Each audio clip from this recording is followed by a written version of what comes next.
was nothing unsexy about Nikolai, including the way he sat, hunched over, his elbows on the table, shoulder muscles bunched and straining his plain t-shirt, as he took a huge bite from one hot dog. I stared at his mouth as he licked a stray bit of mustard from one corner. Good God, this man. He's a walking orgasm. A slow, amused smile spread over Nick's face as he contemplated his next bite, and I nearly clapped my hands over my mouth. Did I say that out loud? No. Nick said nothing, only polished off the last bite of hot dog and washed it down with the last of his drink. Finished? Nick asked, tossing his napkin onto his empty plate. Let's win you a prize. The fair was small, but had a small collection of games and a few rides. We strode through the games area, Nick's hand holding mine tight as the crowd thickened around us. How are you doing? I asked. I'm good, Nick said. See anything you like? Not yet. But can you smell that? I turned my nose to the air. Cotton candy. Nick jerked his chin. There. He led me to a cart where a vendor swirled a cone inside a spinning bin of wispy pink sugar until a cloud formed.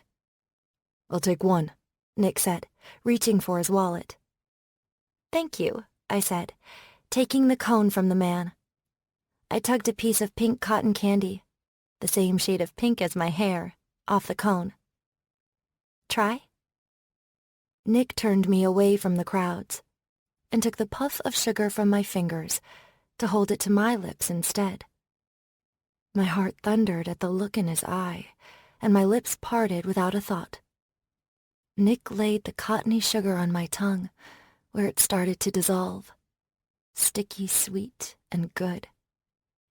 I took his thumb in my mouth before he could withdraw it, swirling my tongue and sucking the sugar residue from it. Jesus, Fiona.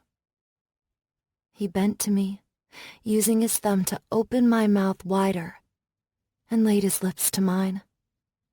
I gasped as Nick's mouth tasted me and the melting sugar in a kiss that I felt deep in the core of me. My eyes fluttered open to catch his brows furrowed with intensity, almost as if he were in pain. The candy melted away, and still he kissed me, his tongue sliding against mine, a small sound of want rumbling deep in his chest.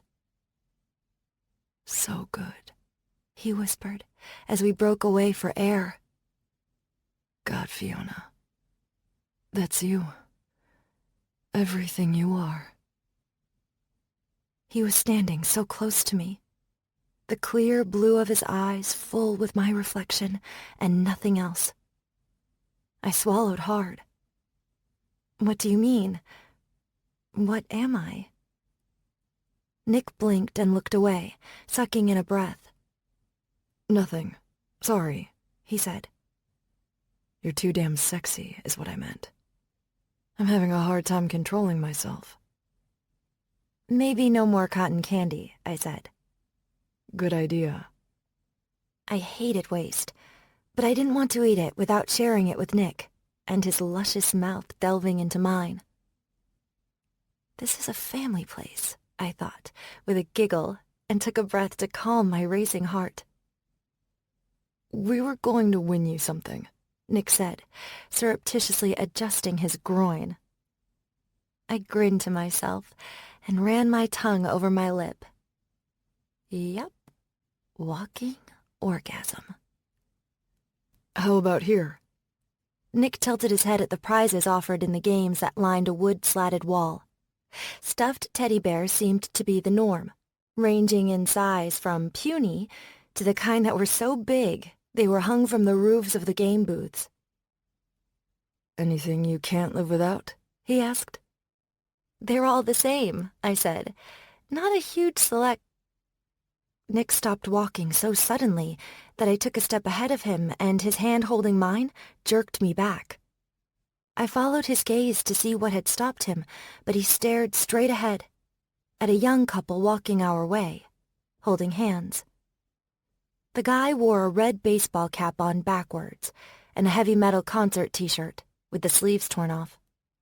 The woman's dark hair was in 2 short braids that brushed her shoulders, and she wore a red plaid shirt tied at the midriff and Daisy Duke shorts.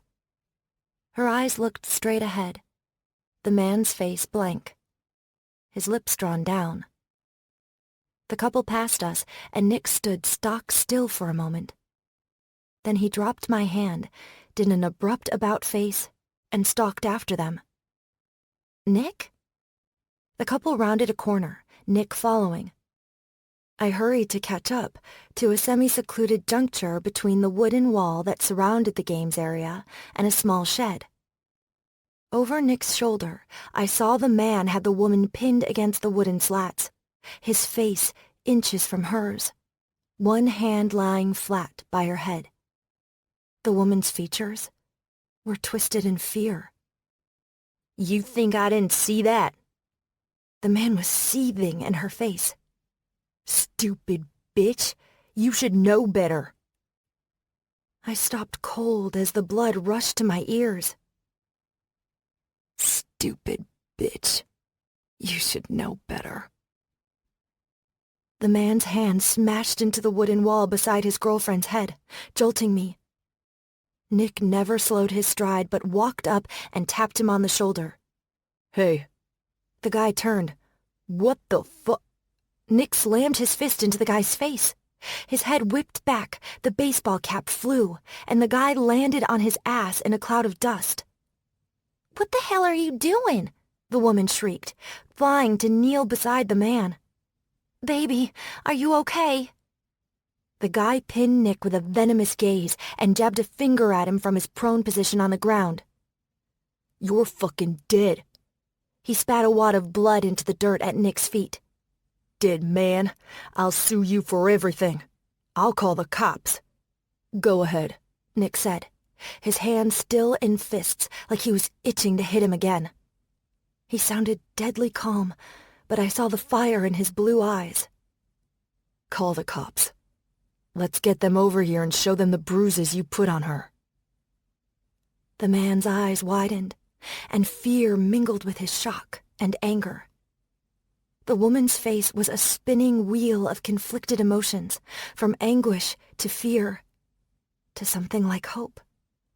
All in a split second. She settled on defiance and thrust her chin at Nick. "You don't know what the hell you're talking about. You don't know us. You don't know our business." "Forget about him, babe," the man said, getting to his feet. He stabbed his finger at Nick again while backing away, the woman clinging tight to his arm. "Come near us again, asshole, and I'll fuck you up, big time." He spat another wad of red and slung his arm around her waist. The woman shot us a dirty look over her shoulder, but it was a weak mask, a sham, a cover-up. "He doesn't mean anything by it," I heard myself say. "You don't know him like I do." I shivered in the 90-degree heat.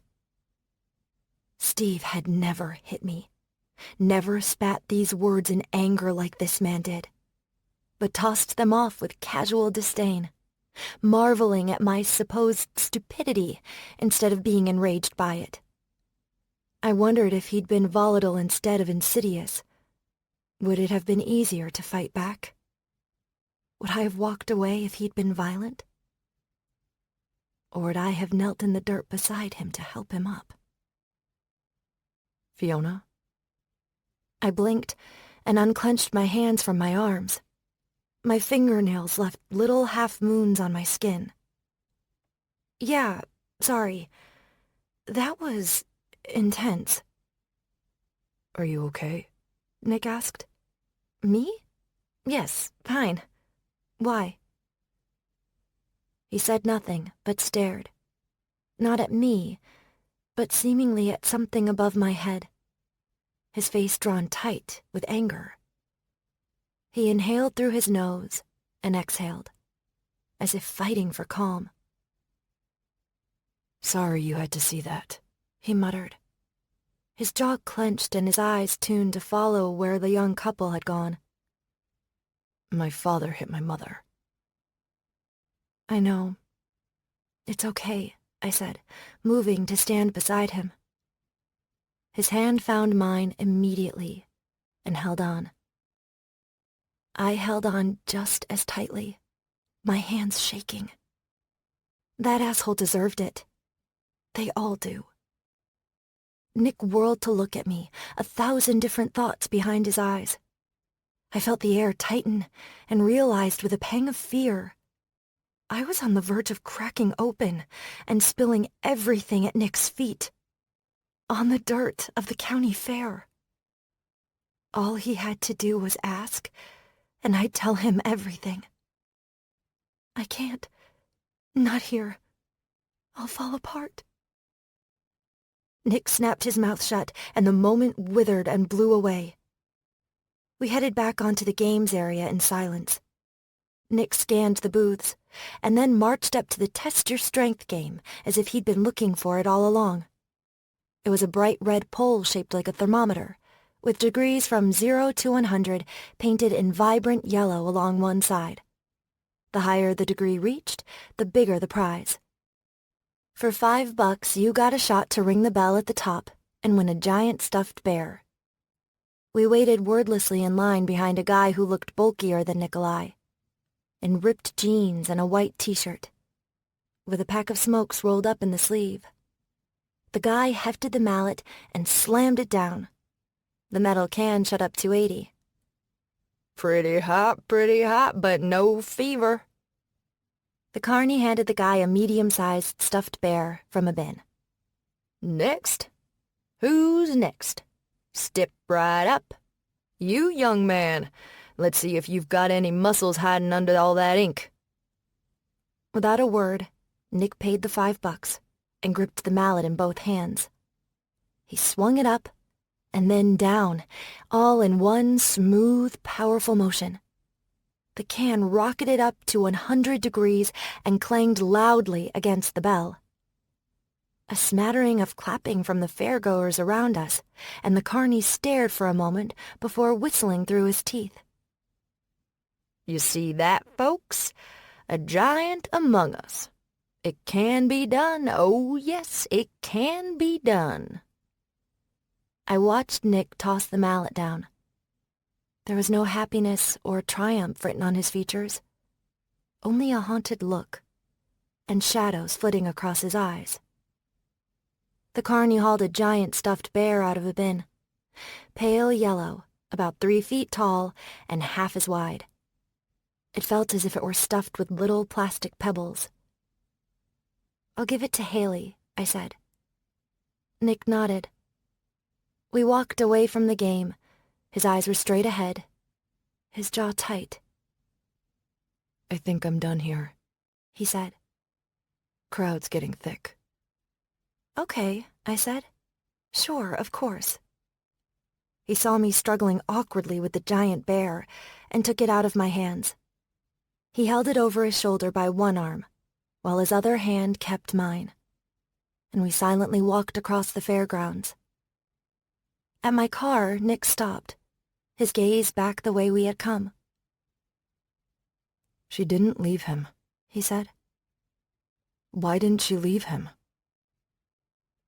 I wondered if he meant the girl back at the fair, or his mother, or me. I was about to shrug, to tell him I had no idea, no frame of reference, no experience. Because she was afraid, I heard myself say. Afraid to leave, afraid to stay. So much fear that you become paralyzed by it. You can't move. Nick stared. I was saying too much. I couldn't stop. They say it's fight or flight, but really it's more like the proverbial deer in the headlights. The fear locking you in place. And so you either hope the car misses and you bound to freedom, or that it's over quickly, Nick's hard stare softened, pleading. "Tell me everything," he seemed to be saying. But the words were locked behind my lips, tangling with questions and confusion. Silly little airhead. You can't let me go. You never can, and you never will. "That's my guess anyway," I said abruptly, turning away, shame burning my cheeks. Who knows what that girl's life is really like? Nick opened his mouth, and then seemed to bite off the words before speaking. He nodded reluctantly, and we drove home, him behind the wheel. We were halfway to Garden City when a small itch in my mind grew more insistent, clinging like a burr that couldn't be dislodged. "How did you know?" I asked finally. How'd I know what? "That he was going to hurt her. They were just walking past us, hand in hand, just like us." Nikolai was silent, but his hands clenched tight around the wheel, the hand with hoax tattooed on his fingers closest to me. He wasn't holding her hand, Nick said. He was gripping her around the wrist, so tightly that his fingers were digging into her skin. I frowned. He was? No, I thought... Yeah, he was, Nick said. I saw that and the look on her face. Her tell. I've seen it before. My mother used to wear it when my dad was getting ready to blow. Like a storm was coming in. She'd batten herself down. Go blank. Pretend she didn't care what was going to happen next. Like it was no big deal. You said he put bruises on her. Nick's gaze slid to me, then back to the road. I took a guess. He didn't deny it. No, I suppose he didn't. But they were holding hands, weren't they? But the man's name-calling and the way he slapped the wall by her head weren't my imagination. "I'm glad you saw that something wasn't right," I told Nick. "Even if that girl didn't act on it today, she knows it's not right. Someone else, besides that voice in her head, showed her it wasn't right." Nick pursed his lips. Fiona. "This heat is getting to me," I said. "I'm getting a headache. Do you mind if I nap a little?" No, of course not. I rested my head on the side of the door and pretended to sleep. I'm sure Nick knew I was faking. I was sure he knew a lot of things. He was really good at reading people. Chapter 18. Nikolai. We rolled into Fiona's complex just before dusk. She'd hardly said a word the rest of the drive, but pretended to sleep while her thoughts flared. I tasted sour memories on my tongue like lemon juice, while the shadows hovered over her, dimming her colors and stealing her happiness. "Thanks for the bear," Fiona said as I walked her to her door. "Haley will love it, I'm sure." "I'm glad." Fiona didn't want to be alone. The last thing she wanted was to be alone, but she wasn't ready to tell me about him either. She was cloudy with the incident at the fair, and it tied her more tightly to her past. "Hey," I said. "We never had that second motorcycle ride?" The barest flicker of a smile touched her lips. "That's true. Come on, pack a bag." "Pack a... Where are we going?" "I don't know. We'll figure it out when we get there." "Just get on your motorcycle and drive somewhere?"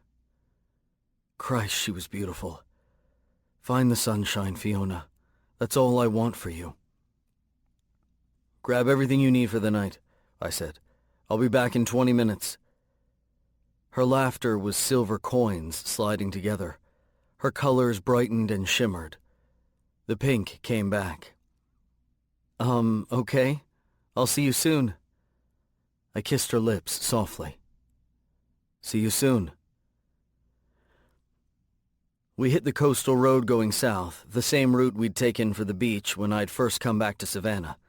We passed that inlet and kept going as twilight thickened to gold and orange along the horizon, and the setting sun ignited the dark green of the forest on the west with a blaze of color. Fiona, wearing my leather, wrapped her arms around me tight and squeezed twice. I gunned the Bonneville and heard the squeal of her laughter through our helmets. Her exhilaration radiated out of her to saturate me and seep into my blood and my bones, until I felt like laughing or crying or both for the pure exultation of it. As darkness fell, I spotted a sign for a small inn tucked into the woods along the highway. I took it and followed the high beam as it lit up a winding path through the forest to a quaint bed and breakfast, painted cream yellow and white. Lights glowed in the windows and a sign proclaimed it, the Marling Inn. I took off my helmet. How's this? I asked, idling the Bonneville in the parking lot. Fiona removed hers too, and goddamn, the way her blue eyes lit up, drinking it all in, the inn tucked amongst the greenery, and the fireflies that danced along the path that led up to the front door. I'd never seen anything so beautiful in my life. It's perfect, she breathed, then frowned, looking to me. But maybe expensive? I shot her a wink.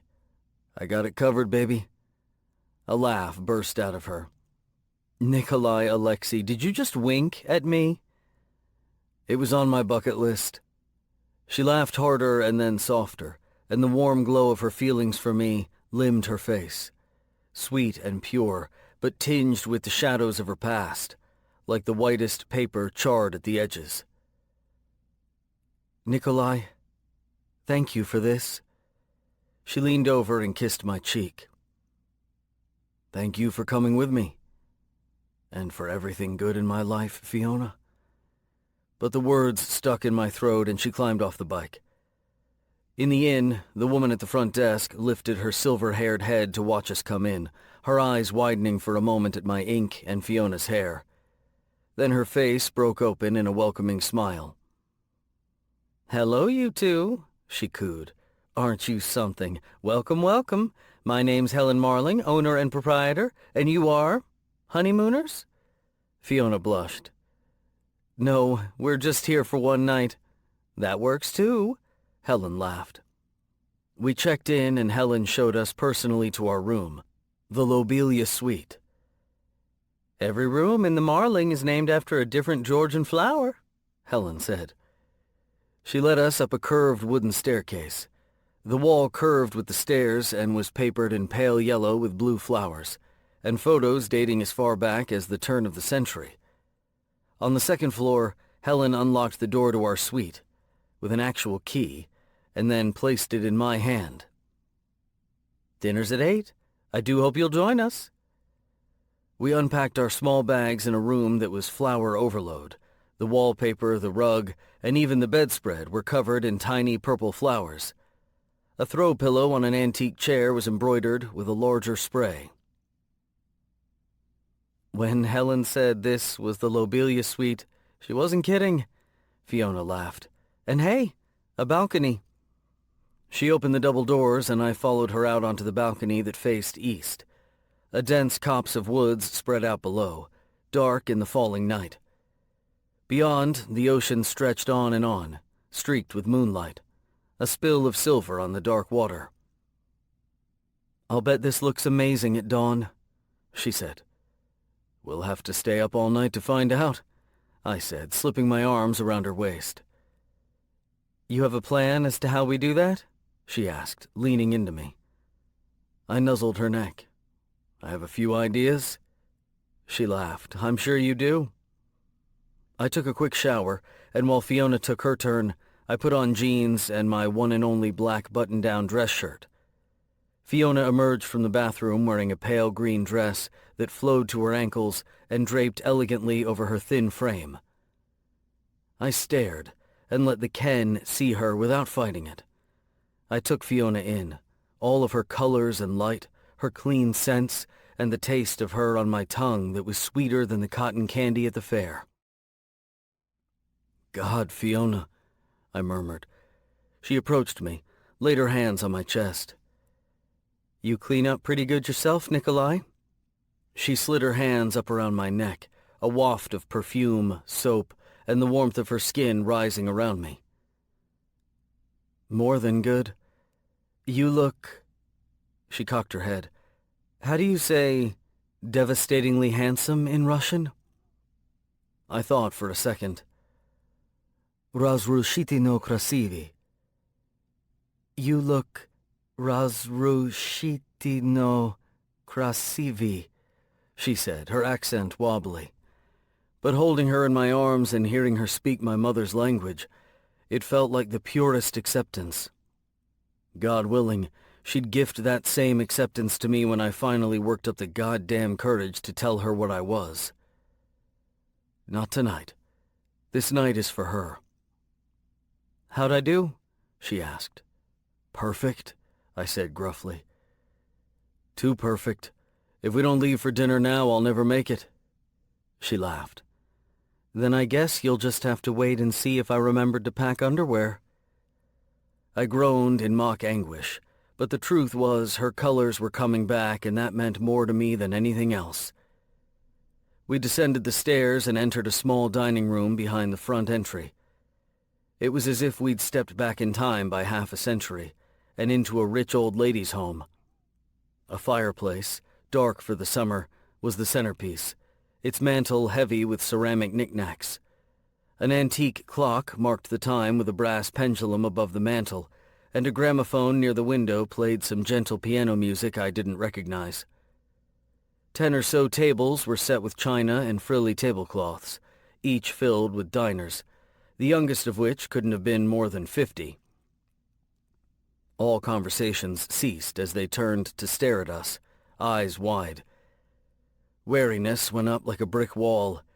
They were concerned that we'd be loud or inappropriate and ruin their quiet dinner. But Helen swooped in and knocked it all down. "Ah, there you are. So happy you could join us." She ushered us to a small table smack in the center of the room and handed us menus. "Steak salad is our specialty tonight, served with grilled zucchini, and of course, peach cobbler for dessert." I glanced at Fiona. "Sound good?" "Perfect." I handed the menus back to Helen. "We'll take 2. "Done and done. Annie will be by to get your drinks." Helen leaned over the table. "And can I just tell you it does my heart good to see young people here? And it might not look like it now, but it'll do them good too," she said, jerking her thumb over her shoulder to indicate the other diners. She winked.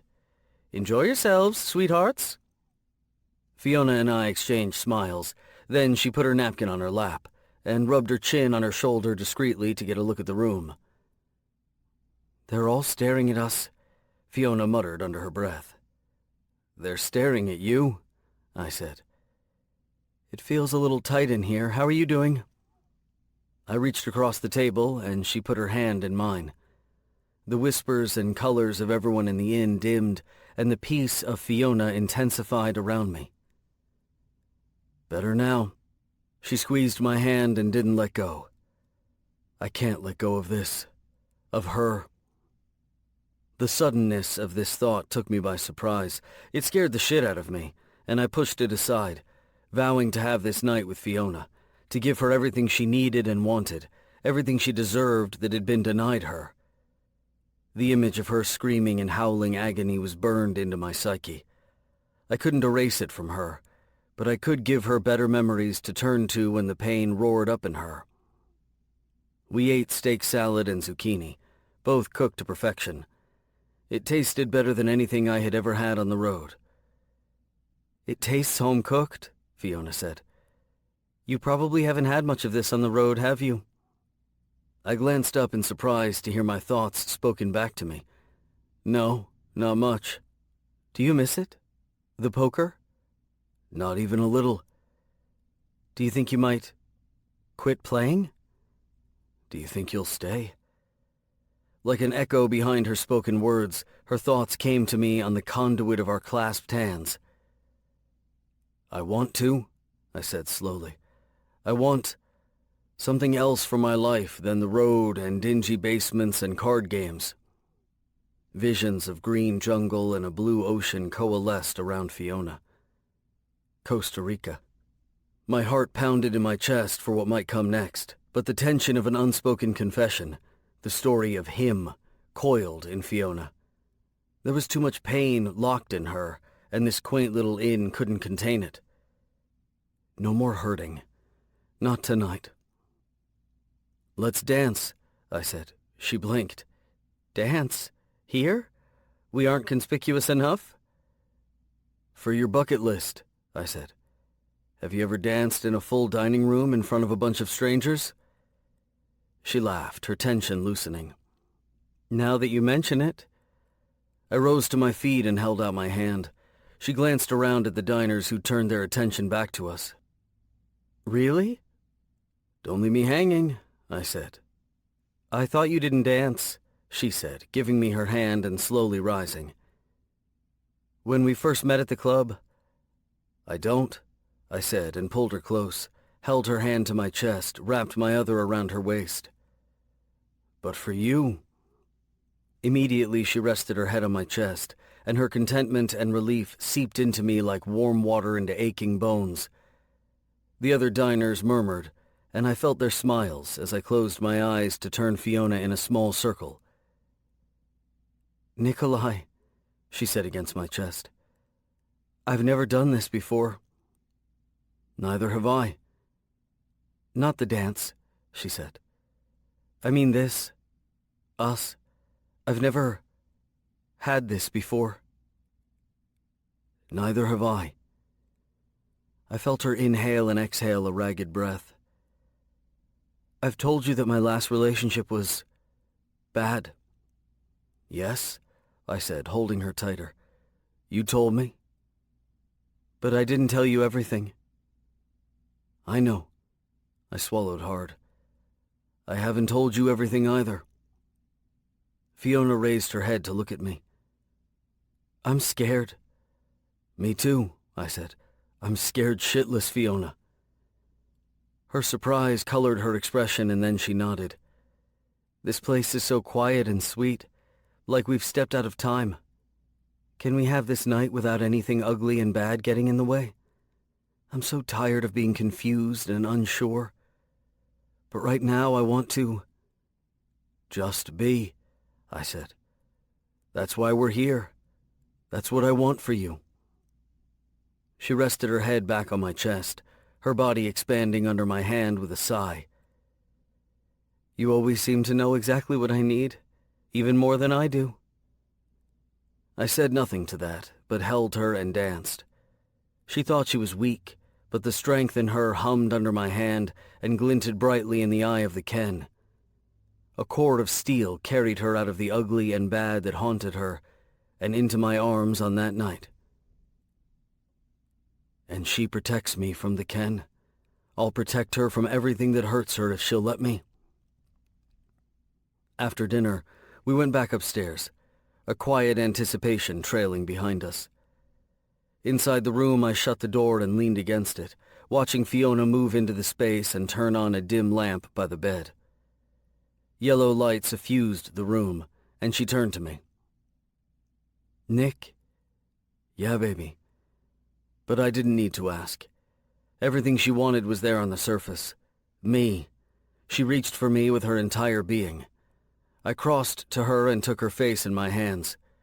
We held each other's gaze, and I knew what was coming. Her past. My affliction. They stood in the way of this. Us. And as scared as I was to lose her, I knew I would have to tell her.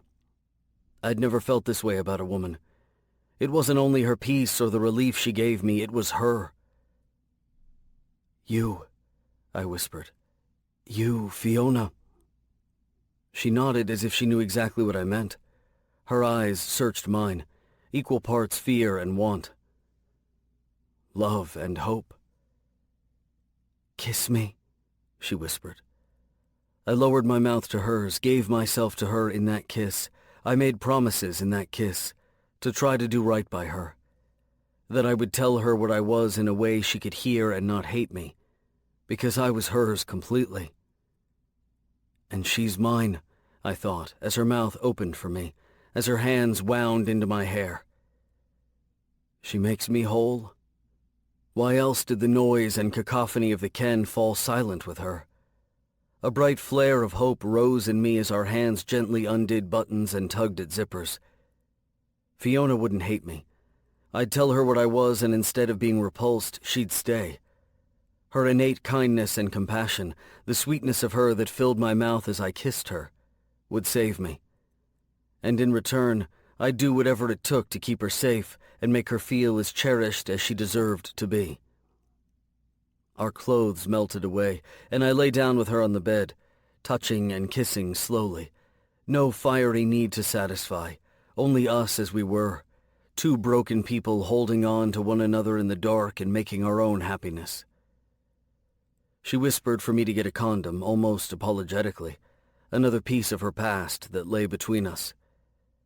I slipped it on and slid inside her, closing my eyes at the perfect sensation of her around me. Her body, her arms and legs, her mouth that kissed me over and over.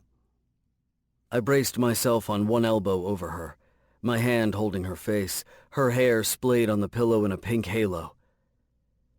She held my hips, drawing me tighter to her, while my free hand slipped beneath her, pressing her into my thrusts. I could not get deep enough in her. She couldn't take enough of me. "Nick," she breathed. "So much. I want this so much." The pleasure coalesced from 1,000 different touches into one potent wellspring between us, and she looked so beautiful, coming undone beneath me while I lost myself in her at the same time. After, we lay in our usual position, her lying across my chest and my hand lazily playing in her hair. Fiona, my shield, protecting me and giving me rest. And I lay beneath her, strong and unwavering, a foundation she could rely on. We woke just before dawn. Wordlessly, I drew on my jeans and she pulled my dress shirt over my shoulders, and we went out onto the balcony. Gray haze was slowly burnt away by a gold fire in the east. The sun crawled out of the ocean, casting embers along the water. Below, the forest was waking up with bird songs. A mist hovered low over the ground. Fiona clutched my arm as a deer stepped into a small clearing near the rear of the inn's property. The deer, a doe, raised its head, listening, its dark eyes looking in our direction.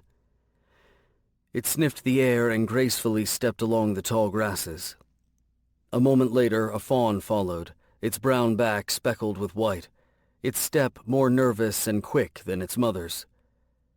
Fiona's hand slipped down into mine, squeezing tight.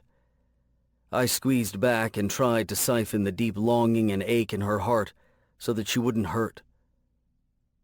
"What happened, Fiona? Tell me first." A car revving in the parking lot on the other side of the inn startled the deer. Both their heads came up, ears forward.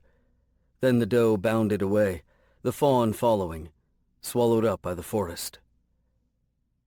"That was lovely," Fiona said, turning away, bottling the pain back up. I let it go too, pretended not to see the tear that slipped down her cheek. Sometimes I wondered how things would have been different for us if she'd told me her dark secrets on that quiet moment on the balcony. Or if I'd asked. Or if I'd taken a chance and confessed to her what I was. If I'd made that wager instead of keeping my cards close to the vest, waiting to see how the round would play out. But most days I didn't have to wonder at all. Keeping silent that gray morning would forever be the greatest mistake of my life. Chapter 19. Fiona. I'm going to ask Nikolai to come with me to Costa Rica. My heart flip-flopped to hear myself speak the words out loud, and my stomach fluttered like it did when I was a kid on my birthday, opening a present and not knowing what it would be. An infinity of possibilities. Opal stopped walking and stared. We were strolling the boardwalk in downtown Savannah, along the waterfront early on Monday morning. Quaint shops lined one side. The Atlantic Ocean opened up on the other. The hour was early yet, and the walk was nearly empty of pedestrians. Her face broke open in a smile, and actual tears shone on her eyes. Oh, Fiona, I'm so happy and so relieved. God, the idea of you going down there alone, it kept me up at night.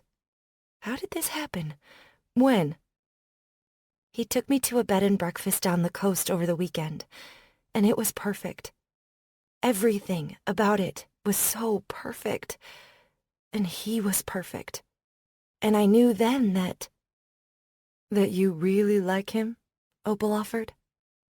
I shook my head. More than that. I want him in my life. I hate not waking up next to him. And when I think about him maybe saying yes, I get impossibly happy in a way I didn't think I'd ever know. I'm so happy for you, Fiona. Truly. I smiled faintly. I'm scared. What if it's too soon? Part of me feels like I'm being stupid again, jumping into deep waters with another man, not knowing if he's going to lift me up or drag me down the way Steve did. But Nick, he's nothing like Steve. I know that in my heart. I just can't get my mind to let go. Opal nodded solemnly. That's the abuse, honey. It's not you. It's not Nick. It's him. I know. Nick is so wonderful. Being with him is so easy. And we have a connection. It started out as just a physical one, but now it's so much more. I feel like he understands everything. You know? I don't have to say a word, and he knows exactly the right thing to say or do to make me feel so... What, honey? Special. I scoffed and wiped my eyes that stung with tears. God, I feel so pathetic just saying it. But it's true. When he looks at me, it's pure, like he doesn't need anything more than what I am. Next time I see him, I'm going to hug that boy until he can't breathe, Opal said. And maybe slap his ass too, if that's okay with you. I sniffed a laugh, then sighed. He's so good to me, Opal. But not only that. He makes me feel like I'm good for him. You are, Fee, Opal said. I know you are. I hope so. After the first year with Steve, I became nothing. I cooked his meals and was there to listen to him talk endlessly about his day, his job, his friends, his opportunities. But I could have been anyone. I was a body, a soul he could drain dry. I shook my head. But Nick, he's had a rough, lonely life. He hasn't told me all of it. I know there's more to his story and his time on the road. And he's so weary of it. But with me, he can just be. It doesn't sound like much. It's everything, Opal said. Acceptance, empathy, to live without judgment. And you, my dear, are the least judgmental person I've ever met. You let people just be, and you take care of them. I nodded, the tears flowing again. Opal frowned. Are you scared, honey? Afraid he'll say no? No, I whispered.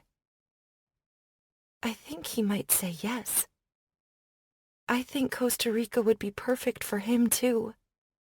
He has a hard time with large crowds. But there, he could rest and have the peace he wants. Then why the tears?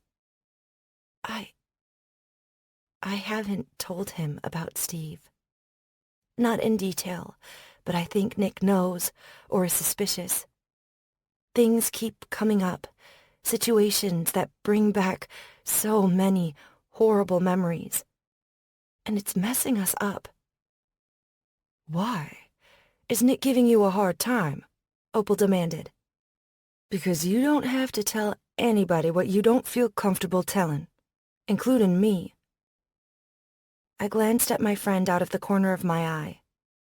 She wore a bright yellow shirt, and her face was open and full of concern, her dark eyes full of love. You haven't told her everything either.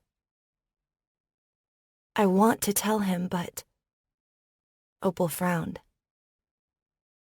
Tell him what you told me, Fee. You had an ex. He was emotionally abusive. And you're trying your best. There's more to it than that, I said in a small voice. Opal stopped walking. More than stealing your money, and he stole so much more than that, I said. So much. My friend stared a moment longer, then snapped her gaze around, searching. You want to go somewhere else? She asked.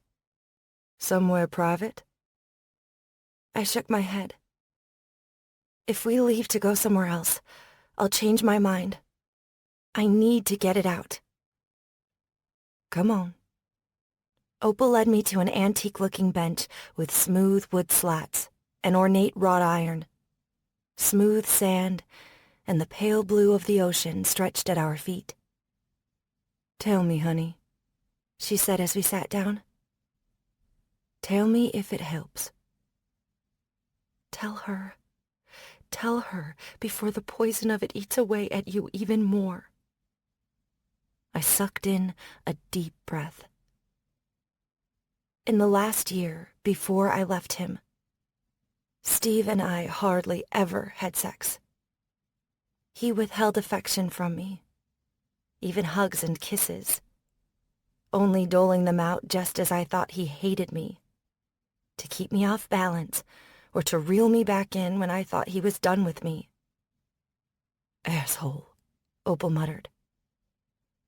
But one night, he was a little drunk and wanted me.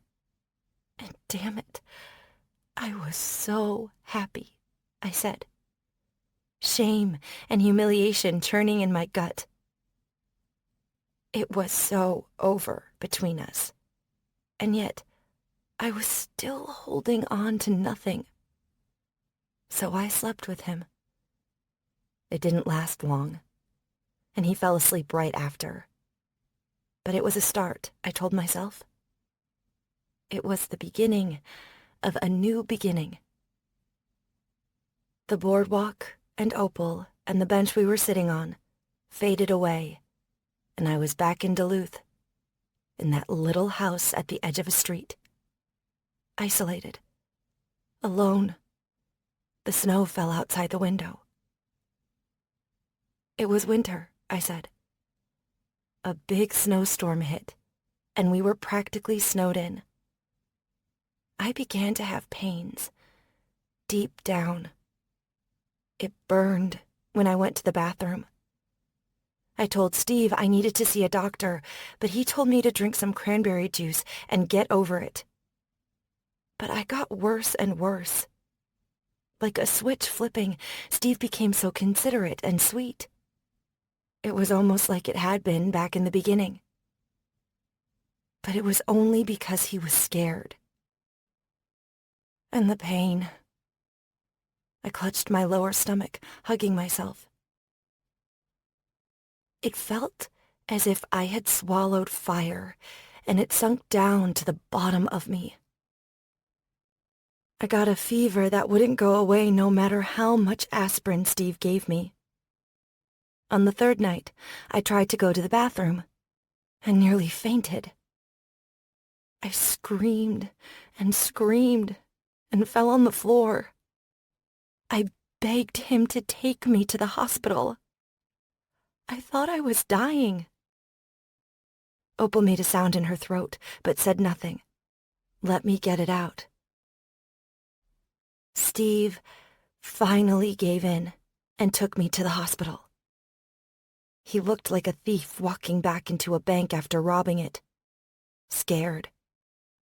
While I felt as if I'd been stabbed by shards of fiery glass.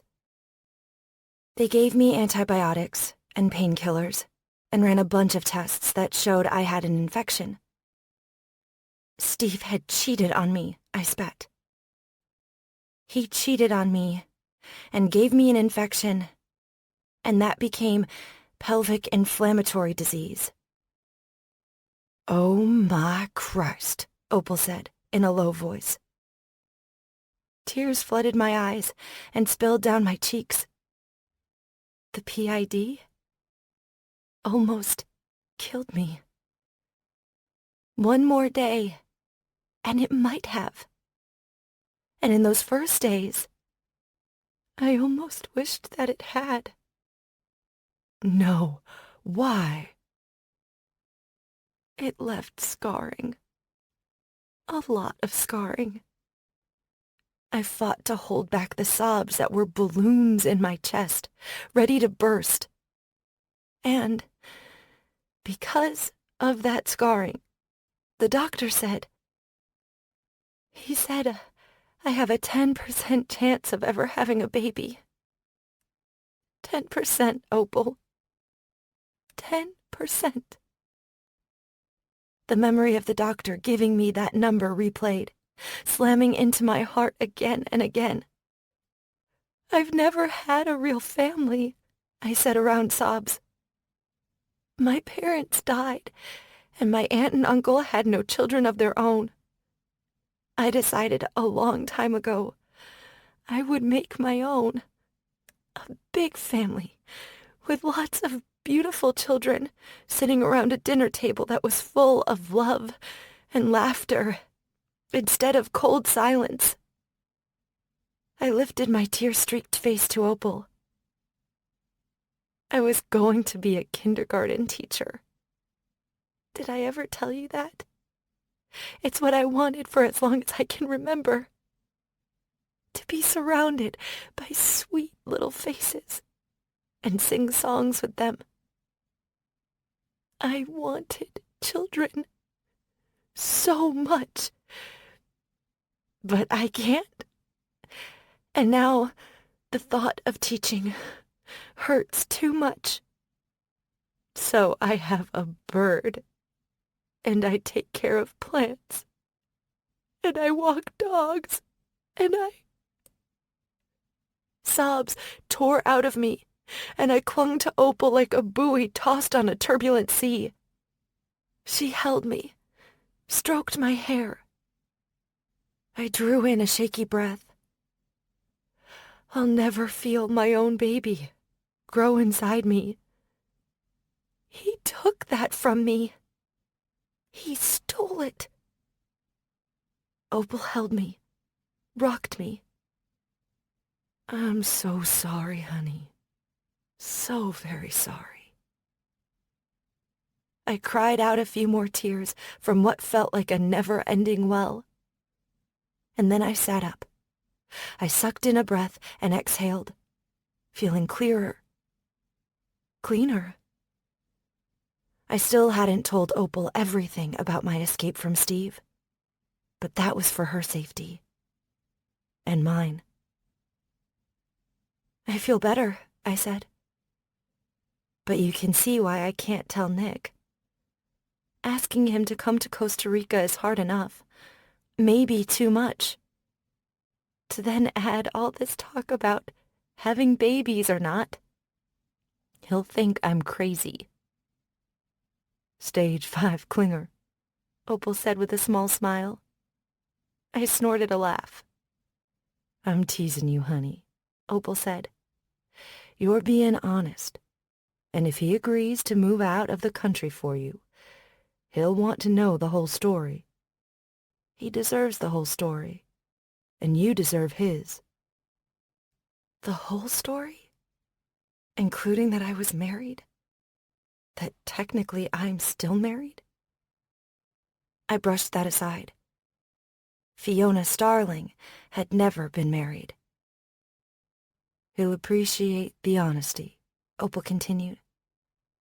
It's better that he know now than move with you and find out later, when he's deeply entrenched. She shifted on the bench to look at me. Do you think he might want kids someday? I don't know. He was so good with Haley last week. It came so naturally to him, and he didn't even realize it. I saw them together, and it just hurt so bad. He should have that someday if he wants it. But he can't. He can't have it with me. The tears came again. My face ached, trying to hold them back. He might, Opal said. And you never know what might happen. The doctor said you have a 10% chance of having a family. I know that's not much, but it's more than 0. I shook my head. The doctor said it would be medically significant if I were to become pregnant, and a miracle if I kept it. A miracle, Opal. I wiped my nose. There are so many children in the world who need families. I can adopt. I will. But I wanted so badly to be pregnant. I wanted to feel the baby growing and kicking. I even wanted the pain of giving birth, because I feel like it's an experience I was meant to have. The boardwalk was starting to thicken with summer tourists. Opal put her arms around me. Come on, let's get you home. She drove me to Garden City and walked me into my apartment. I lay down on the bed, wrung out. Opal sat with me, grazing her fingers through my hair. When are you going to ask him? She said gently. I don't know. I closed my eyes. I'm scared to do it. And scared I'll get hysterical telling him about my 10%. You're the only person I've told this to. And now I'm exhausted. But the pain is still there. I have so many tears left to cry. Have you ever thought of sitting down with your ex and having it out with him? Get some closure? In a court of law, preferably. Blood drained from my face, and my body went rigid, curling tighter into a ball. No, I said, like a door slamming shut. I never want to see him again, ever. I don't want to tell Nick about him either. As little as possible. Why? It's humiliating, I said, opening my eyes to look up at her. I'm still haunted by that asshole's voice. How do I explain to the new man that the old one still has a hold on me without sounding obsessed with my ex? Or just plain pathetic? You just explain it. You tell it like it is. He'll understand. If Nick's everything you say he is, he'll understand. He will. If anyone can, it's him.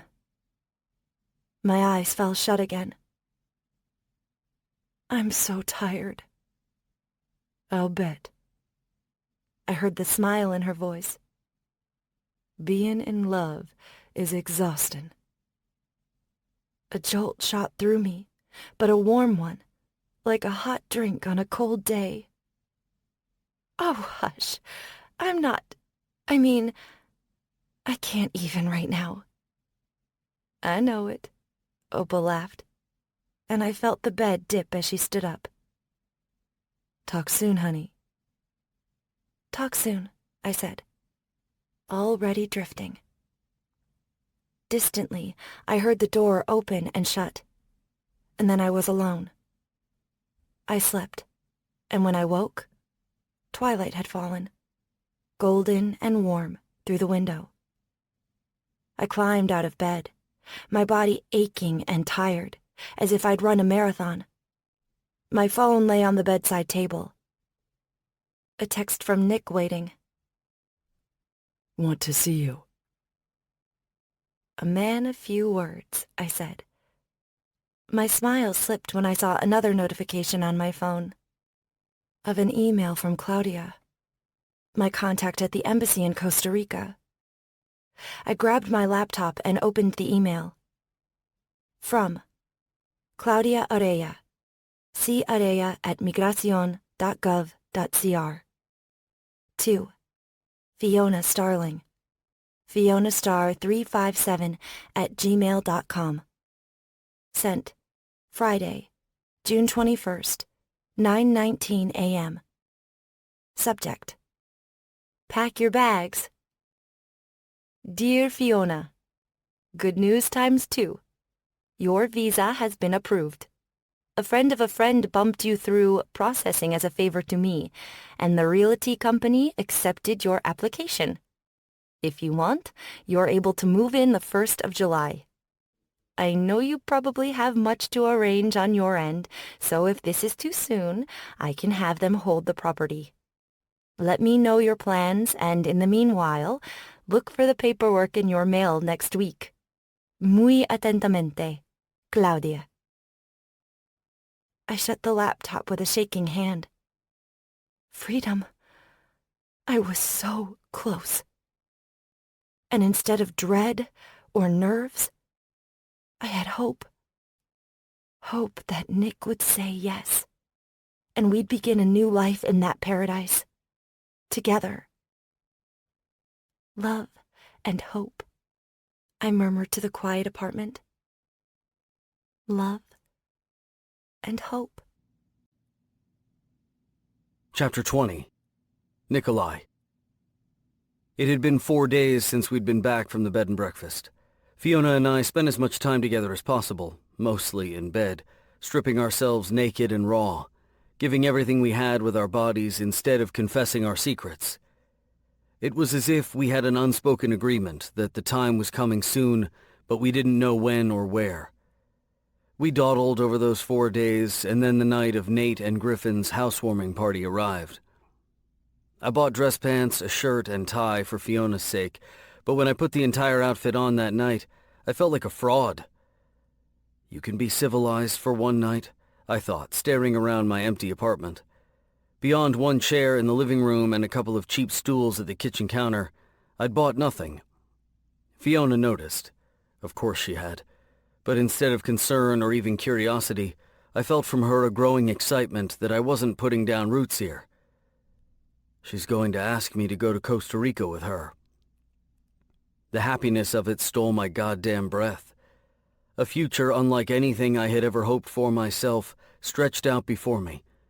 Before us.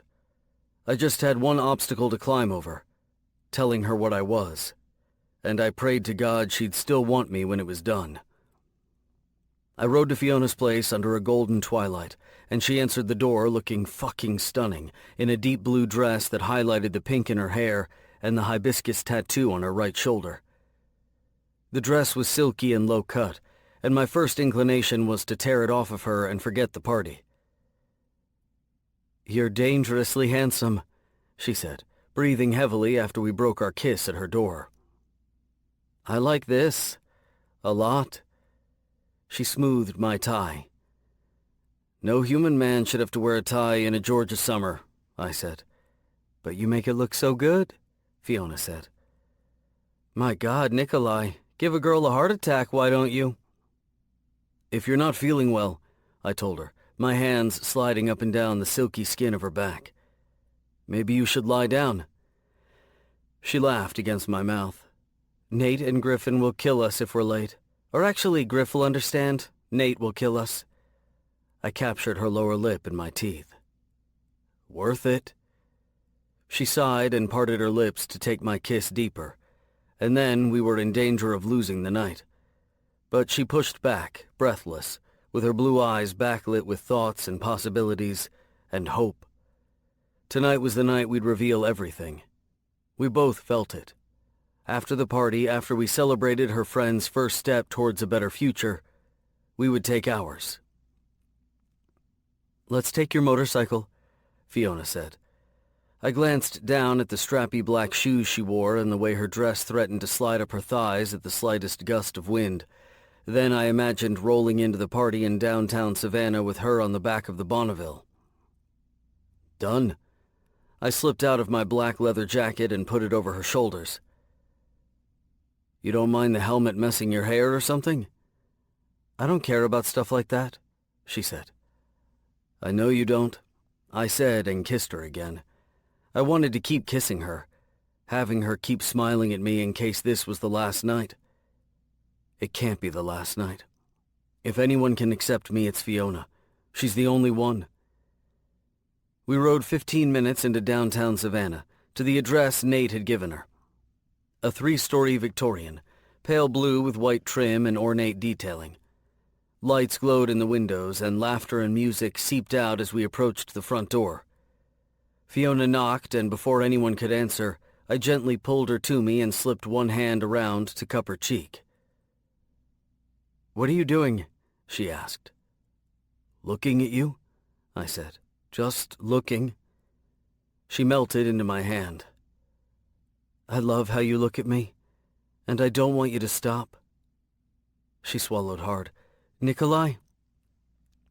The door opened on a cloud of sound and noise and people. It washed over me like a tide. I staggered back a step, and then Fiona's hand slipped into mine, bringing me back. "You're here!"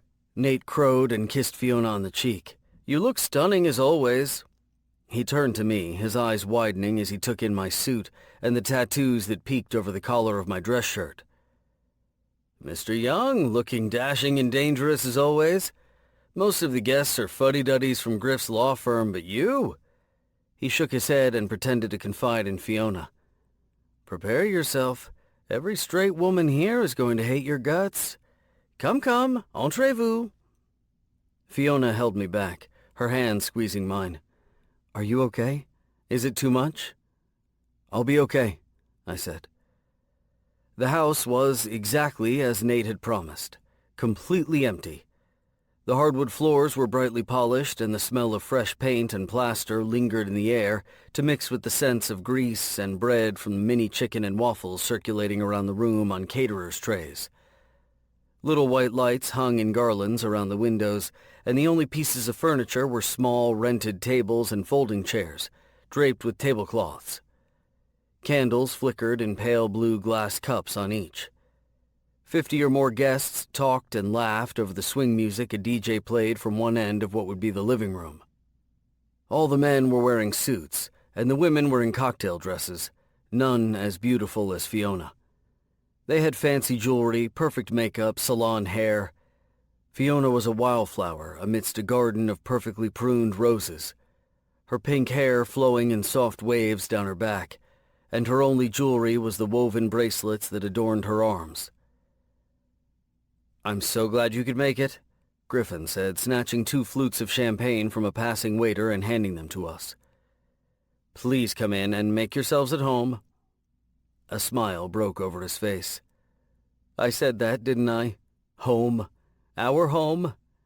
"Oh geez, here come the waterworks," Nate said, linking his arm in Griff's. "Again." "It's beautiful," Fiona said. "I'm so happy for the both of you.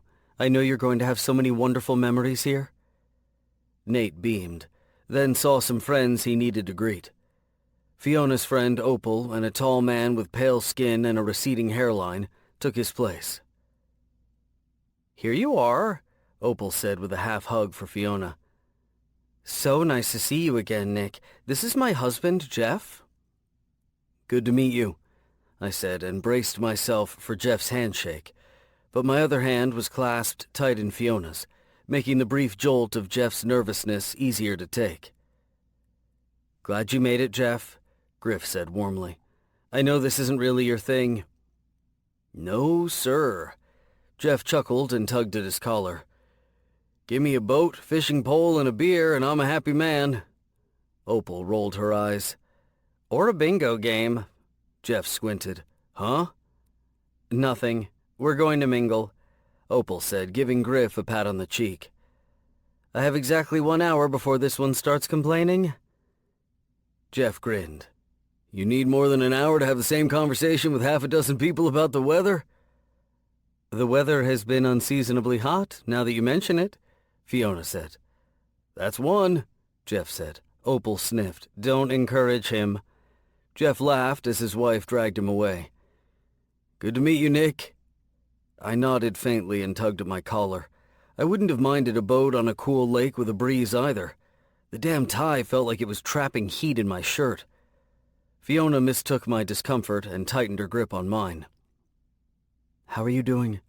She asked me in a low voice. She glanced at the front door where Nate loudly greeted 2 more couples as they came in. It's getting crowded in here. Griffin, with his customary good grace and tact, swooped between us before I could answer. I haven't given you the grand tour, just the 2 of you. No one else allowed. Oh? What makes us special? Fiona asked. I want to show you your room for when you come and visit. He waggled his eyebrows at both of us. Your room. Someone's been celebrating early, Fiona said out of the side of her mouth as we followed Griff out of the front room and up a winding staircase to the 2nd floor. Honey, I've been tipsy since noon, Griff said over his shoulder. I still can't believe this is ours. Somebody pinch me, I'm dreaming. Fiona reached out and pinched his ass. Griff laughed and swatted at her hand. Nick, you flirt. I'm happily married. Griff led us down a short hallway, over more hardwood, to a small bedroom that overlooked the street. It had a rounded window with a seating area and nothing else.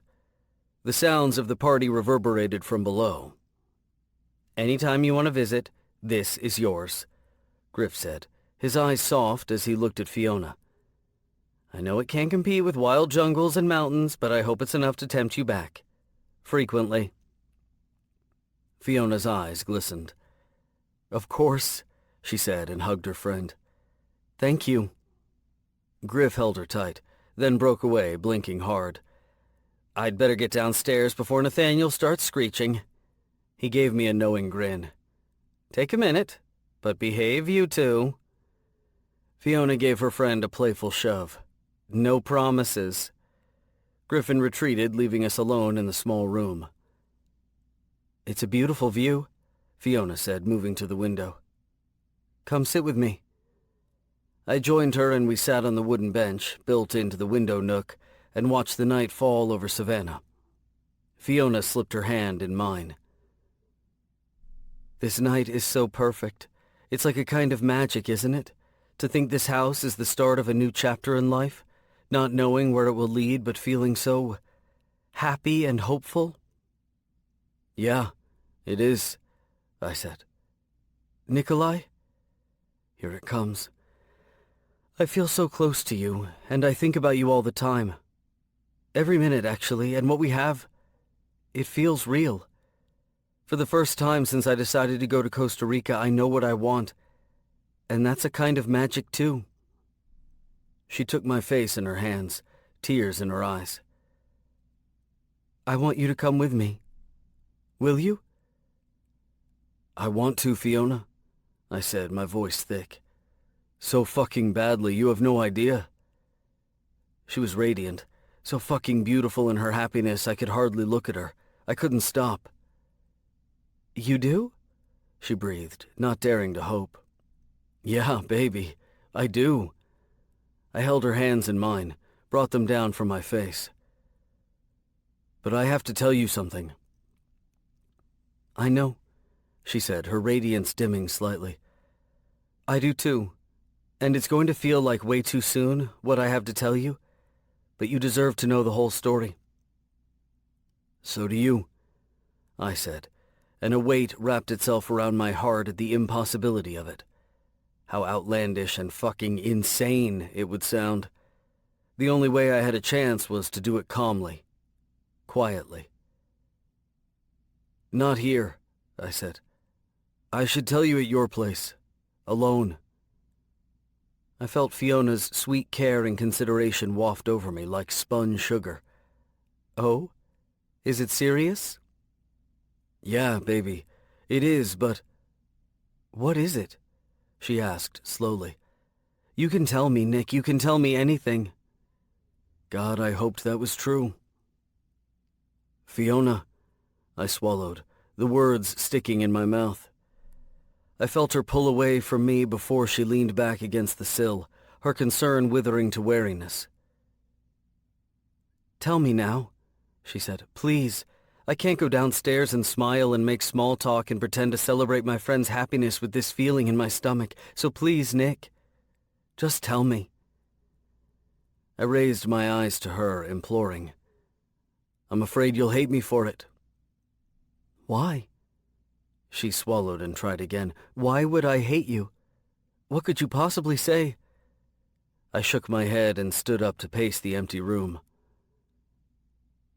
I've never talked about this, so I don't know how. The right order of words.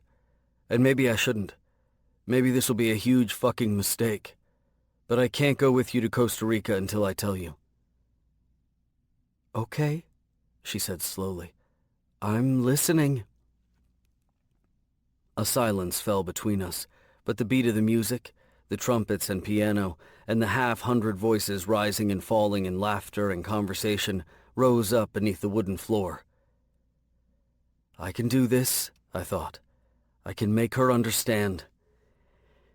Do you hear that? Can you feel it? I asked her. The party below us, how it sounds and feels? That's my life. A stream of noise and color everywhere I go, constantly. Fiona frowned warily. What do you mean? I ran my hands through my hair and then gestured to the window. Out there, it's loud and bright, not to my ears or eyes, but to something inside me. Some intuition or empathy. I call it Ken, for lack of something better.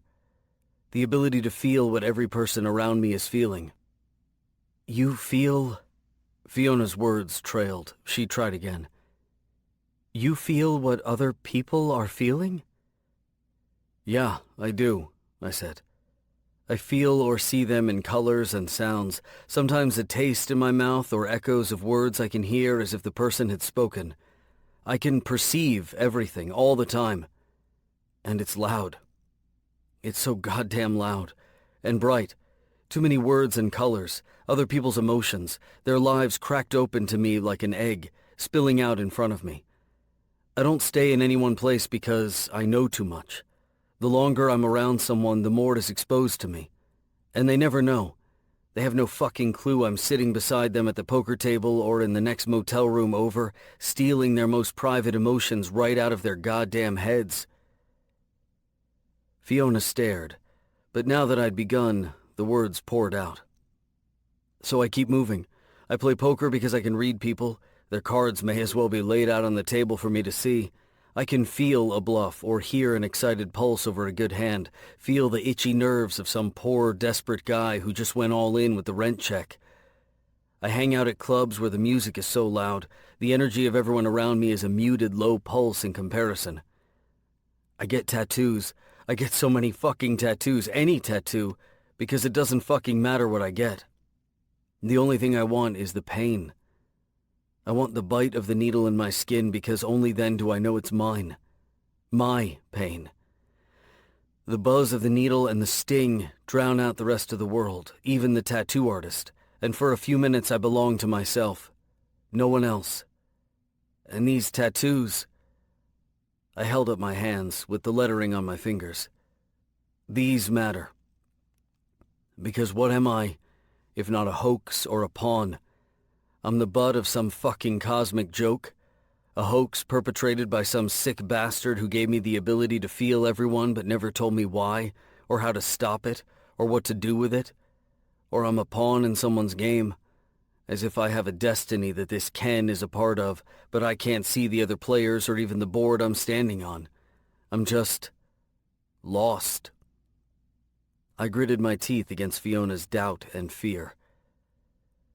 Sometimes in the hospital, I'd hoped that I was crazy, and that this fucked up ability was just a byproduct of synapses in my brain going haywire like they said. But they tried to drug and shock it out of me and it didn't work. Because it's real. I fucking hate it, Fiona, but it's real. I turned then, slowly, raising my eyes from the floor to meet Fiona's. Her brilliant blue eyes caught and held mine, searching for some clue that I was bullshitting her, or worse, that I believed the crazy words I was saying and that she was in the presence of a madman. The world out there is full of pain and misery, and I have to take it, every single day, choke it down, I told her. Until I met you, Fiona. I don't know why, but you're the only person who can silence the noise. And in you, the Ken is beautiful. You're beautiful. I fell silent under the onslaught of her doubt and mistrust and fear. She was afraid. You're telling me, she said flatly, that you can feel other people's lives, their thoughts and feelings? The yearning in her drifted across the room, but it wasn't to believe me. It was the desire that I would say something else that she could actually accept and not feel so helpless or stupid, so that she wouldn't feel like she'd been duped by some psycho who thought she'd be gullible enough to believe him. The dark shadow of him gathered around her. It's true, Fiona, I swear it, I said, knowing that argument wasn't enough, but I didn't have the right words, any words that could make her believe the impossible. I've had it since I can remember. I thought everyone had it, but they don't. It's just me, and it's ruined my fucking life. Until you. You are the only peace I've ever known. She frowned, clutched herself tighter. I'm peace? I nodded, my hope scrabbling to hold on. Yeah, Fiona. It's loud out there, like I said. In here? With you? I covered my heart with my hand. In here, it's quiet. You mean you can't read me or perceive from me like you can anyone else? No, the Ken sees you too, but it's okay. For some reason with you, it's okay. And everyone else seems so fucking far away. Why? She demanded. Why can you do this? How? I've been asking that question my entire life. Fiona swallowed hard, clutched her arms tighter. The shadow around her thickened deeper and hovered over her. I'm trying so hard not to be gullible anymore, Nick, she said, her voice wavering. I want to believe you, but you're telling me you have an ability to read minds? I can't read your mind, I said. I get impressions of thoughts, feelings, intuitions. I can see and taste and smell them all. You can taste them? She asked and shook her head. God, Nick, I don't know what to think, or how. Stupid little airhead. The words came like a whisper between us. Who said that? I asked. What? Fiona started. Who said? Only you would be dumb enough to believe a story like that. Him. He was right here, in the room. I gritted my teeth. Who is that? I demanded. Who? Who calls you stupid? What did you say? Fiona's eyes widened and she stared, the color draining from her face. Then she shook her head and rose on shaking legs to walk past me.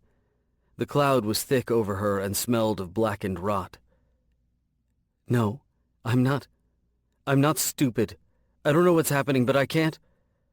I snaked my hand out and caught her wrist, to keep her safe, to keep her from walking deeper into that blackness.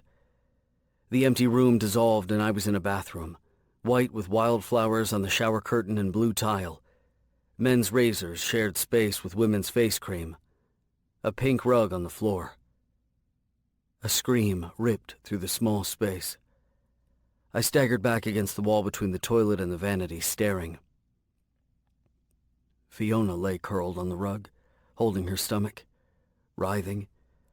Her pale blonde hair stuck to her cheeks in sticky threads. Sweat drenched her face that was contorted in agony. She screamed again, the sound reverberating in the small room, cutting my eardrums, tearing through my heart. "Fiona!" I reached out a hand. "Steve!" she cried, reaching for the door. "Help me! Please!" So much pain. God damn, it radiated off of her in waves, hot and yellow, stinking of pus and bile. The door opened and he was there. Tall, pale, red hair, dead blue eyes. "Damn it, Tess, really?" "Tess? Her name is Fiona." "Steve?" She lifted her tear and sweat-streaked face to his. "I'm sick. I'm so sick. I'm scared. Help me." I pushed off the wall to drop to my knees beside her, to lift her and carry her. I couldn't move. I tried again, stuck, helpless. "Help me," Fiona whimpered. "Help her!" I screamed. Steve rubbed his chin. "All right, Tess. Jesus, let's go. Come on." He bent to help Fiona to her feet. Another scream tore out of her when her legs straightened and she collapsed back down into a tight curl. I raced to her side, to hold her in my arms. I didn't move. "Fucking bastard, do something!" I raged. Steve sighed, unhurried, and bent to pick Fiona up. She clung to his neck, sobbing hard, her breath coming in deep gasps, as if she were drowning. She was drowning, in pain and fever and fear. Steve carried her out of the bathroom and I followed. A car. Back seat. He bundled her in the front and took the wheel. The night was black. Headlights lit up banks of white snow and flurries danced across the windshield. Fiona shivered and whimpered inside her blanket. I reached my hand over the seat to touch her. "I'm here, baby." My hand moved and stayed where it was. My words came back to me like a playback on an audio recording. "It's not a big deal, okay?" Steve was saying. "When we get there, don't make a scene. It's a private matter between us, right? No one needs to know our personal business, Tess." Tess? Why is he calling her Tess? Fiona said nothing, only cried softly and cried out now and then when the car lurched. The hospital. Steve got out at the emergency room drive, leaving her alone in the car. With me. "Fiona? Fiona, can you hear me? I'm right here." I reached my hand to her and nothing happened. "God, baby, I'm so sorry this is happening to you." The door opened and hands reached for her, pulling her out. A hospital room. Fiona on the bed, her blonde hair pale and brittle, hanging lifelessly around her shoulders. Tubes in her arms, a machine beeping her pulse, IV bags suspended over her. Her sunken eyes followed the doctor as he took the chair beside the bed. "The ultrasound wasn't very encouraging," he said gently. "The infection moved swiftly and did quite a lot of damage." "What kind of damage?" Fiona asked, her voice hardly more than a whisper. I hurried to be by her side. I was stuck in the corner of the room. The doctor took off his glasses, his hands folded in his lap, as if to show they'd done all they could and were done now. "Scarring," he said. "The infection scarred your fallopian tubes and a good portion of the upper quadrant of your uterus." Fiona's body, limp from pain and exhaustion, went rigid. "What does that mean?" "It means that the chances of your becoming pregnant and carrying a child to term are very low. I would say in the realm of 10%, if I were being optimistic." 10%? Fiona said, staring. 10? "I'm very sorry. I wish I had better news. I've already informed your husband." "Her husband? That fucker's her husband?" He said a few more words, answered a few more whispered questions, and then disappeared. Fiona and I were alone. I watched in horror as the gulf of the pain in her widened and deepened, and the Ken mercilessly revealed to me her deepest wishes and dreams curl up like burnt paper and blow away. "Fiona, her belly swollen with life and kicking inside her, more radiant than the sun. Fiona gritting her teeth against pain that would be forgotten the instant the baby was put to her breast. Breakfast table chaos as children hurried to get ready for school, dinner tables full of laughter or bickering, skinned knees and bedtime stories, and piles of laundry. A home that resounded with running footsteps and cartoons and a baby's hungry cry. Gone. It hollowed her out. A gaping wound. A blackness. Fiona's beautiful face crumpled and broke. Her mouth opened in a silent cry, and then silent sobs tore through her painfully, bending her in two. And still no sound. Only agony and tears and her lying small and alone on the bed. Nikolai. She was calling for me. I tore my stricken gaze from the figure on the bed. Nikolai? I blinked.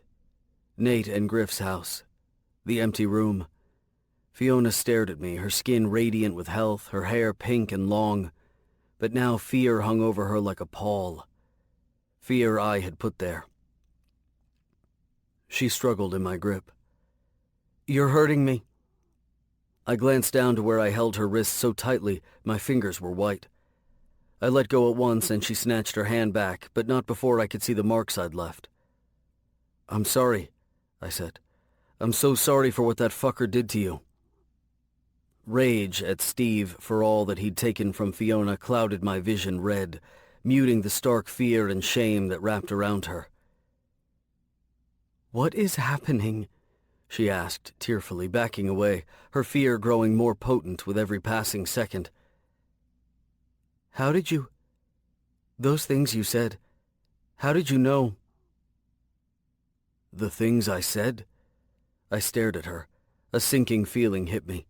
I must have spoken during the vision. I must have looked and sounded like a goddamn lunatic.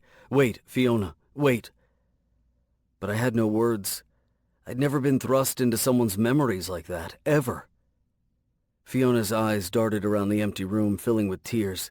Her voice cracked under the weight of her heartbreak. The betrayal. Is he here? Does he know where I am? A cold knife of dread slid into my heart. What? No. He's coming then, isn't he? You know him. How else can you know that? My name? That I was married? Jesus, what had I said? No, Fiona, I swear, it's not like that. I have an ability. An ability? She scoffed, tears streaming down her cheeks. And I'm supposed to choose? You either have this ability to read people or you're lying to me. She shook her head miserably. God, you know him. All this time. I reeled at the fear and betrayal and pain that radiated off of her, put there by me. I don't know him, I swear to you, Fiona. Opal wouldn't have told you about the 10%, she said, her face so pale. She wouldn't. And Tess? You said that name? I never even told Opal that name. Never spoke it out loud in 2 years. Her blue eyes bored into mine, and through them I saw her heart break. I trusted you. I would never lie to you, Fiona. I shook my head. The Ken. It's real. It's fucking real, and I hate it. I hate that I stole this from you. I swear. Shut up, she screamed.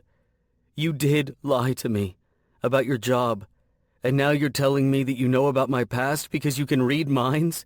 You're psychic? And you expect me to believe that? I'm not stupid, she cried, the word laden with years of pain and shame. I'm not fucking stupid.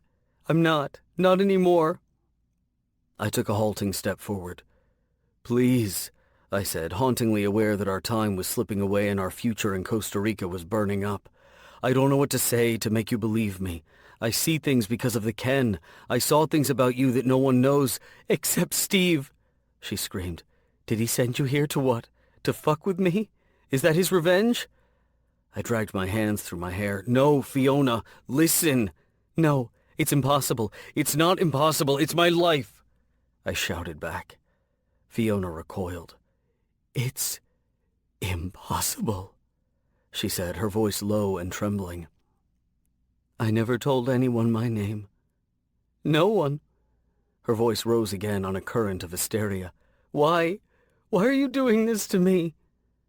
I staggered back, my hands up. Her pain and fear and shame were too much. It was no longer important that she believed me, only that she didn't feel like this anymore. She was so fucking scared. "I promise you, Fiona," I said, my throat thick with tears. "I swear on my life he doesn't know where you are. I haven't told him anything. I don't know him." "Get out," she whispered, her back against the far wall, and then screamed, "Get out!" A sob tore out of her after, and she hugged herself. "Leave me alone. Leave me." I staggered back, as if the floor were tilting under me.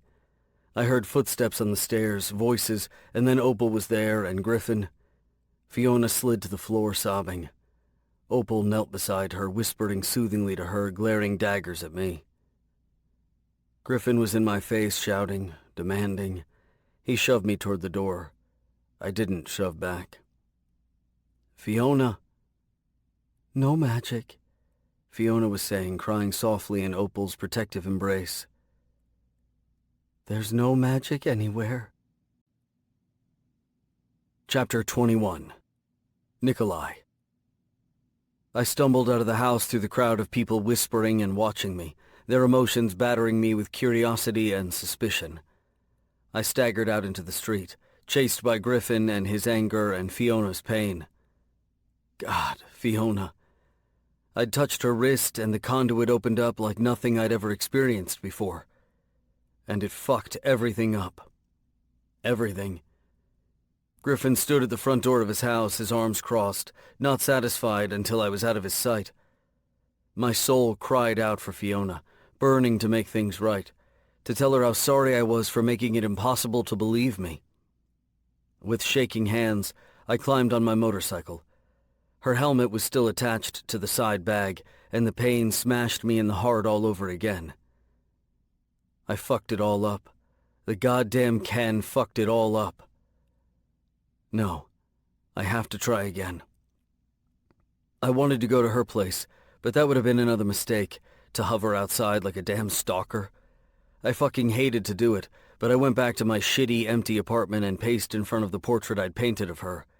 The vibrant colors were now slaps to my face. Her smiling, beautiful face, already a memory. No, I'll fix this. The hours crawled until enough had passed that I felt it was okay to send her a text. Just a text. "I'm so sorry. Please talk to me. I can explain everything." I hit send and waited. No answer. Another hour oozed by. "Please talk to me, Fiona. Please send me one word that says we can talk later. When you're ready. Please." It was rambling and pathetic, but I sent it anyway, desperate for her to answer. Silence. I lay on the bed, but sleep wasn't coming. Not for hours. I tossed and turned, and when the yellow light of dawn slunk across my bed, I grabbed my phone. Nothing. "Fiona, please, I have to see you. I have to try to make this right." No answer. The morning crawled. I thought about going to Fiona's place in the light of day, but was too afraid of scaring her. Of all that swirling emotion I'd felt from her. Her fear broke my heart. I needed one word from her, one text, one phone call. Just to hear her voice, even if it was to tell me she wasn't ready to talk yet. Yet. I couldn't let myself believe she would never speak to me again. Just before noon, my phone rang. My heart leapt out of my chest and my stomach dropped to my knees. I scrambled and grabbed it, catching a number that was vaguely familiar as I hit answer and put it to my ear. "Fiona?" "No, sir, is this Nikolai Young?" I slumped onto the bed. "Yeah, this is Nick." "Mr. Young, I'm Mike Gasparo, manager of the Forever Sunrise Assisted Living Facility. I regret to inform you that your mother is in a bit of a decline. We felt it would be prudent to alert you to her situation immediately." "She's dying?" Gasparo cleared his throat. The doctors have evaluated her and we believe she is coming to the end of her journey, yes.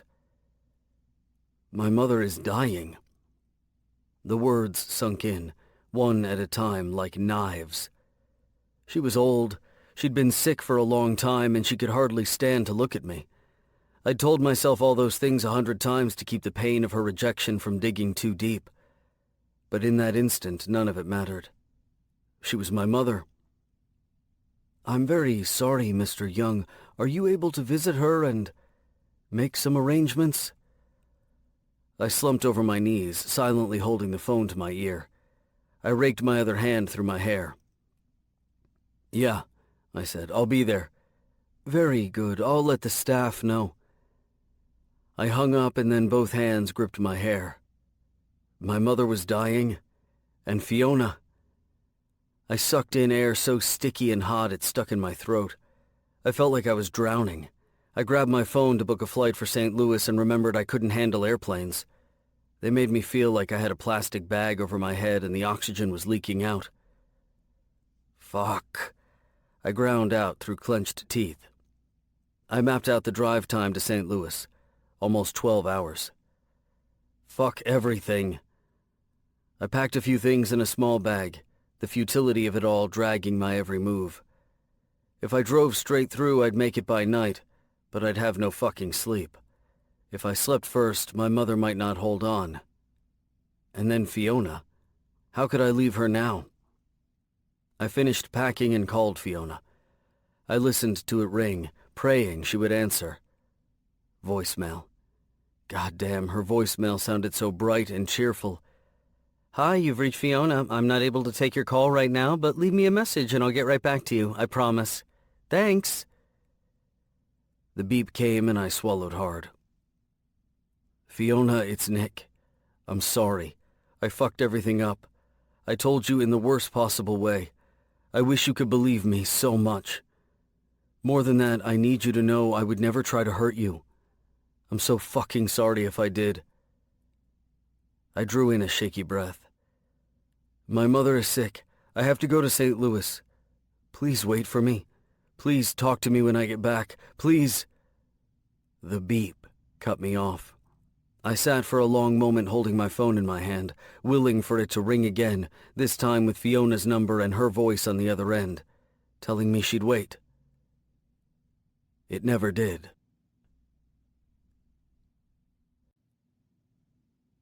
Chapter 22. Fiona. Please wait for me. Please talk to me when I get back. Please. The beep cut him off. I hung up, played the message again. And again. And again. I lay in bed, sweaty and sticky with the blankets bundled around me. I was cocooned with the phone in my ear and tears streaming down my face. And Nick. His voice was so heavy with pain. My heart was torn in half. Part of me wanted to believe him, and to believe that everything we had shared was real. The other half told me I'd been made a fool of all over again. That every emotion I'd had over the last weeks had been the product of someone else's manipulation. The things Nick knew were impossible for him to know, unless he'd spoken with Steve. Were they friends? Steve had always told me if I left him, he would find me. He would hunt me down.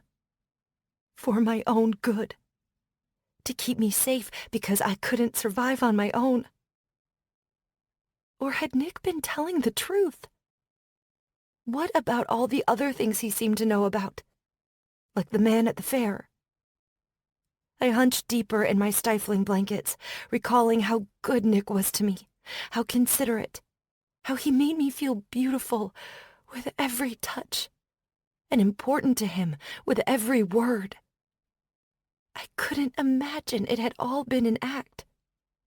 It felt so real, I whispered. So had all the sweet promises Steve made. No. I threw off the covers and lay flat on my back. Nick was nothing like Steve. Then how did he know? After Griff had forced Nick out of the party, I hysterically demanded that Opal tell me if she had told Nick about my hospital diagnosis. She'd sworn up and down she'd told him nothing, that she would never betray me. But Nick knew my name, that I'd been married. Because he was psychic? That's what he was asking me to believe? Stupid, silly girl. You want to believe him, don't you? Steve. Panic rocketed through me. God, he could be on his way right now. He might already be in Garden City. A knock came at the door, and the phone jumped out of my hand. Fiona, Griff called. it's us, checking in. I'm okay, I said, cringing as my voice came out sounding like a croak. Talk to us, honey, Nate said. please. I need a shower, I called. Badly. Then I can talk. I'll come over when I'm done. Promise? Griff said dubiously. I promise, I lied. We're going to be back in 20 minutes, Nate said. 20. Thank you, Nate. Tears filled my eyes. I'll see you soon. I picked up my phone and listened to Nick's message again. How could I believe him? How could I believe anything? The beach. Go to the beach. I couldn't think. Not here. I needed the beach where Nick had taken me when he came back to Savannah. I needed the wide ocean and the wind. I needed to bury my feet in the warm sand and close my eyes and think. Find the sunshine. Just be. I grabbed my bag and slung it over my shoulder. I yanked my tangled hair from under the strap and then froze as I caught a glimpse of my reflection in the long mirror by the closet. My eyes were swollen and red from crying, and shadowed from lack of sleep. My dress was wrinkled and sweat-stained. Oh, God. I grabbed my keys, blew Lemony a kiss, and slipped out of my apartment, shutting the door quietly. I climbed in my car and started it up, scared that Griff and Nate would catch me. But the Prius was a quiet car, and I carefully made my way out of the complex, unnoticed. At the stop sign just outside Garden City, I turned on the radio, and Fiona Apple's Criminal was playing. That had to be a sign. I felt better, a little more like myself. A sigh eased out of me. I followed the route through Savannah that still hadn't woken up this early on a Sunday morning, driving along the tree-lined boulevard that would take me to the coastal highway. At a red light, I noticed a tall, red-haired man was crossing the street, a block ahead, and my heart jumped into my throat. He turned in my direction, and I swallowed hard. It wasn't Steve. But I'm coming for you. The light changed. I crossed the intersection and reached to turn up the music with a shaking hand, to drown out his incessant, insidious commentary. I glanced at the knob for a second to crank up the sound, and then it happened. Brown hair, a blue blouse, tan skirt flashed in the windshield, followed instantly by a hideous, sickening thump, and the crumpling of my hood. I hit the brakes with both feet. The car screeched to a halt, throwing me forward and then back against the headrest. Oh my God, I hit someone. I hit a woman, and now she was lying in the street 10 feet in front of my car. Her lap on backwards, her legs splayed. One bent the wrong way, as if she had 3 knees. The blood evaporated out of my body. Cold fingers crawled over every inch of my skin, leaving a tingling, numb sensation behind. A heavy pall of dread fell into my gut, and my heartbeat lurched sluggishly against my chest. My hands shook so badly, I could hardly put the car in park. I managed to get the door open and stumbled out of the car toward the woman. Oh my God! Oh my God! Oh my God! My eyes searched her for signs of life, feeling as if I were out of my body, because something this horrible couldn't have just happened. The woman was young, younger than me, maybe, and her eyes were open, fluttering. Her chest rose and fell, and small groans were issuing from her throat. A man sprinted over from seemingly nowhere, dressed all in black. Black polo shirt, black pants, black boots. He looked between the woman and me, and then knelt beside her. "I'm sorry," I whispered. "I just looked down for a second. I'm so sorry." Shame and guilt and fear congealed in my stomach. The woman's hips were twisted, and a bone protruded from the sickeningly broken leg. I did this. I did this to her. "I'm sorry," I said again, jaw trembling. "I'm so sorry." The man glanced up at me and gave me a pitying look before his features hardened again. He grabbed his phone and spoke into it. The words made no sense. A rushing sound in my ears deafened me. Cars had stopped. People were getting out. As if from a great distance, I heard someone say they called 911. I fell to my knees beside the woman, the asphalt scraping them raw, though I hardly felt it. She was still breathing. Her eyes were glazed and looked somewhere beyond here. Somewhere beyond pain, I hoped. "I'm so sorry," I told her. "I just looked down for a second." I said it over and over again. I was still saying it when the police cruisers pulled up with an ambulance. An officer gently pulled me away so that the EMTs could work on the woman, whose legs were mangled and twisted, and God, I wanted to vomit. "Have you been drinking, ma'am?" the officer asked, taking in my wrinkled party dress, my disheveled hair. No, I said, craning to look over his shoulder at the woman. "I just looked down for a second." He asked me more questions. I could barely understand him.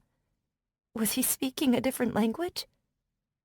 I gave him my ID, the driver's license with the name Fiona Starling on it.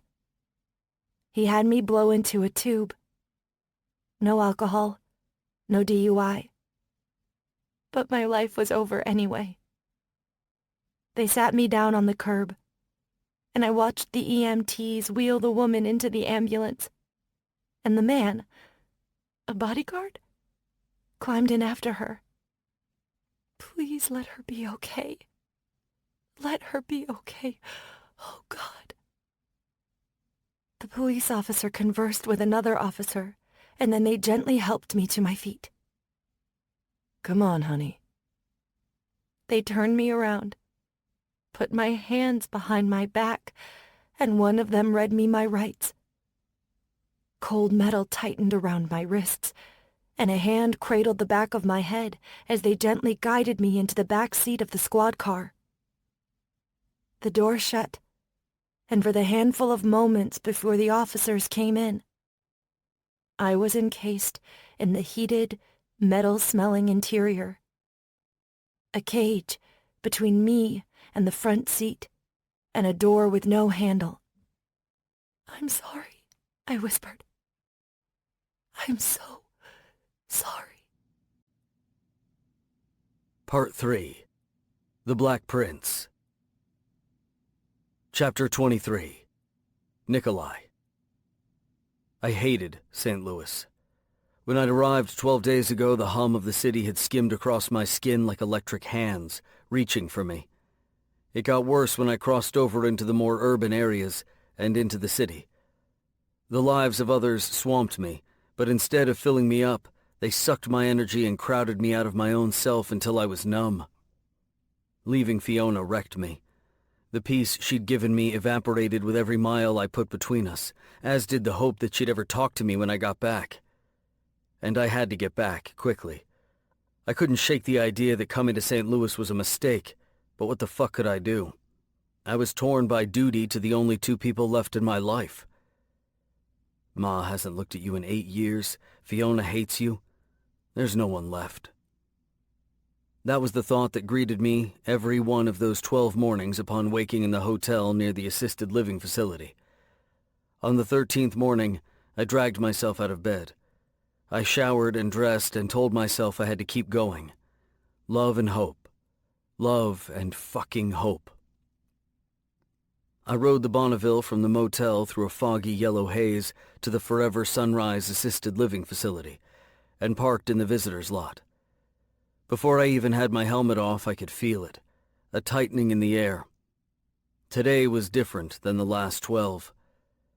I signed in at the reception desk and Doris Walker, one of the assistant managers, welcomed me with a pitying smile. "Mr. Young," she said, "how are you this morning?" "My mother is going to die today." "Fine." She handed me a visitor's badge. "I'm sure you're a great comfort to your mother these last days." I was sure my mother was out of it and had no clue I was there, but I nodded and let the woman think she was being helpful. I took the stairs to the second floor. At number 219, I knocked lightly on the door, then opened it. Carl, one of the nurses, was already inside. My mother was lying in the bed, bone-thin and sallow, her brown hair streaked gray and brittle against the pillow. "Morning, Mr. Young," Carl said, with a sneer lurking behind his polite, professional smile. He didn't like me. He'd been around for some of my past visits where my mother fell into a panicked delirium where she was half in the present, half trapped in the past. Carl thought I should stop coming. "She's pretty quiet today," Carl said. "A bit weaker." I took the chair by the bed. Carl was right. My mother was weaker than she had been these last 12 days, and I felt it. The separation between her body and herself was growing, minute by minute, second by second, like threads being pulled one at a time. Today is the day. "Can I get a minute, Carl?" I asked when he didn't move. He held my gaze a minute, then nodded.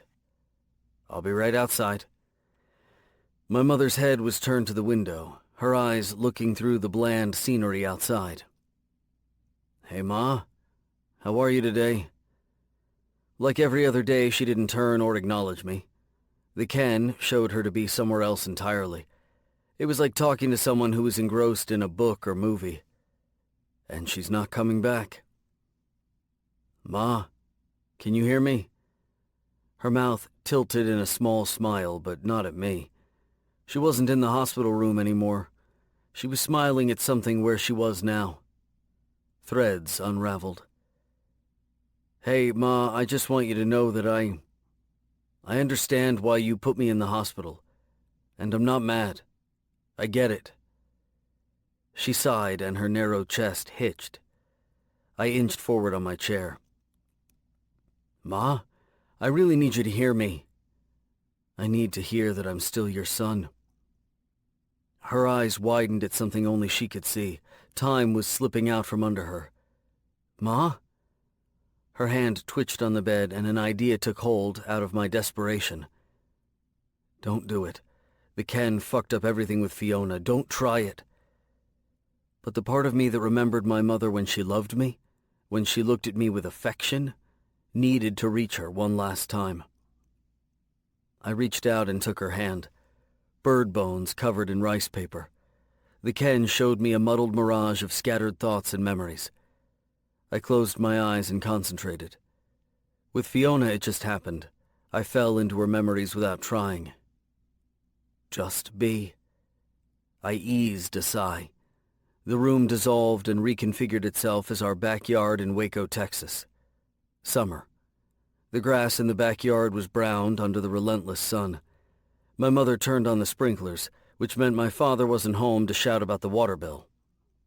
My mother was young and beautiful, her head thrown back in laughter, as a little brown-haired boy chased her with a bucket of water. He struggled to lug it after her, and she ran slow, then pretended to be cornered so he could dump it over her feet. "Aye, you got me," she cried and picked him up and swung him around. The sprinklers jetted water around them. Rainbows danced, and I watched. "My sweet Kolya," she crooned. "You and me, yes? My little partner in crime." She smiled at him, at the 6-year-old me, then kissed his cheek and they danced in the water. My eyes blurred. "I love you, Ma," I whispered, too quiet to be heard over the shucking sprinklers or the laughter of a little boy. My mother stopped dancing, held the boy's hand in hers, and looked right at me. At me. "I love you, Kolya. I always have, my sweet boy. I always will." A sound, a gasp, fell out of me, and I could hardly see for the tears. Her smile was radiant, and I blinked hard to keep seeing her.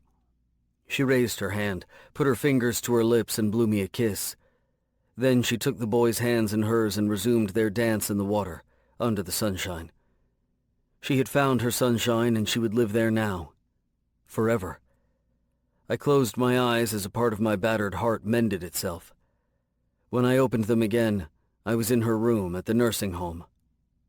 The last thread had unraveled. "The funeral will be held in 4 days," the director told me. "She's made all the arrangements."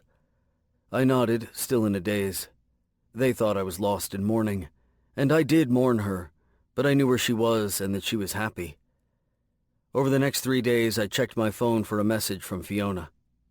Nothing. Twice I called her, and both times it went to voicemail. On the third call, the automated message said the mailbox was full. "Wait for me, baby. Please." On the 4th day, I stood at my mother's grave with a priest and Mr. Gasparo from the nursing home. I buried my mother under a small marble placard that initially was to have only her name and the dates, but I paid for an alteration. Nadia Sokolov Young, beloved mother.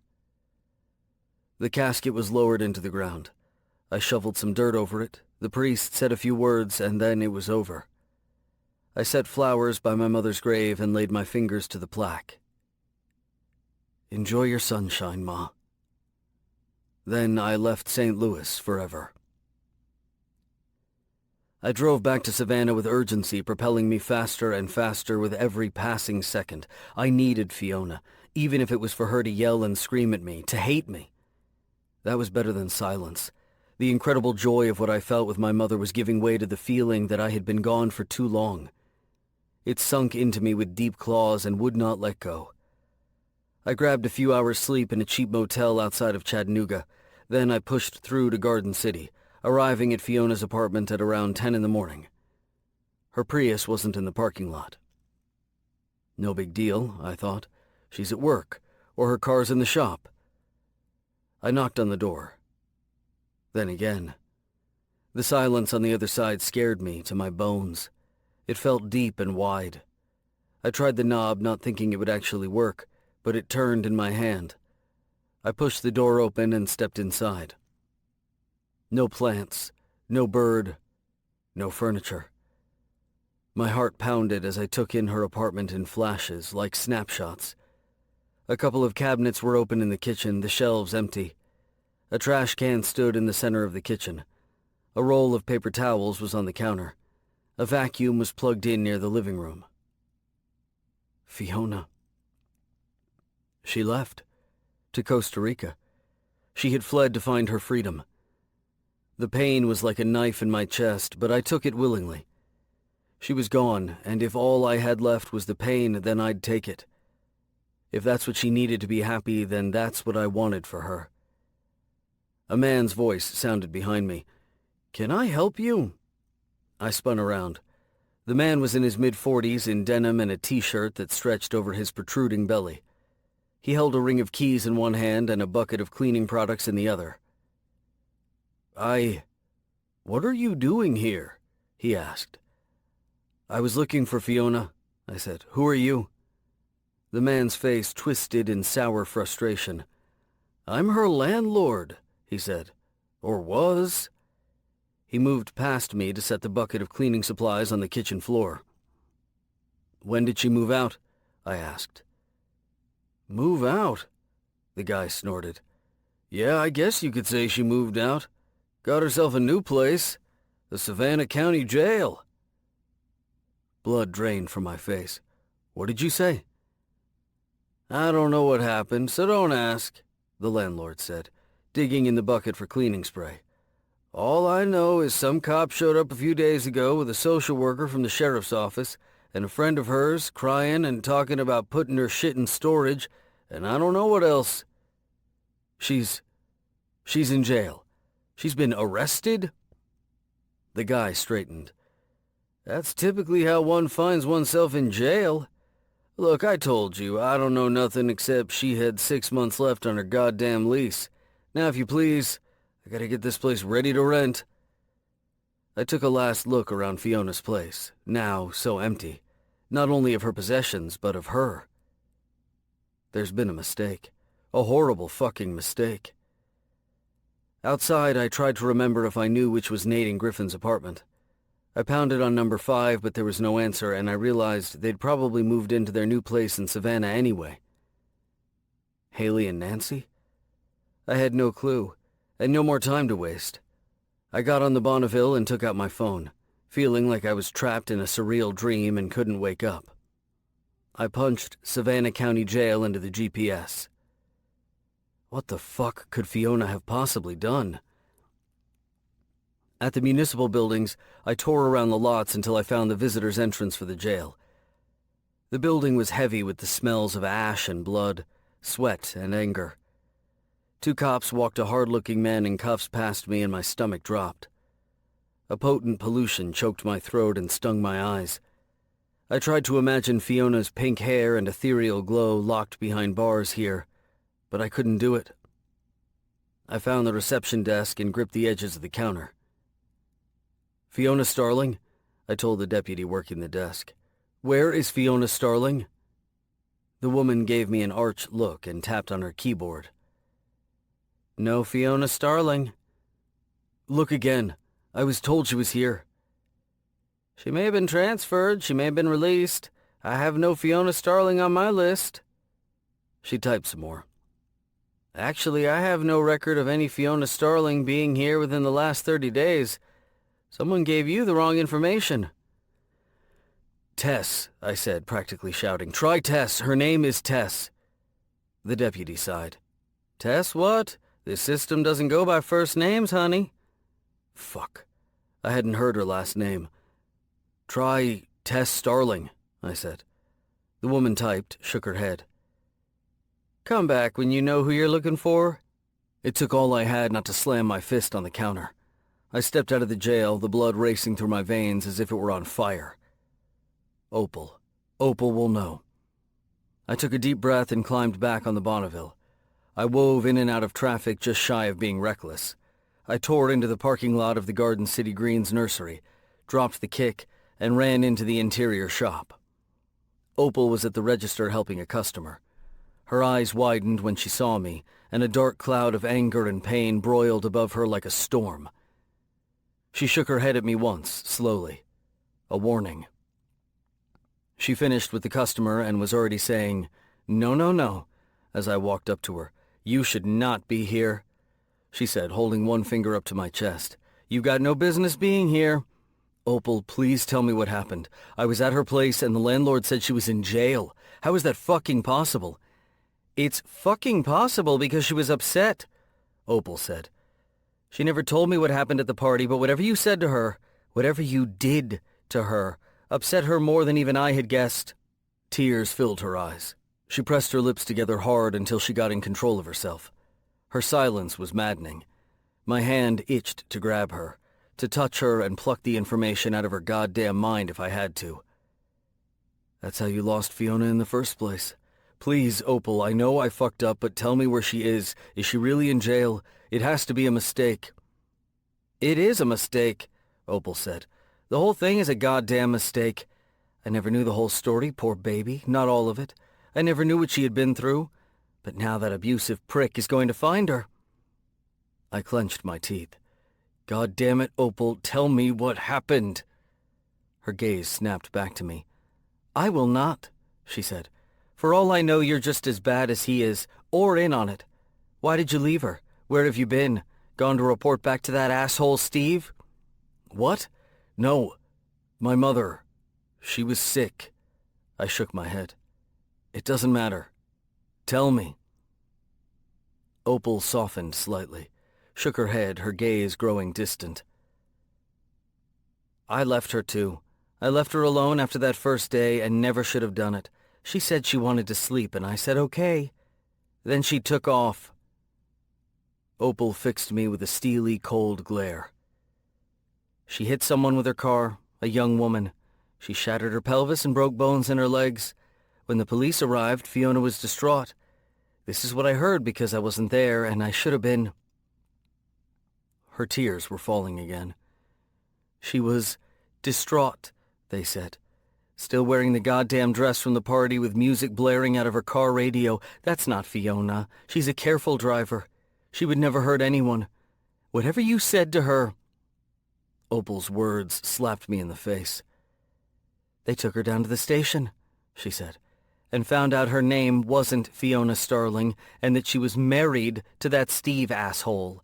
She was running from so much and I never knew. Poor baby, and now it's too late. She was charged with reckless driving and identity fraud." My heart clanged dully in my chest. "Did she have a lawyer?" Jesus Christ, did someone help her?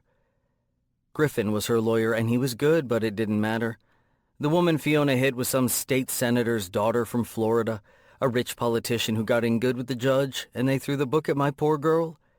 The fines for the fraud wiped out her savings, and they gave her 3 years in prison for reckless driving.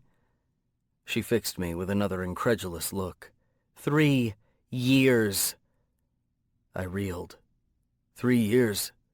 Where? But Opal wasn't listening. I was her phone call. She didn't say much except that she wanted me to take care of Lemony. She didn't even ask for a lawyer. I set that up with Griff myself, and I set up getting her stuff put into storage.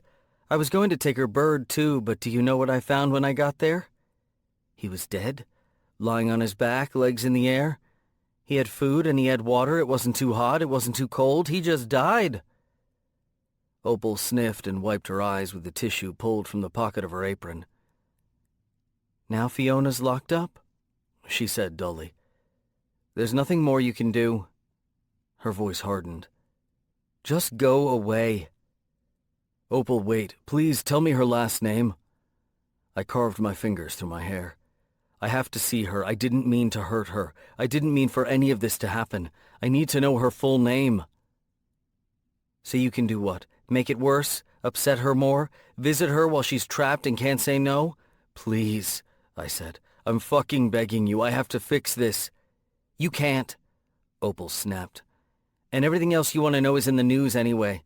Her husband's going to find her, torture her with his very presence. Everything she worked so hard for is gone." She shook her head at me, disgust rolling off of her in waves. "I'm not going to tell you one more damn thing. You can look it up yourself, but it won't come from me. I kept her confidence. I didn't betray her, and I'm not going to start now. That's the least I can do." She left me standing there in the heat and thickening air that seemed to choke me. I walked like a zombie out of the garden center, back to the parking lot, and pulled my phone from my pocket. I typed Tess Accident Arrest Savannah in the Google search bar. A local news affiliate article came up first. Early Sunday morning, Tess Daniels, age 23, struck with her car and severely injured Margot Pettigrew, age 21, daughter of State Senator Andrew Pettigrew of Miami Beach, Florida. The Pettigrews had been vacationing at Tybee Island, and according to her security escort, Miss Pettigrew decided to take a lone walk in Savannah on the morning of the incident. Daniels was arrested and charged with reckless driving and identity fraud when it was discovered she had been living under an assumed name in Garden City, a suburb of Savannah. Daniels was arraigned and sentenced to 3 years at the Whitworth Women's Facility. Since that time, Miss Pettigrew has undergone 3 surgeries and is still recovering at the Mount Sinai Medical Center in Miami Beach. Bile rose in my mouth. I felt sick to my stomach, and tears choked my throat. 3 years. 3 years.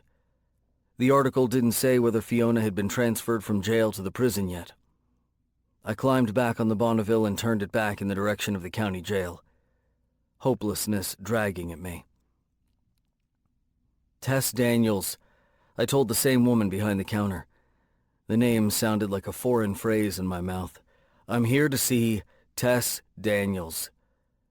The woman gave me a tired look and typed the name. She shook her head at me. Transferred, she said. Last night. Whitworth Women's.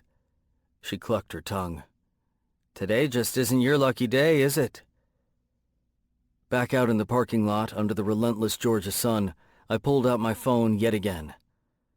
Whitworth was northeast of Athens, a 4-hour drive. This is a mistake, I thought as I put on my helmet. A huge fucking mistake. I headed east on the Bonneville and hit the highway, remembering Fiona's arms around me, squeezing me twice to go faster, the thrill of her exhilaration wrapping around me. Those memories felt like a dream now, and this waking nightmare was all that was left. Chapter 24. Fiona. It was after 10 o'clock at night when we arrived at Whitworth Women's Correctional Facility. I was marched in with the rest of the inmates, in orange jumpsuits, through the processing center. We were made to strip, then squat, spread ourselves for inspection. I thought the first time it happened in jail was the worst, as if I could get used to it. I wasn't used to it. Humiliation trailed over me with the sweep of the female corrections officer's gloved hand. The prison was overflowing. That's what I heard on the bus ride over. My group of inmates was supposed to be lodged in the minimum security wing of a minimum/medium security prison. But the prisoners all looked much tougher than minimum security to me. For many of these women, their faces were hard and stony, as if the difficulty of their lives was slowly petrifying them from the inside out. Showing how bad it hurt was a sign of weakness. I was riddled with it. When we got off the bus, I tried to look at the rest of the inmates in our line to see if there were any like me, new and scared to death. But we had to keep our eyes forward and say nothing. We were marched to the dormitories. After lights out, the large room seemed to seethe with the breathing of 150 women. I imagined a sleeping dragon I didn't want to wake up. I was assigned to a sectioned-off cubicle with 2 bunk beds to each side. The last bed available was the top bunk on the left side. I stored my belongings, which had been reduced to a bar of soap, a towel, toothpaste and brush, flip-flops, and 2 pairs of state-issued underwear, both too big for me. As quietly as I could, I climbed into the second bunk, but it squeaked and rattled. "Shut the fuck up," came the sleepy murmur from one of the women in my cubicle. I climbed under the thin sheet and curled into a ball around the bag of belongings. I lay still, listening to the coughs and bed squeaks of the 150 inmates in the same room. No one was crying. Or maybe they were. Like me, silently, not even letting the bed shake. This is your life now, for the next 3 years. 3 years with the possibility of parole in 18 months. The judge had been a friend of Margot's father, who was a state senator. They golfed together and went boating off Tybee Island. They hustled me through the system so fast, Griffin hardly had time to catch his breath. He did his best, but favors were exchanged, And Griff told me Senator Pettigrew wanted this swept under the rug as fast as possible. It's fishy, he'd whispered to me before my arraignment. Fishy or not, the judge threw the book at me. 3 years for reckless driving and serious injury by vehicle. And $8,000 in fines for my fraudulent Social Security card and driver's license. The fact that they hadn't found my fake passport kept me from a 10-year sentence. During my one phone call, I told Opal to find it and burn it and take care of Lemony. She'd done the first, but poor little Lemony was already gone.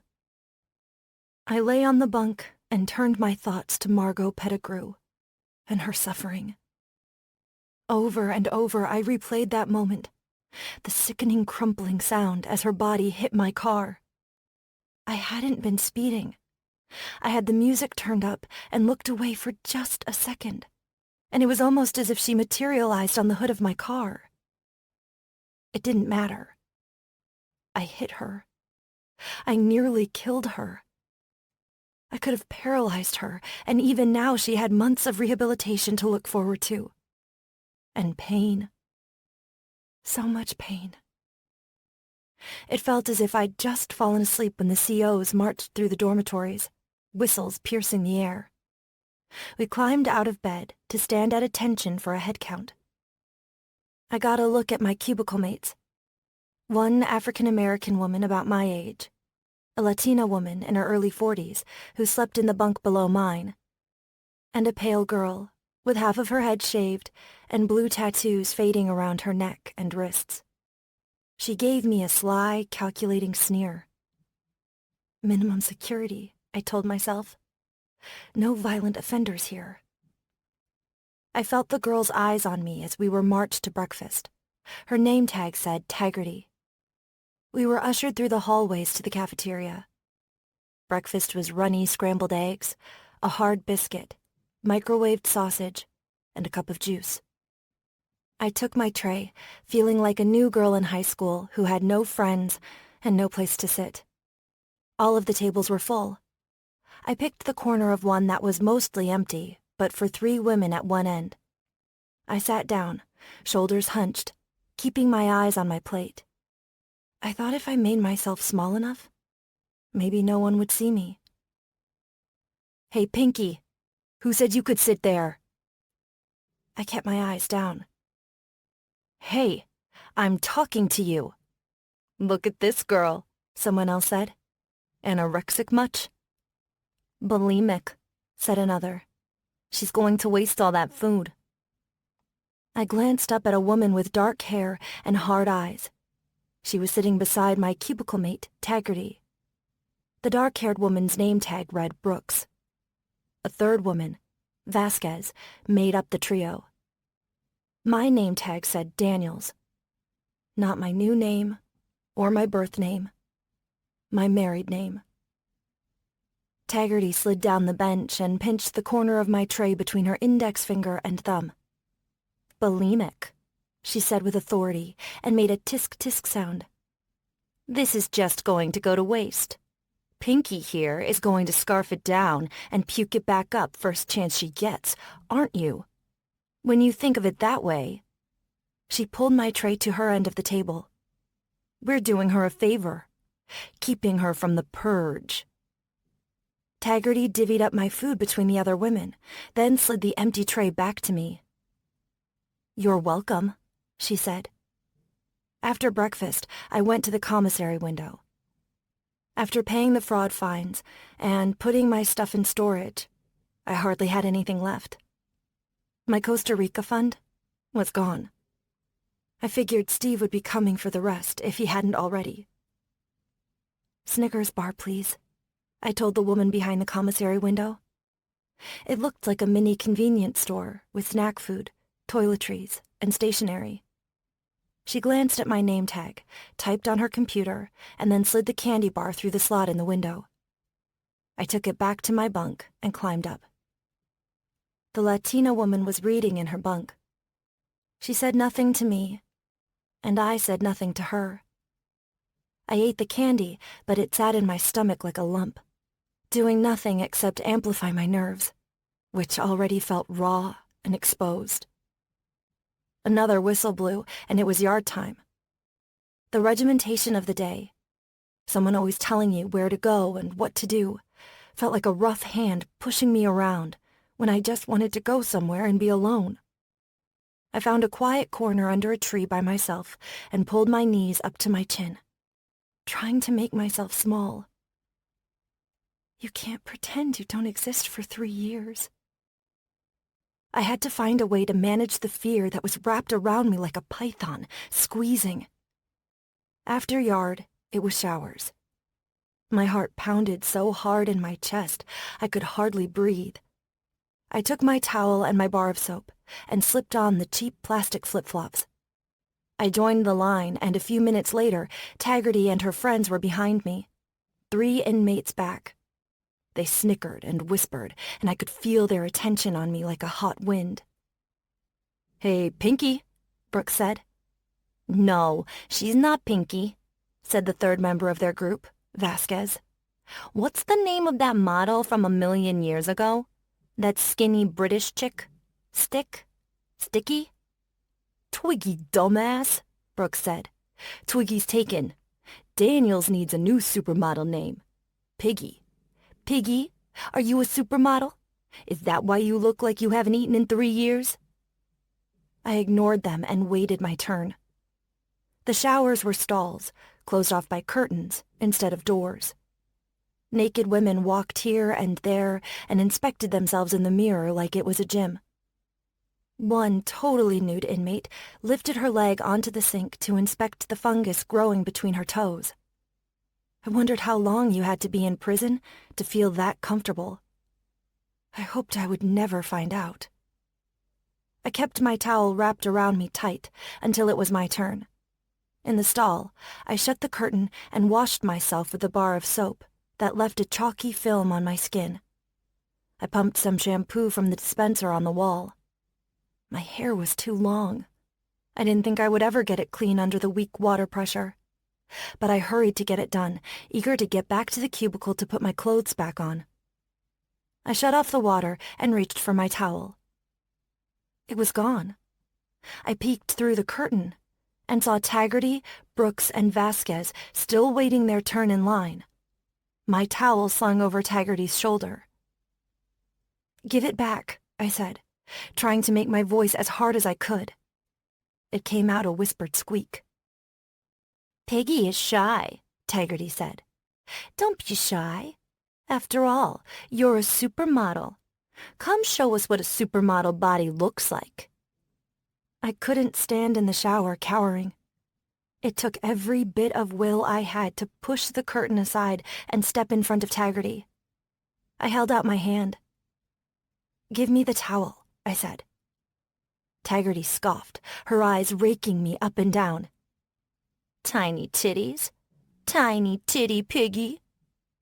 "Jesus, eat a sandwich. Or 10, Vasquez said. Somehow, I managed to keep my eyes on Taggarty, even as my skin felt on fire. "Give me the towel," I said again. She held my gaze for a moment, then slung it from her shoulders. "Sure." She handed it to me. "Here you go." I took it quickly and wrapped it around myself.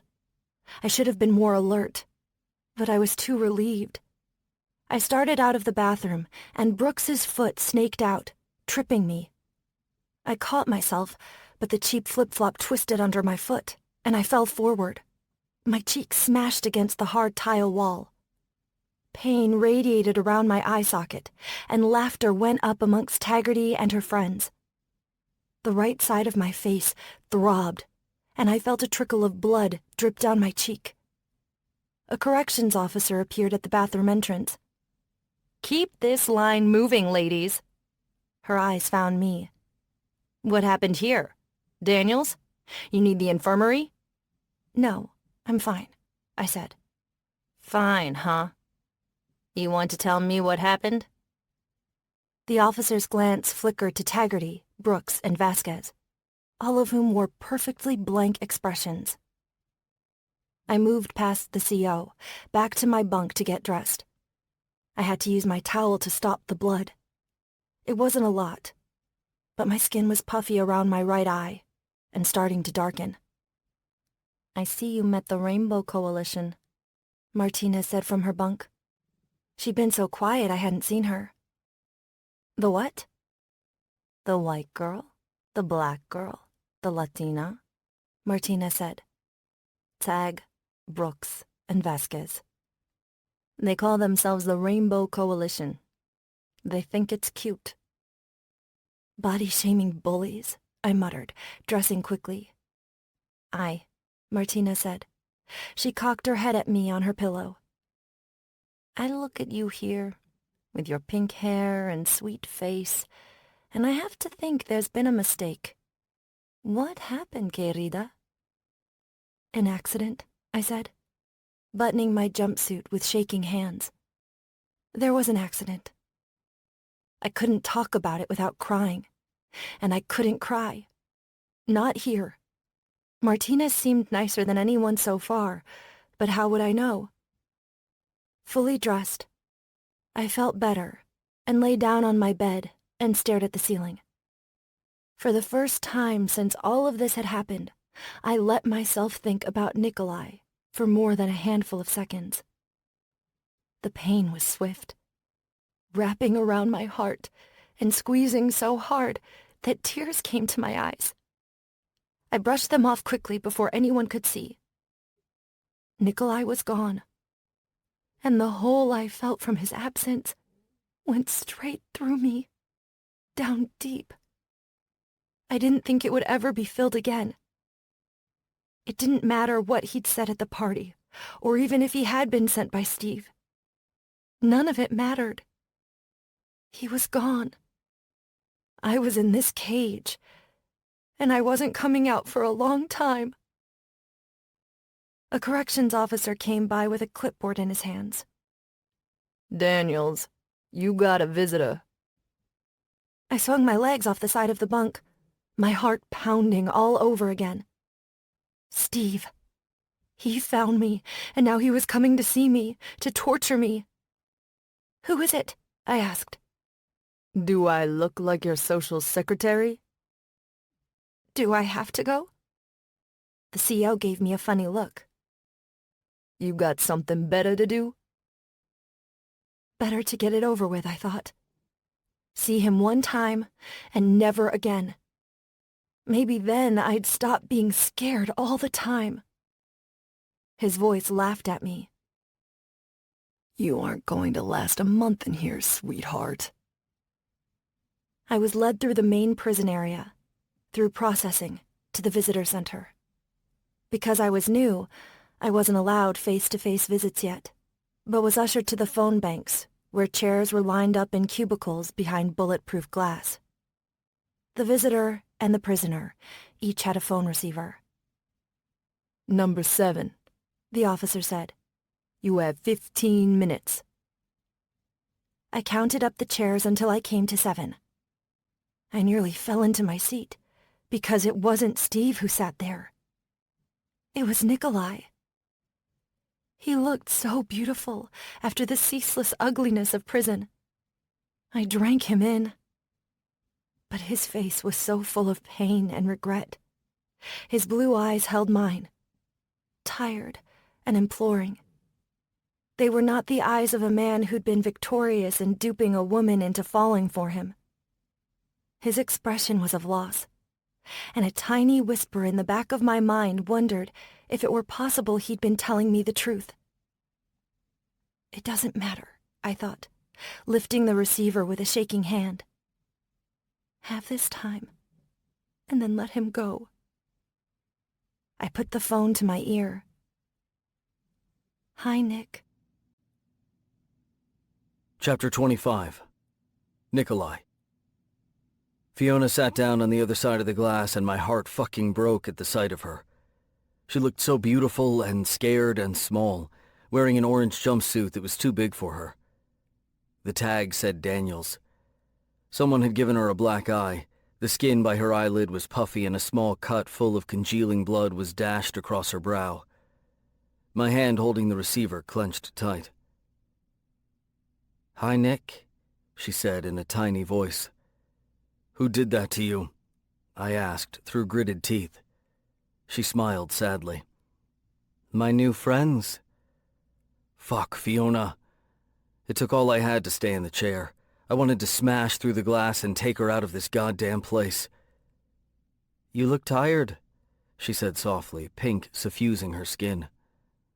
"I got your messages. How is your mom?" "She's gone," I said. The pink flared, tinged with violet dust. "Oh, Nick, I'm so sorry."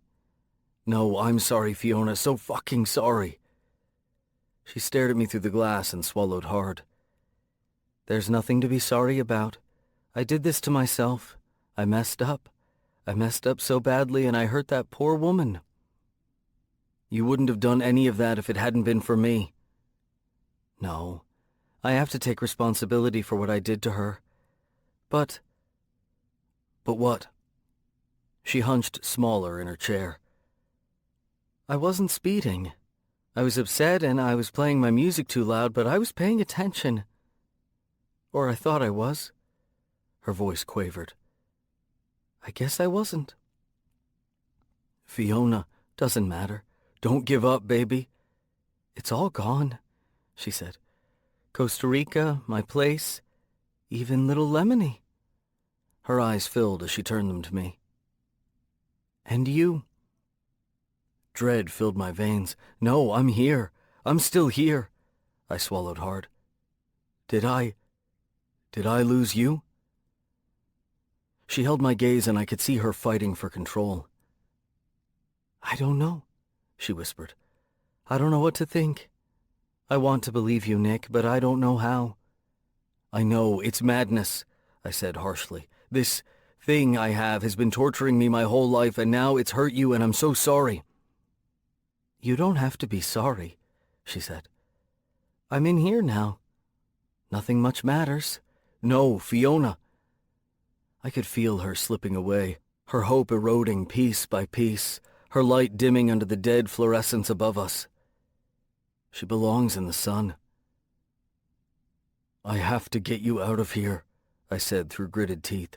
"I'm going to get you out." She shook her head. "Griff did the best he could." Her eyes shone. "It's good to see you, Nick. You're so beautiful after all that's ugly in here. I thought I'd be angry with you if I ever saw you again. Or confused. I was so conflicted about what you told me and how I felt.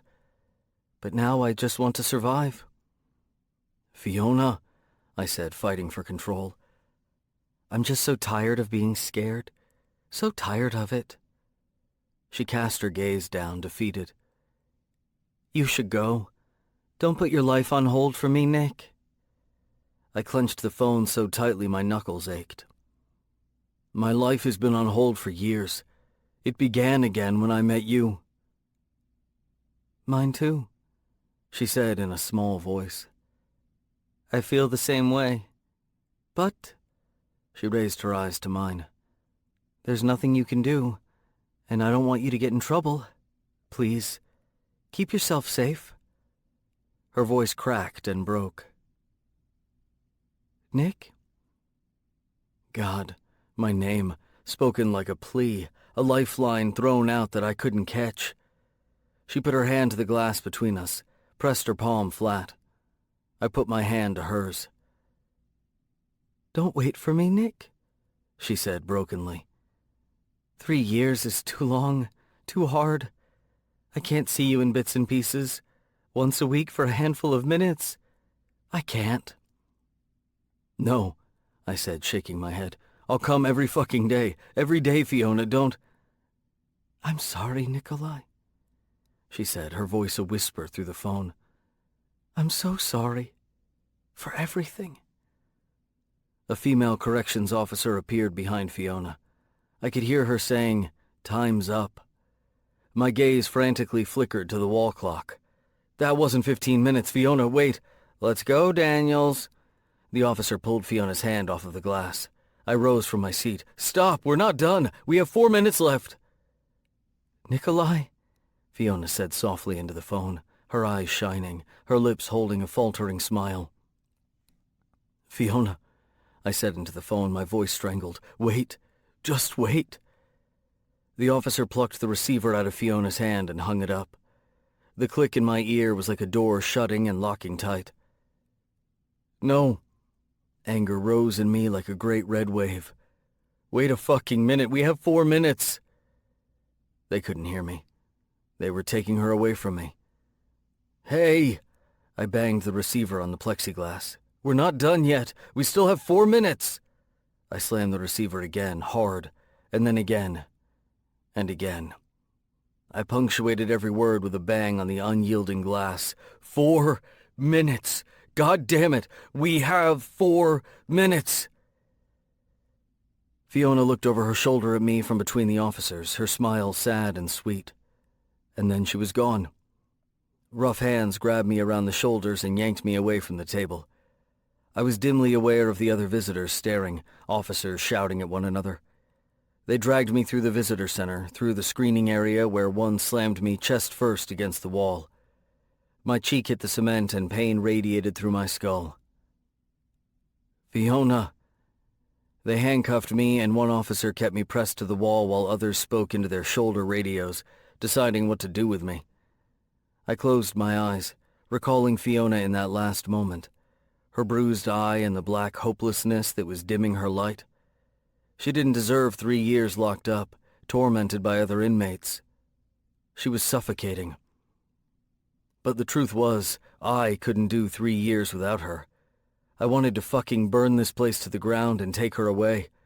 To Costa Rica, where she could thrive with her plants and animals in the sunshine, and none of my fucked up shit could hurt her again.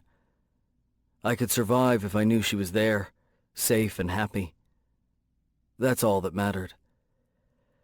"It was an accident," I muttered against the wall. "She would never hurt anyone. It was a fucking accident. A mistake. This has to be a mistake." The officers hauled me down a hallway toward a back door. The sunlight was glaring and hot in my eyes. They uncuffed me and gave me a shove, like bouncers kicking out a drunk. I felt drunk. The ground spun beneath me, the door slammed shut behind me, and I heard the bolt slam home with the heavy weight of 3 years reverberating through it. Straight to my fucking heart. Chapter 26. Nikolai. The Bonneville roared under me. I pushed the machine faster and faster, careening around turns and weaving around cars as night's shadows thickened around me. One highway became another. Road signs tried to tell me where I was, but I hardly saw them. I was going nowhere because I had nowhere to go. No way to help Fiona. Highway 23 South. My eye caught the highway sign just as darkness descended completely, bringing with it the rumble of a thunderstorm. I turned my headlamp on, still riding as fast as the winding road allowed. I was on a 2-laner with tall trees looming around me on all sides. The highway had been cut through a thick forest. I kept going even as the rain came down, spattering the visor of my helmet. Even as visibility dimmed and then became dangerous, I didn't stop. The headlamp cast a ghostly yellow light on the silent road ahead. No cars came the other way. None were behind me. My shoulder muscles complained from sitting in the same position. My hands ached, gripping the handlebars. Then the Bonneville sputtered as if it were as exhausted as I was. It shuddered and lurched beneath me, the engine popping. I thought it was the rain or a malfunction. A quick glance at the gas meter showed that the needle was on E. I fucking ran out of gas. I coasted the bike to the side of the road as it died completely. The road dropped down into a shallow ravine. I tore off of the bike and shoved it over the side. The Bonneville hit hard with the shatter of glass, the headlamp, probably, and slid down the wet leaves to come to a stop about 8 feet away from the road. Once upon a time, that motorcycle had been my most prized possession. Once. I paced the road, up and down, like a caged animal trying to escape the madness of all that had happened. Finally, I sat on my heels, my head in my hands, gripping my hair, pulling hard as a roar of rage and pain rose up in me. Fiona. A guttural scream ripped from me, and the sky tore open. Rain came down in sheets. The pounding drops sounded like cymbals crashing as the water splattered the leaves in the trees around me. There was a flash, and then thunder bellowed. A moment later, lightning crackled again, illuminating the road in front of me for an instant. A winding snake that led deeper into the forest. I breathed hard. My throat scraped raw. My entire being was scraped raw. I was flayed open and bleeding because the only person who mattered in this fucking world was scared and in pain, and I couldn't do a damn thing about it.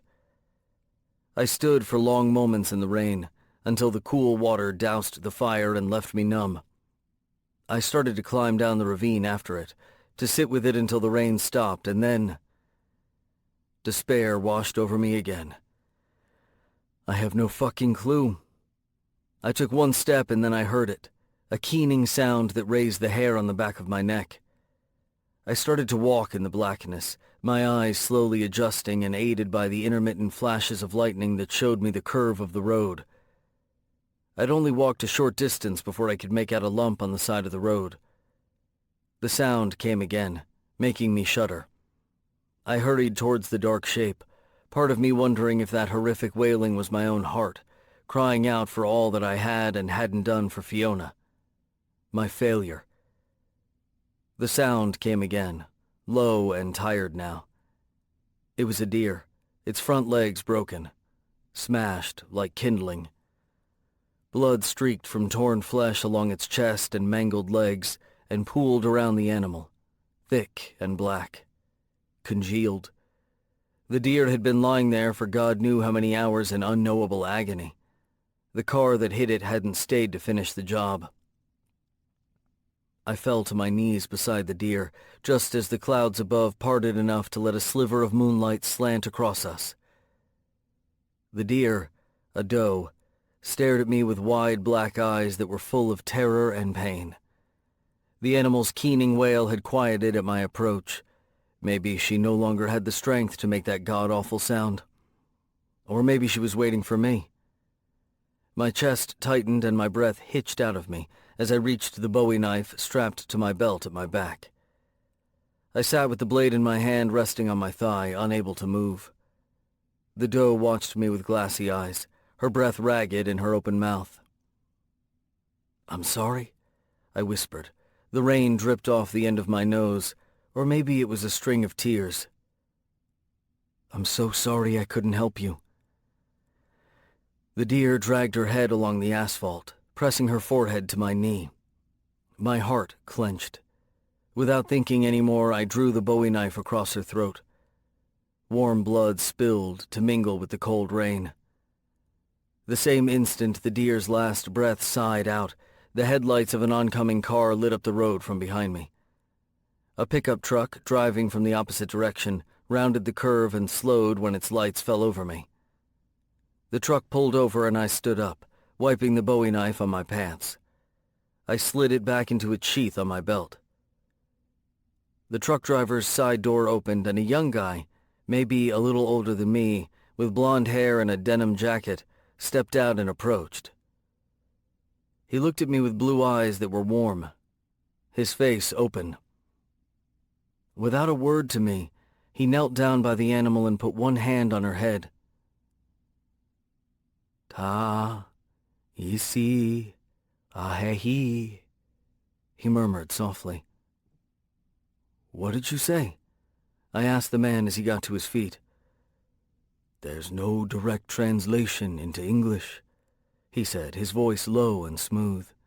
He had a wide-open, friendly face, but his blue eyes held a sadness that ran deep, and I realized with a jolt that my Ken could not see him.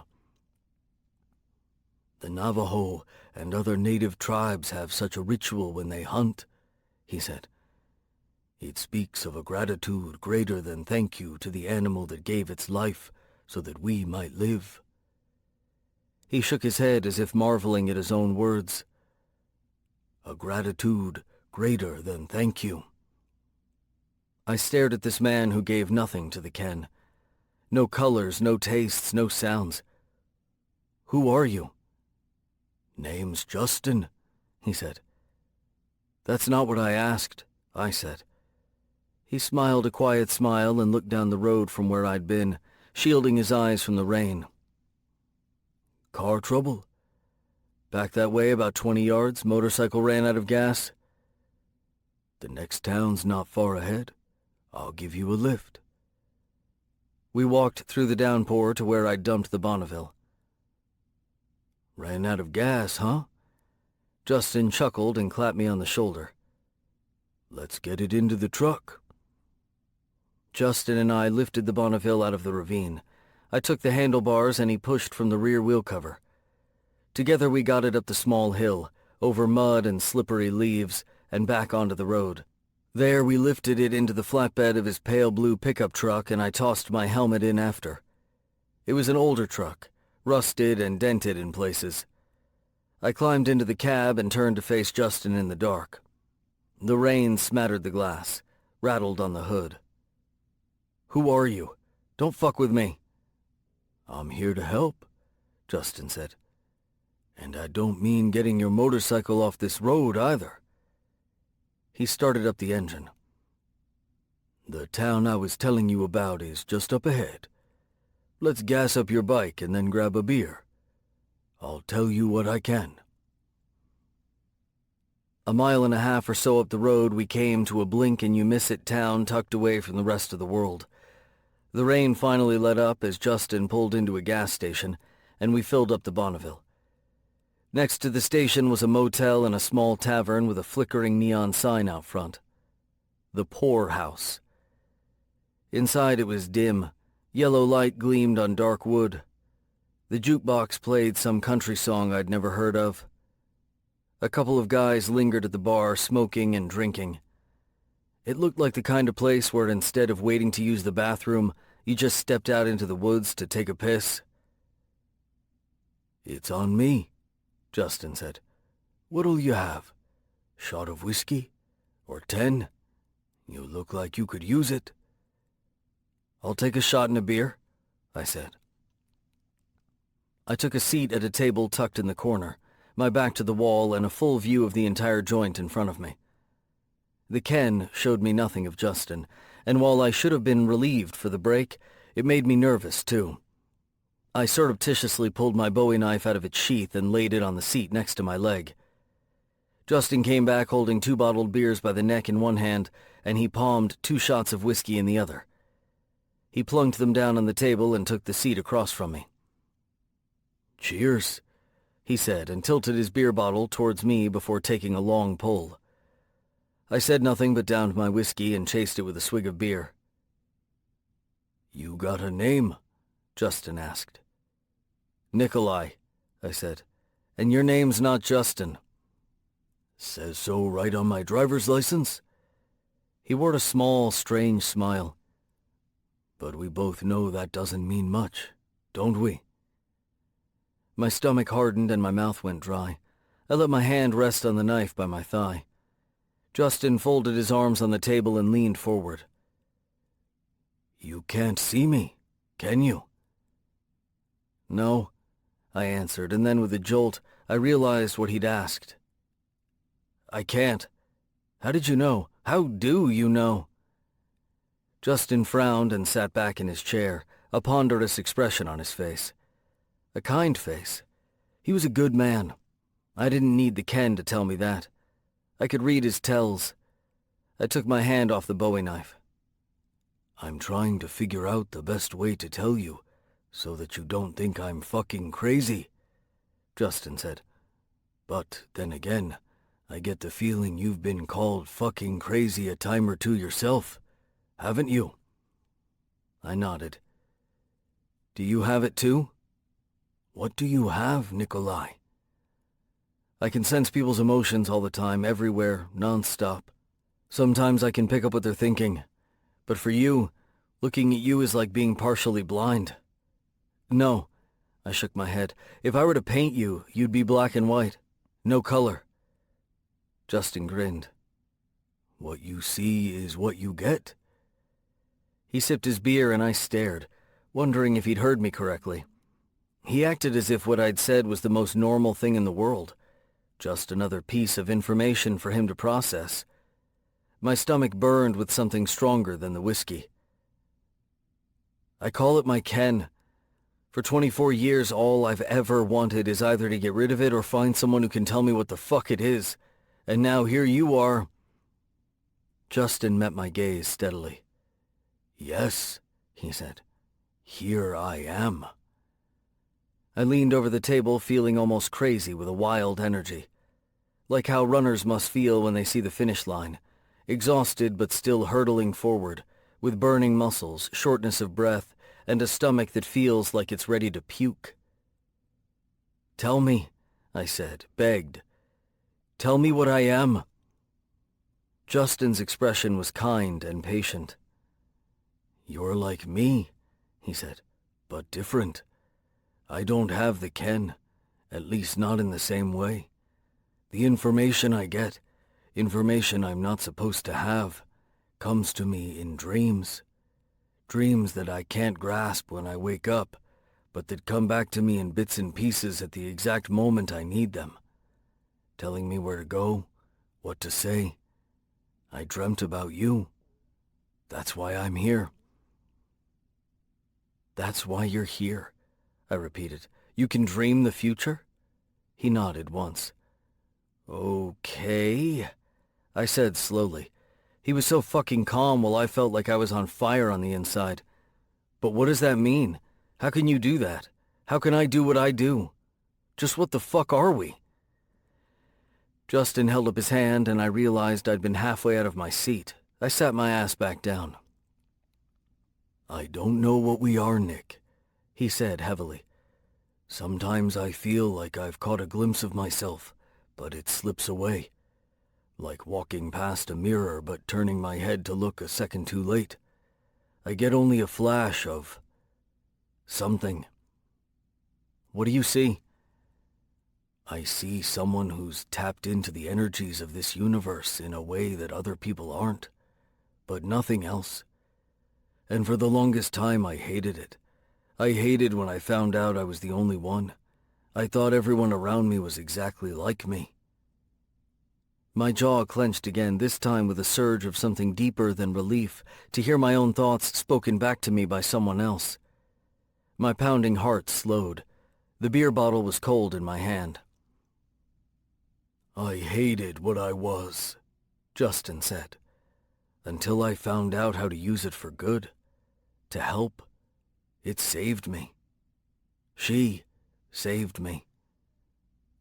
A rueful smile spread over his kind face. I met a girl. Isn't that how the best stories begin? Yes, I said, my throat suddenly thick with tears and regret. I took a sip of beer to swallow them down. I met a girl. Justin leaned over the table. I wish I could tell you exactly where it came from. Your Ken.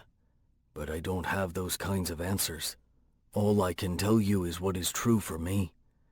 You have a conduit to the energies in this world, and the only way to survive it is to use it to help others.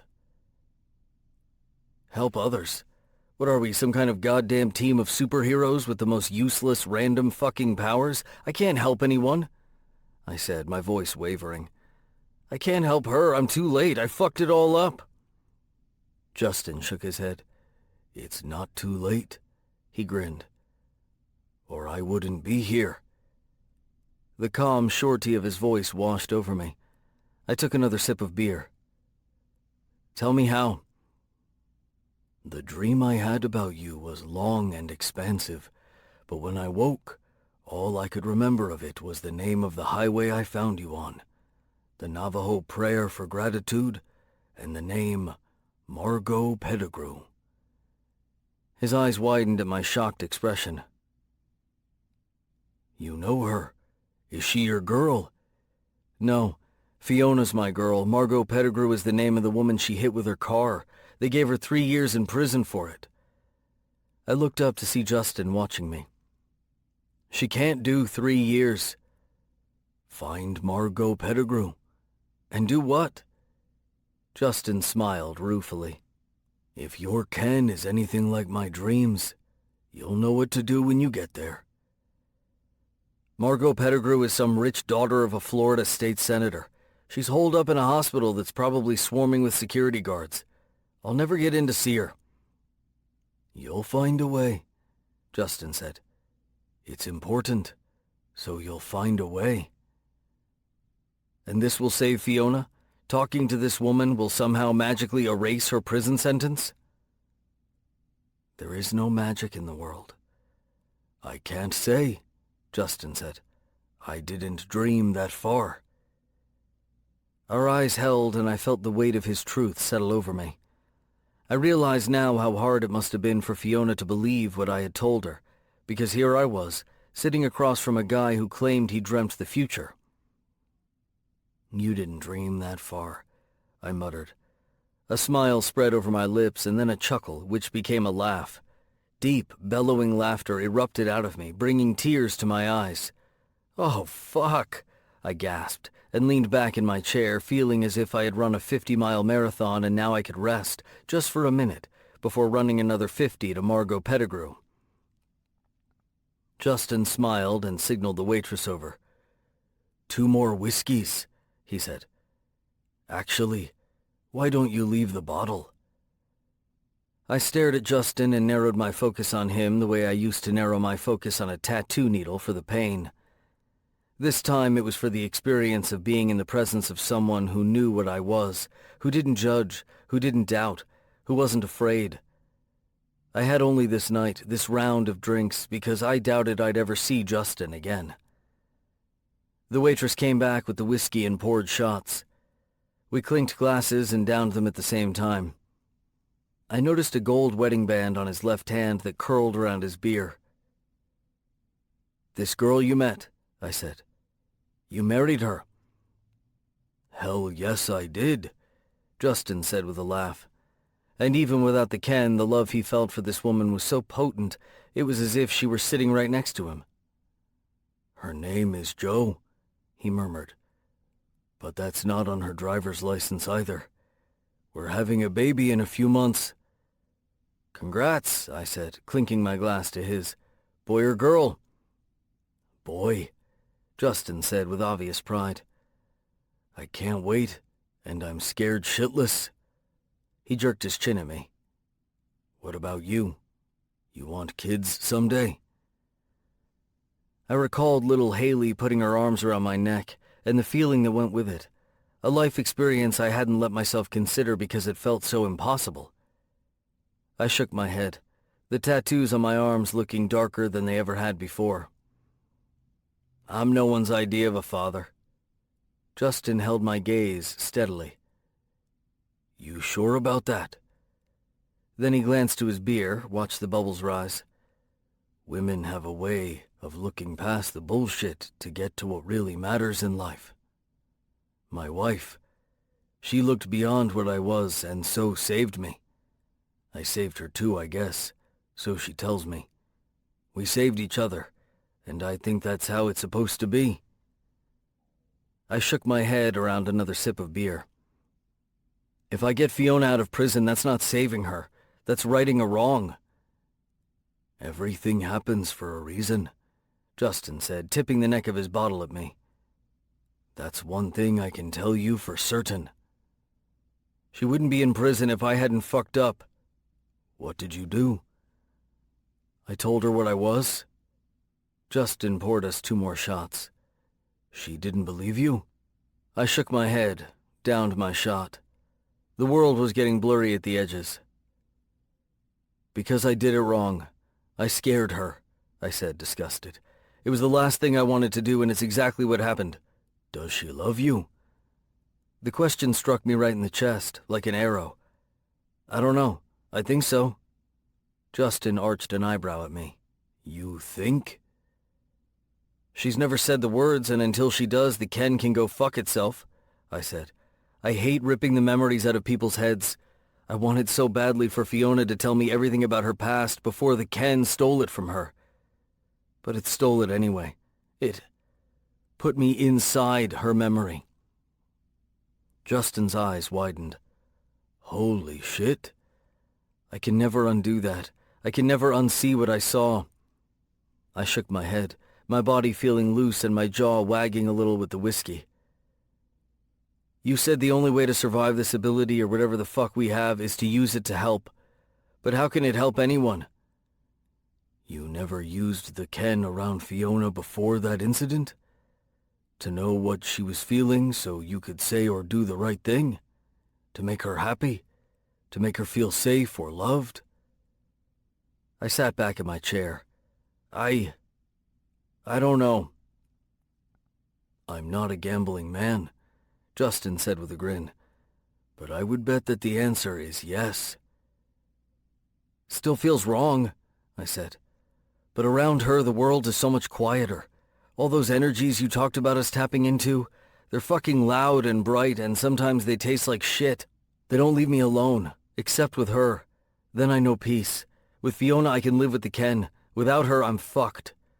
Ken or no Ken, if I don't have Fiona, I'm fucked. Because you love her. I opened my mouth to speak, but it felt wrong to say the words. I'd failed her so badly. I rubbed my eyes, trying to clear my vision. Fuck. Why am I sitting around here? Gotta get to Florida. Not tonight, Justin said. Even without the booze, you are in no condition to keep going. You need some sleep. Get some rest and some food in you, and then go. I hated to admit he was right. It felt like years since the housewarming party, and that I'd been awake every minute since. Finish a beer with me. Justin raised his glass. You know, it's not every day I meet someone who's tapped in. It's a fucking miracle, I said, tossing back the liquor. Are there others like us?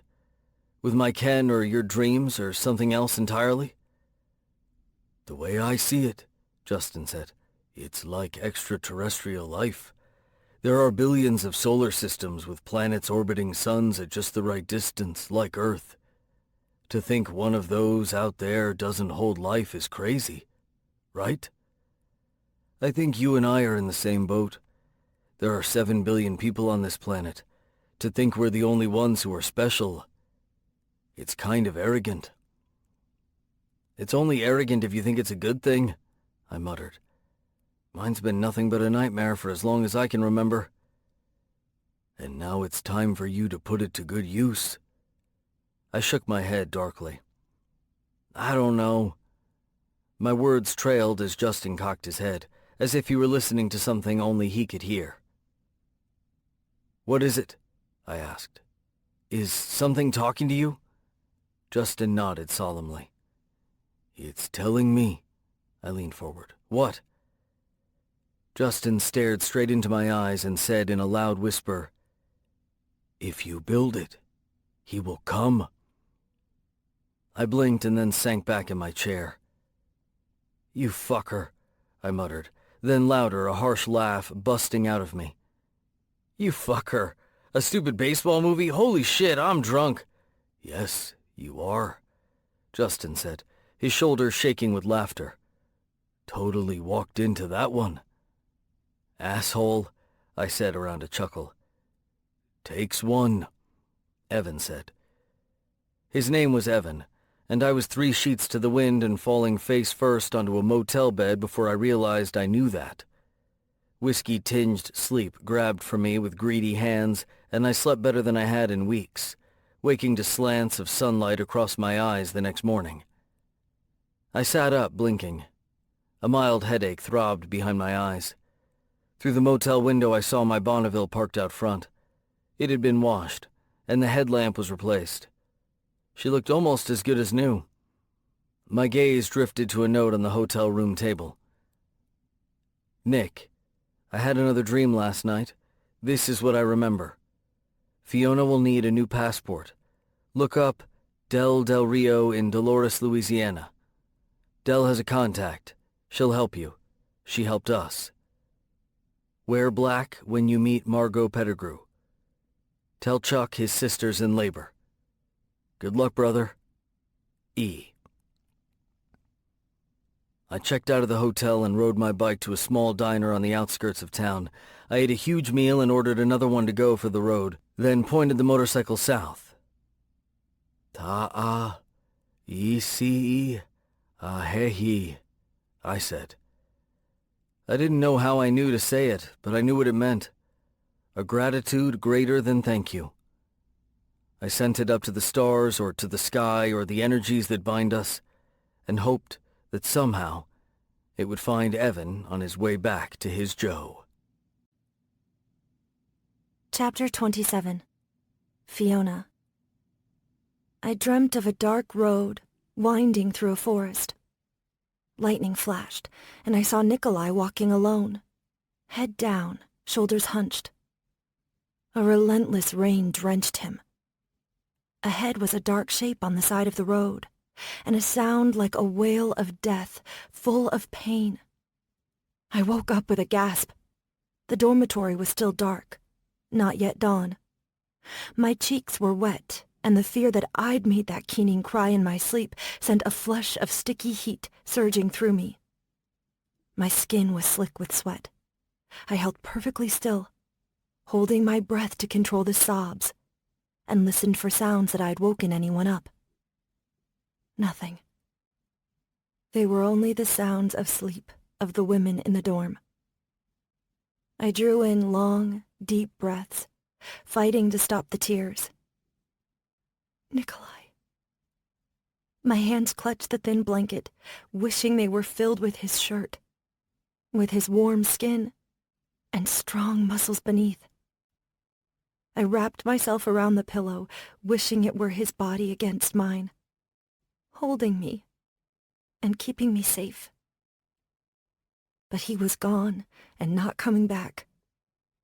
3 days earlier, I'd told him to go, and he did. I hadn't heard from him since. That was the best thing, wasn't it? I was too scared all the time, too unraveled.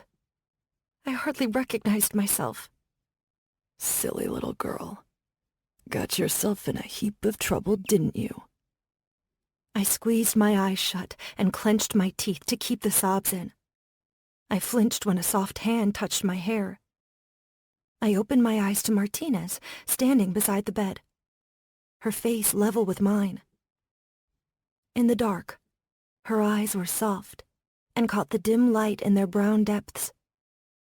I held perfectly still, my heart pounding in my chest, the only movement, as I waited for a pinch or an insult, or for her to belittle me for crying.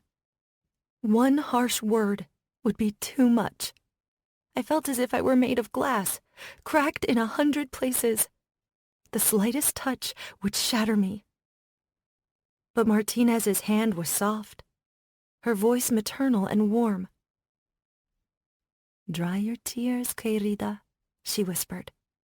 "You aren't going to make it unless you find something to hold on to fight for."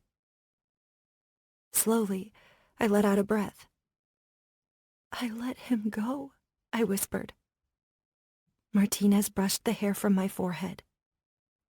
A mother's touch I hadn't ever known. "You can't rely on anyone else. No man or friend or family. You have to find it in yourself to pull through." "What pulls you through?" I whispered. "My books," she said. "They are something to look forward to. The end of every story is something I look forward to see how it turns out. And when it's done, I have the next book to look forward to. One after the other. That pulls me through." She brushed her thumb on my chin, and I could see her smile in the dark. "You are like my youngest daughter.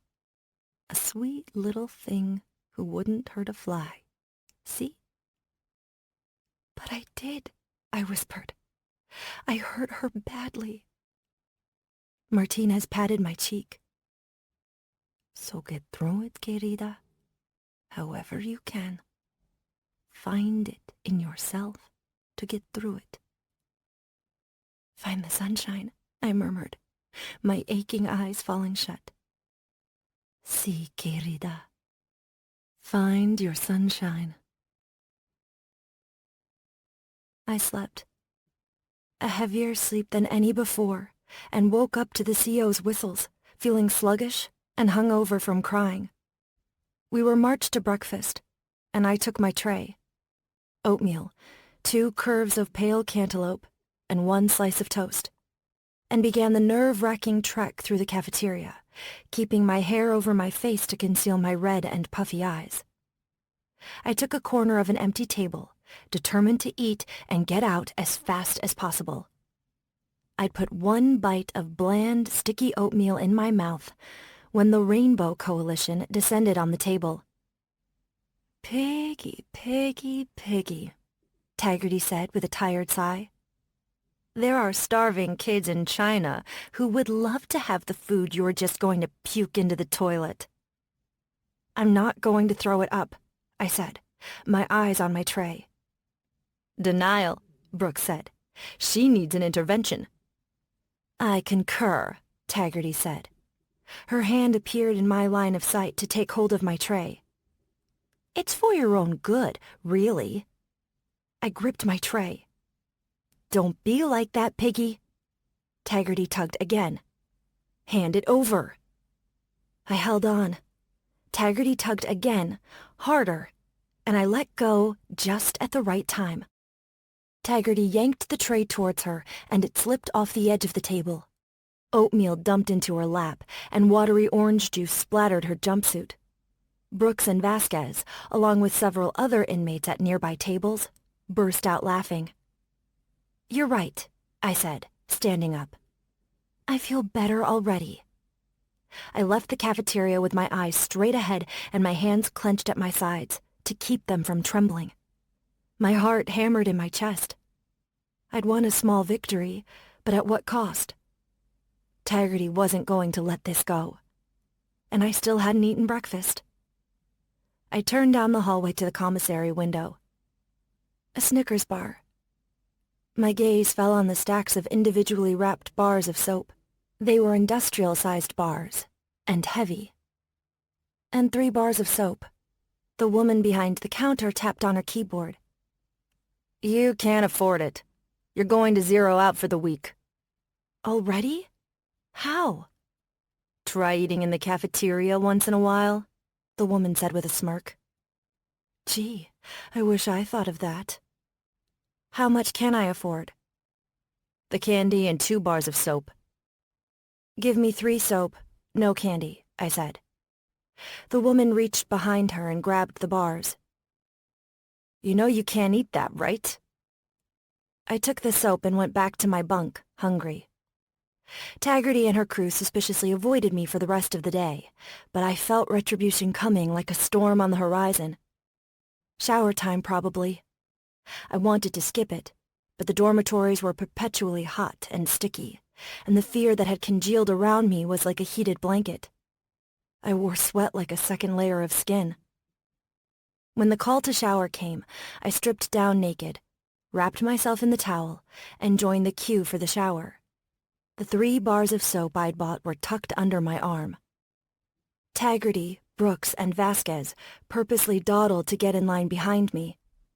I felt it coming, and almost didn't flinch when I felt a tap on my shoulder. "Hey, Piggy," Taggarty said. I ignored her. The tap came again, harder. "I'm talking to you, bitch. Thanks to the mess you made, I need to get extra clean today." She put her mouth close to my ear. "I'm going to need another towel. Your towel. But you don't mind, do you, Piggy? You like showing off your supermodel physique." She tugged at the top of my towel and I spun around. Taggarty's hair fell over one eye. The other was clear and green and hard, like a marble. "Leave me alone," I said. "That's cute, Piggy. But I can break you in half with one finger and you know it." I had nothing to say. No cutting comeback, no threat I could back up. I turned back around, my heart crashing against my chest. "Don't you turn your back on me." Taggarty shoved me and I stumbled forward, jostling the woman in front of me. I faced Taggarty. "Don't do that again," I said. "Or what?" She shoved me. Heat flushed my cheeks. I was sick of fucking being pushed around, sick of being belittled, sick of being made to feel stupid and weak, and so goddamn scared all the time. I shoved Taggarty hard. She staggered back into Brooks, and before I could think, I ripped off my towel and wrapped the 3 bars of soap inside to make a kind of bag. I held the towel in both hands, ready to swing. "Leave me alone," I said. Taggarty laughed. "Oh, our piggy is all grown up, isn't she? She's been in the clink for 4 days and now she's a hard-ass motherfucker." Vasquez smirked, but Brooks pursed her lips and glanced toward the bathroom entry. "Come on, Tag, let it go," Brooks said. "Fuck that," Taggarty said. "This bitch wants to play. I'll play." She feinted at me and then lunged, but I was ready. I swung the towel with the 3 bars of soap up and connected squarely with the side of Taggarty's face. The soap hit her cheek. Her head whipped to the side, and she staggered back to fall against the wall. Adrenaline coursed through my veins, and I tightened my grip on the towel. "I told you to leave me the fuck alone," I said on shaking breaths. Taggarty's eyes were wide, and her hand slowly came up to touch her cheek, where a lump was growing. Her fingers came away stained red as blood trickled from a tiny cut on the curve of her cheekbone, a mirror image of the one she'd given me 3 days before. She glared at me. "You don't have it in you to do it again." I gripped the towel tighter, naked and trembling, every muscle coiled and ready. "Try me." Taggarty stared me down. I stared back, unblinking. Then she laughed and touched her cheek again. "That fucking hurt, Piggy." "My name is not Piggy," I said. "No, I guess it's not. What do they call you? Daniels, right?" I nodded. Taggarty grinned. "That fucking hurt, Daniels." "Good," I said. Brooks's eyes widened and she elbowed Vasquez. They all exchanged amused looks and laughs. A corrections officer appeared. "What's the holdup, ladies? What happened to your face, Taggarty?" "Nothing, ma'am," Taggarty said, her eyes on mine, a small smile touching her lips. "I slipped. Whacked myself on the wall. I'm good, though. We're all good here." The CO looked to me, naked, still holding the towel. "Daniels?" "Yeah, we're good," I said slowly, my eyes still locked with Taggarty's. "Then get this shower moving. You're holding up the line." As soon as the CO had gone, Brooks and Vasquez busted out laughing, and it felt as if a balloon filled to bursting with tension slowly let its air out instead of popping in a torrent of violence. "Daniels, you are one crazy bitch," Brooks said. "She whacked you good, Tag," Vasquez added. "Fucking A," Tag said, shooting me a grudgingly respectful nod. "She's stronger than she looks." After the shower, I went back to the dormitories, dressed, and headed to the library. Getting lost in a book, or one book after another, seemed like a solid plan. The front desk of the small library held a bunch of pamphlets and brochures. One that offered general education programs through the local community college caught my eye. It included a program for those who wanted a teaching credential. I wondered with a pang who would ever hire a kindergarten teacher with a criminal record. "I'll jump off that bridge when I get to it," I thought. I took the brochure.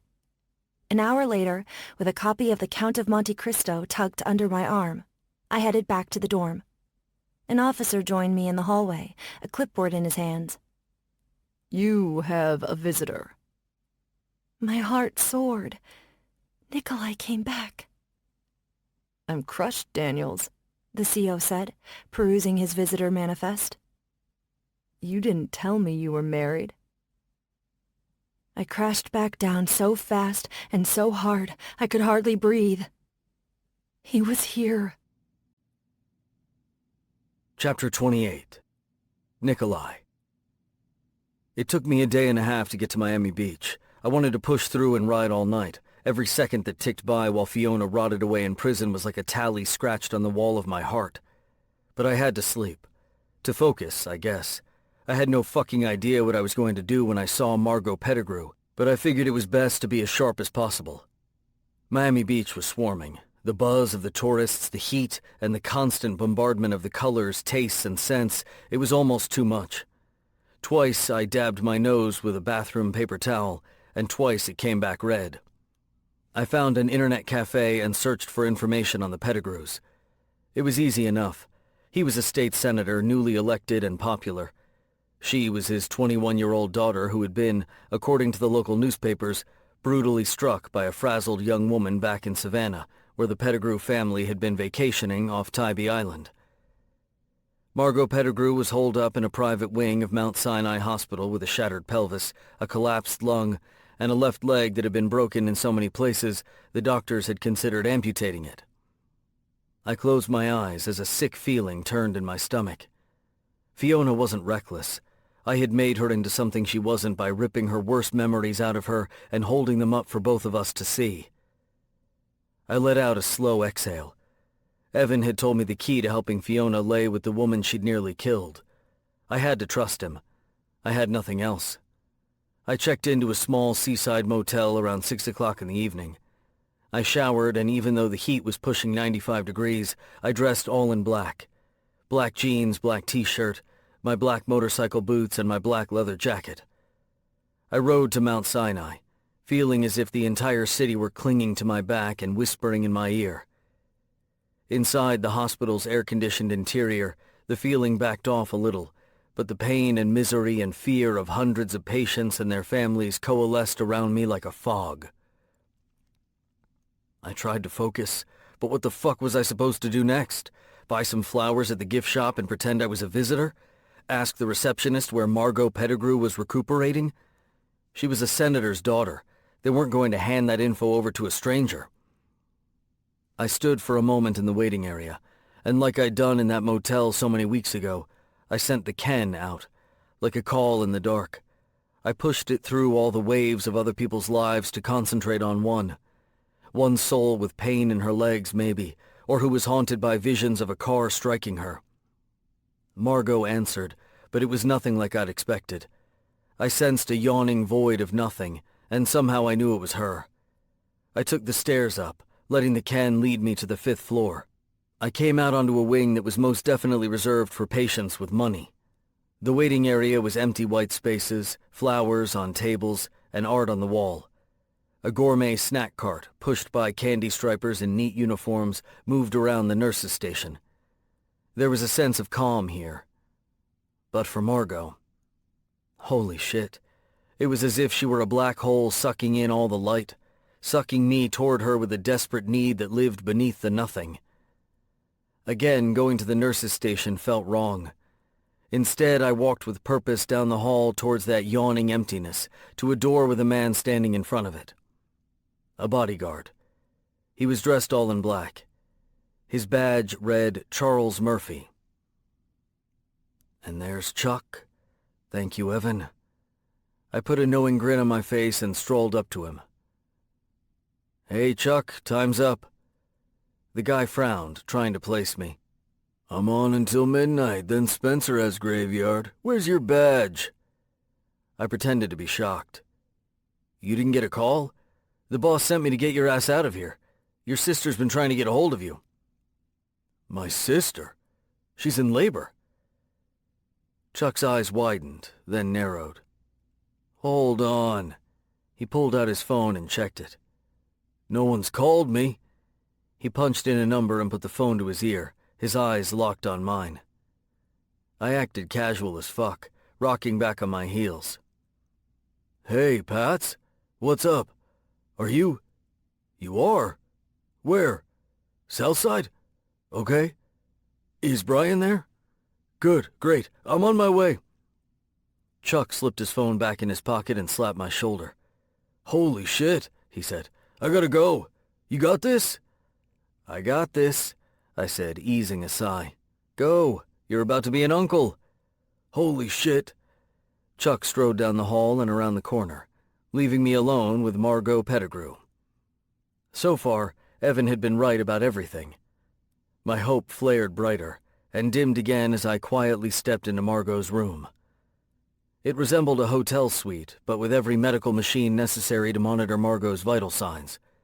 IVs hung above her over the bed. Margot herself was a small brunette who looked lost in a sea of white sheets. Tubes ran into her arms. A nasal cannula fed her oxygen. And her leg. Jesus Christ. Her left leg was slightly elevated and scaffolded from ankle to hip in a hideous-looking external fixator. Pins penetrated her bruised and scabbed skin almost every 3 inches along her thigh and shin, and her foot was swollen. Worse than the sight of her leg was the yawning emptiness I felt from her. Something deeper than sadness or melancholy, something beneath depression. She has no tears left. But her eyes were sharp and full of intelligence.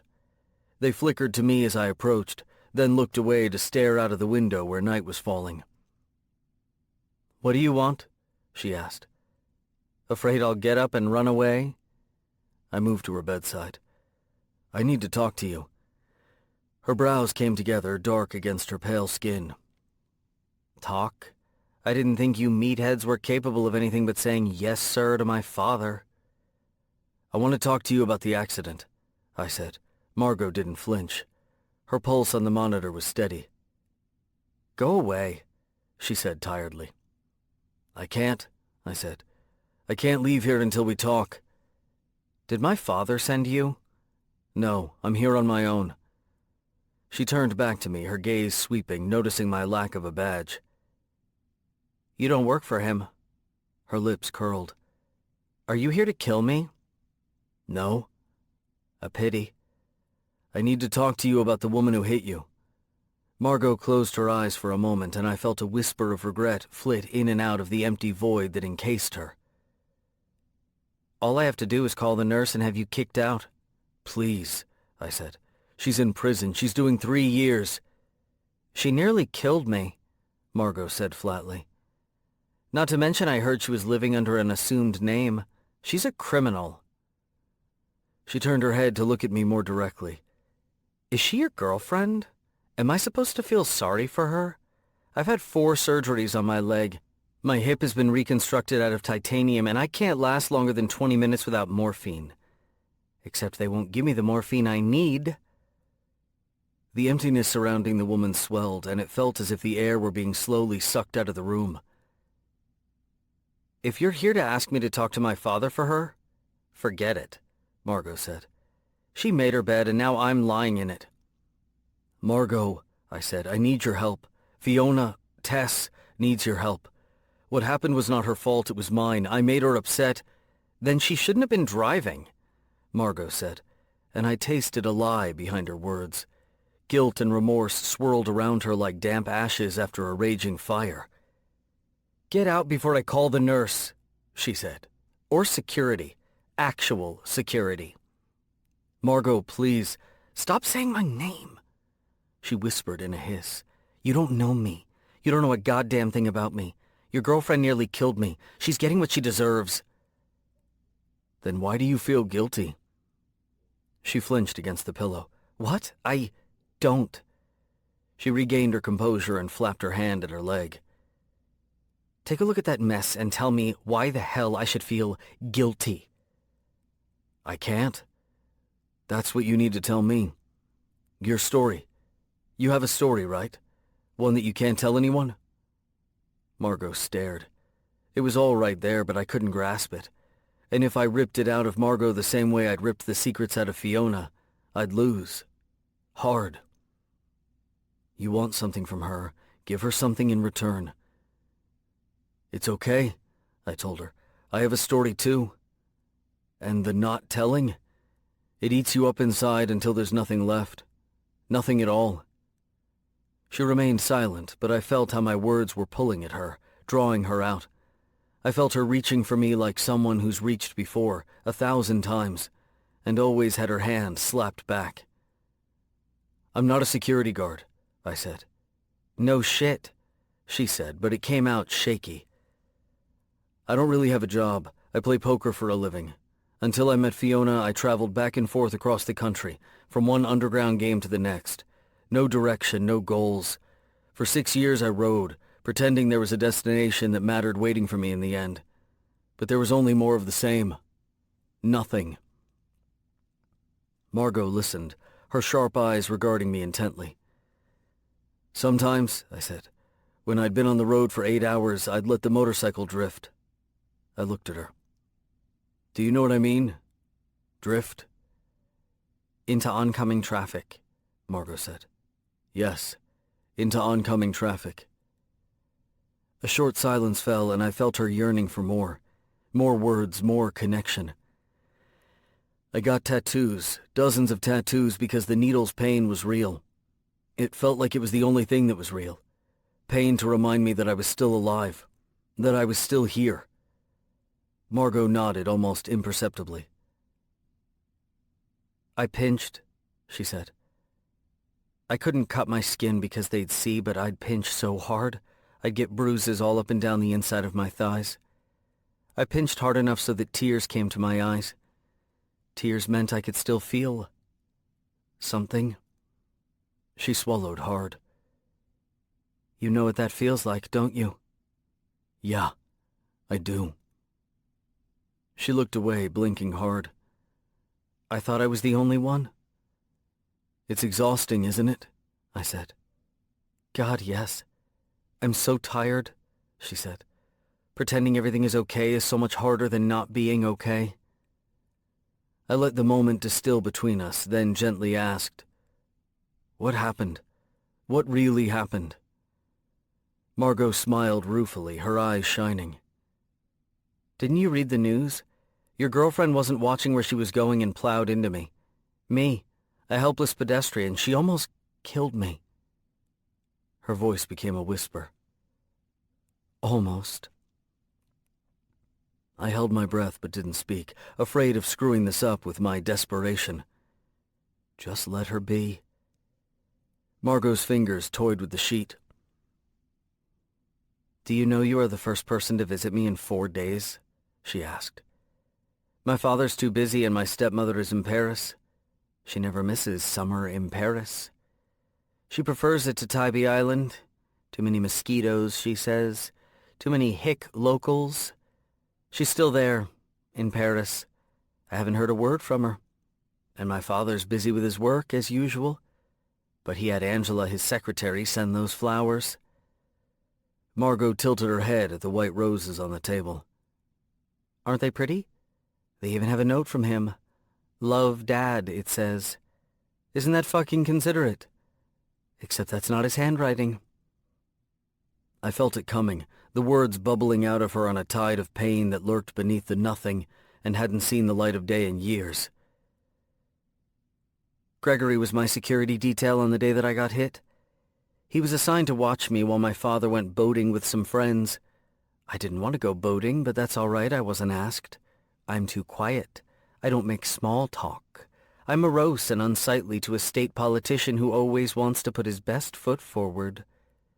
'Put your best foot forward, Margot,' he likes to tell me. And I want to tell him most days it's all I can do to climb out of bed. It's all I can do to shower and dress and make sure my shoes match." She turned her head on the pillow to look at me. "They say depression makes you sad, but I find it makes you not care whether or not you put your best foot forward." I leaned forward in my chair, swallowed hard. "Margot, why were you in that street?" Margot cocked her head, her gaze steady. "What is your name? Your real name, and don't lie to me." "Nikolai?" "Nikolai," she said. "I was in that street putting my best foot forward, one after the other, right into oncoming traffic, into the path of your girlfriend's car. I had escaped Gregory for a few precious minutes, just long enough to cross the boulevard and step into the street. Nobody drives the limit on a sleepy Sunday morning. Everyone speeds on the boulevard. That's what I thought. But not your girlfriend." Her mouth turned down in bitterness. She had one job to do, and she failed. I took a chance. I reached for her hand and held it in both of mine. The great yawning nothing that surrounded her swallowed me whole, and inside there wasn't nothing. There was everything. I braced myself and took it all. I felt everything she felt, the pain, the loneliness. She sat at a family dinner surrounded by talk and laughter, and yet was stranded on a desert island, sending up smoke signals that no one could see. "They think you're fine," I told her. "They think you can just snap out of it if you really want to. They don't understand why you can't smile and make nice and put my best foot forward," she whispered. "Medication is for the sick," I said. "Sickness is for the weak. Pettigrews aren't weak. We are nothing if not strong and healthy and fit," Margot said. "But for me, I'm weak. I don't feel anything anymore, and I couldn't take it for one more second." My own vision blurred, for her pain and Fiona's. "It wasn't her fault," Margot said, tears gathering in the corner of her eyes. "No one could have avoided hitting me. It was impossible. Gregory knew it, but he was ordered to say nothing. My father wanted to cover it up and push the blame as fast as possible on your Fiona. And it was so easy." "Because she was upset," I said, blinking hard. "That was my fault. Please don't let her suffer for that." She sighed heavily, and I felt the emptiness around her deflate a little, hope and light seeping in. "How did you know what to say to me?" Margot asked. "I had no words, not for years, just nothing. And yet you said them all." "Does it matter?" I asked. She stared for a moment, then shook her head, the tiniest of smiles spreading across her lips. "I guess it doesn't," she said. "It only matters that someone else understands." I nodded, thinking of Evan and the profound relief of knowing I wasn't alone. "You're not weak," I said, "but you need help. Everyone needs help." "I'm scared," she said. "And it's the first real feeling I've had in a long time." She shook her head. "I am sorry that Fiona wound up in prison for what I did." "Will you help us? Help her?" Margot's hand in mine squeezed weakly, but Nurse came in before she could speak. I went to let go of Margot's hand, but she held me tight. "How are we doing here?" the nurse asked, her glance flickering to our hands. "Need anything?" "Yes," Margot said. "I want to see a doctor. Not the orthopedist, someone else. Someone I can talk to?" "Of course, Miss Pettigrew, whatever you need." "I also want to talk to my father. Will you please get in contact with him? And if he tells you that he's too busy and won't speak to me, tell him I'll speak to the press instead. Will you do that for me?" I saw the weight of the Pettigrew name and how Margot wielded it, maybe for the first time in her life. "Yes, ma'am," the nurse said. "I can do that. And how is your pain level currently?" "Worse," Margot said, her eyes finding mine. "And better?" "It's about time for another dose," the nurse said, and injected a pale yellow liquid into the IV that ran into Margot's arm. "Rest now," the nurse said, shooting me a look. "It's late." She went out and Margot looked to me, her eyes already losing their sharpness. "I'll do what I can for Fiona," she said. "It should be easy. My father will do anything to avoid bad press. The idea of me telling the world that I threw myself in front of a car and that he got a judge to imprison an innocent woman to cover it up will have him making calls in a heartbeat." "Thank you, Margot," I said on a shaky exhale. "Thank you, Nikolai," she said, drifting on a sea of morphine, her voice floating up between us. "Nikolai, whoever you are, a prince all in black who came to rescue me. The dragon was circling, ready to swallow me whole, and then you came." "I'm not a prince." "You are. The Black Prince. You're saving me." "You're saving me too, Margot," I said. "By helping Fiona, you are saving my life." She smiled, sadly beautiful. I've never saved anyone before, she said, her eyes drifting closed. It's a good feeling. Chapter 29. Fiona. I walked to the visitor center, feeling as if it were death row. My heart smashed against my chest, and my mouth had gone dry. Don't go.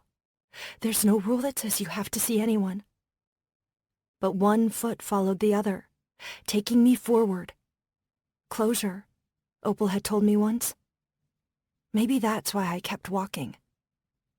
I'd been jumping at shadows, and Steve's voice in my mind for years. It was time to turn on the light. Still, my legs were watery, and my breath seemed to go no further than my chest. I started for the phone banks, but was informed that I'd been approved for face-to-face visits. Oh God.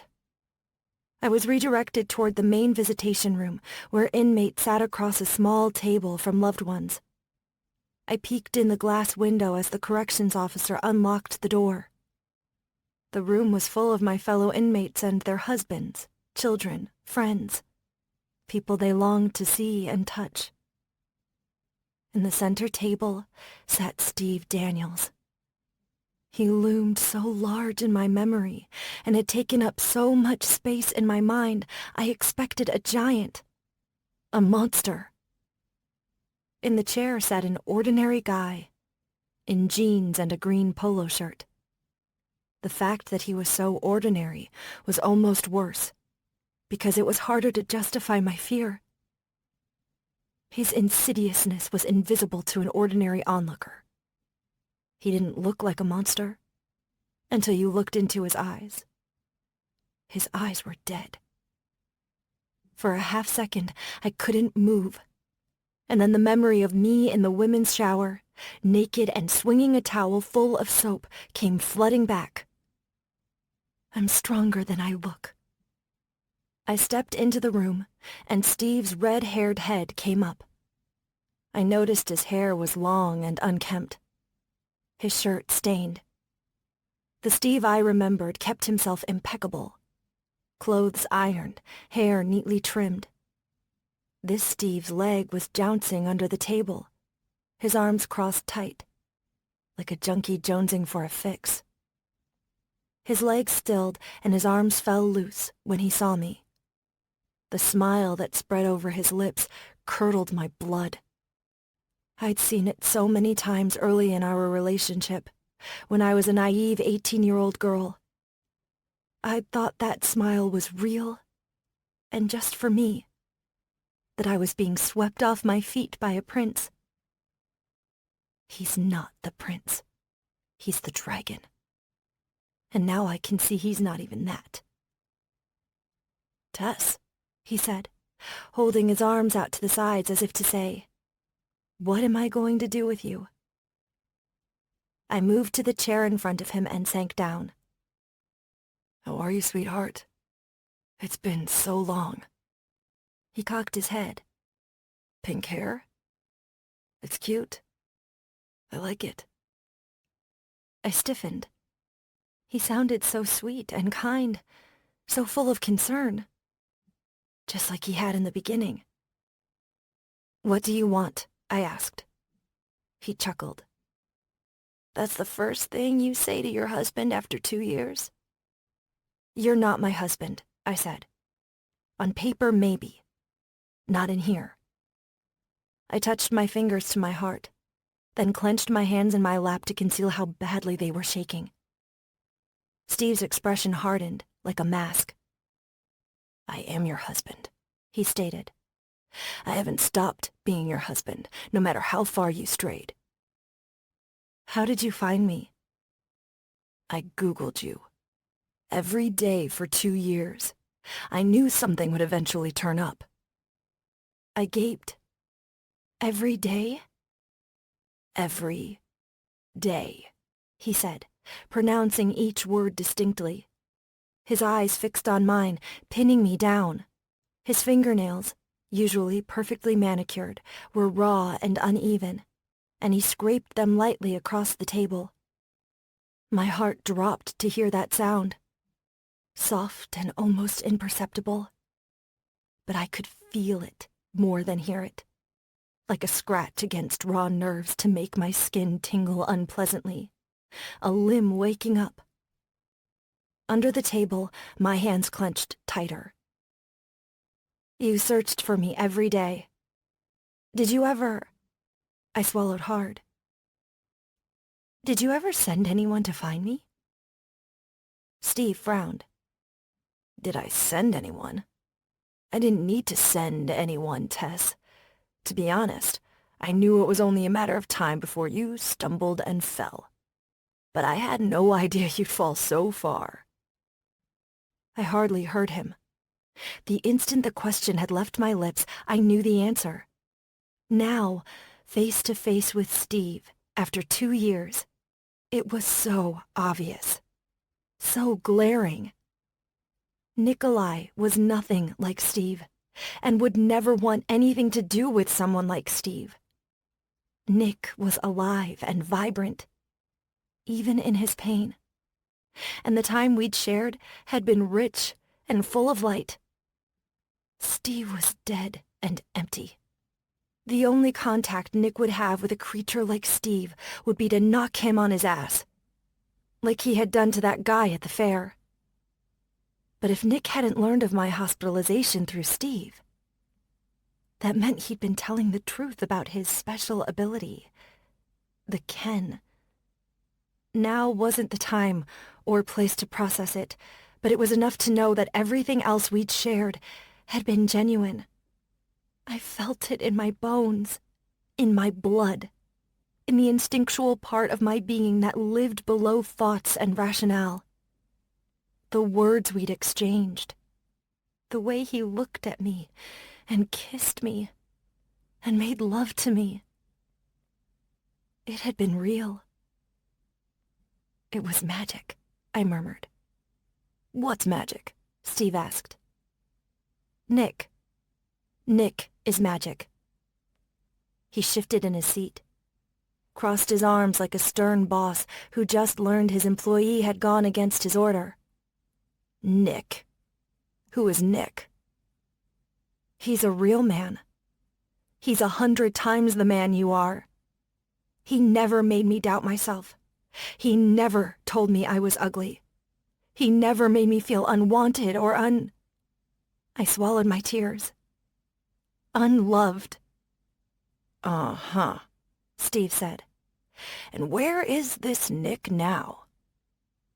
I had no answer. I didn't know where Nick was.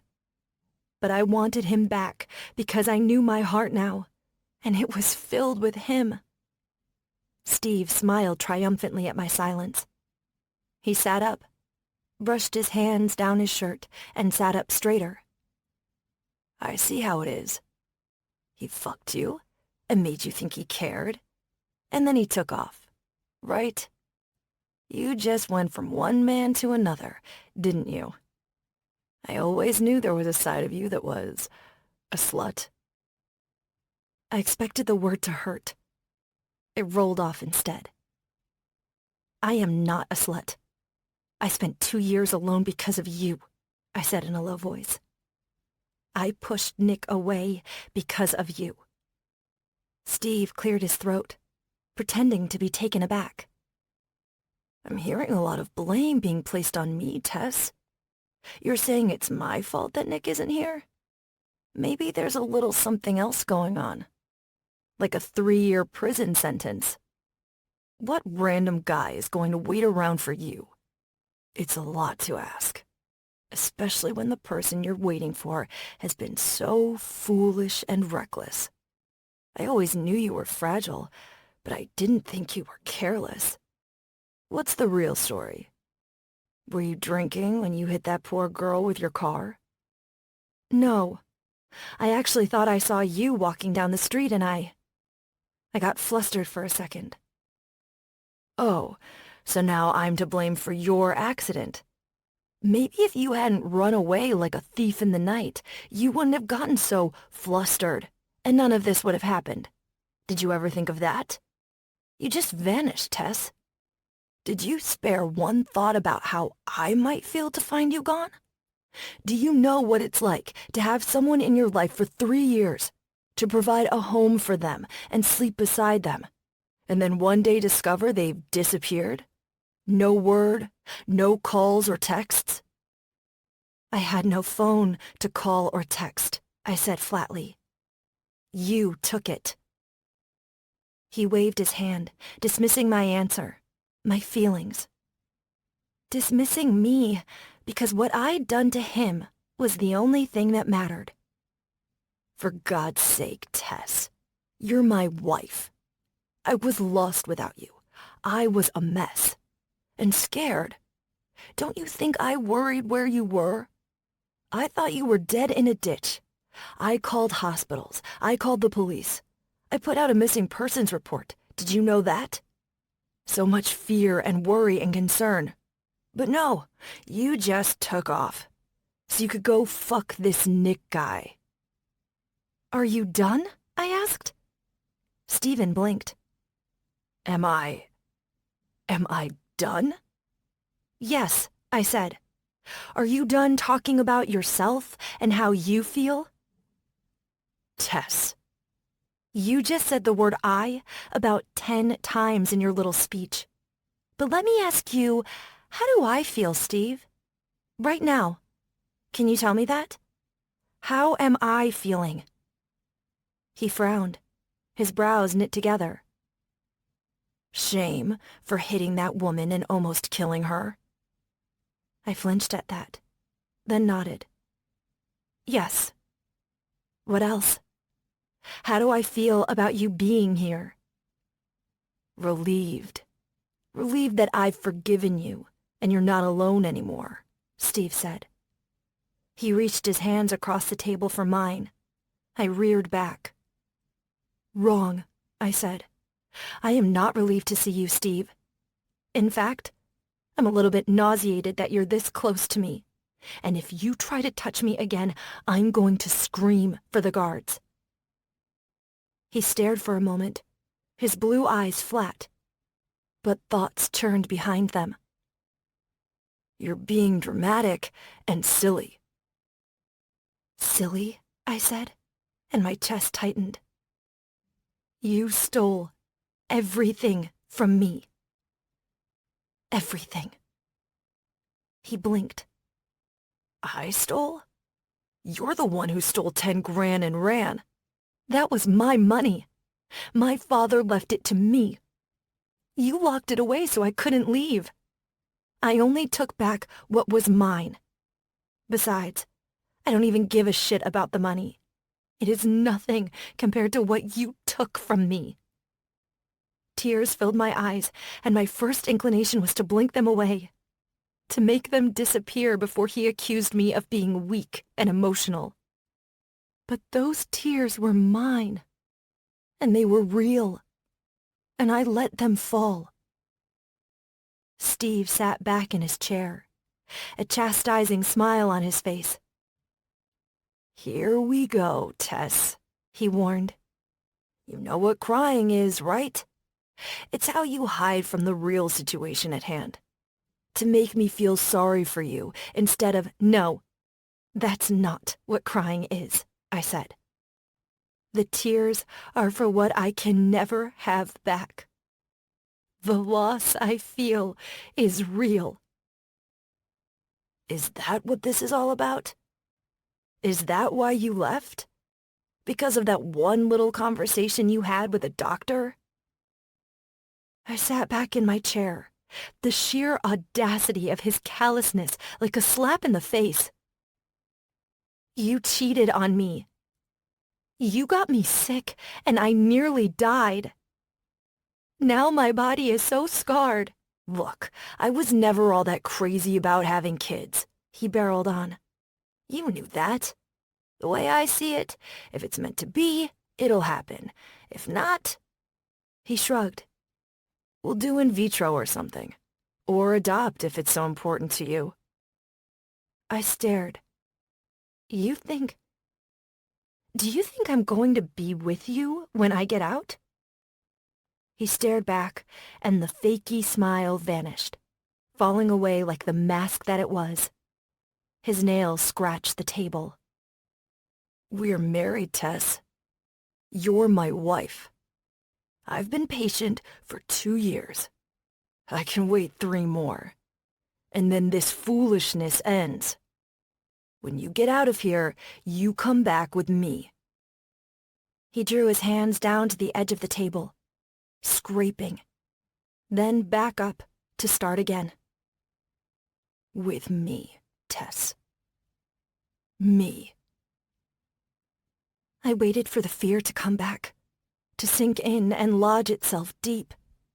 For the time I'd been married to him, Steve had broken me down from a girl who was just finding her way in the world to a shell who doubted and mistrusted every thought and emotion she had in her head and heart.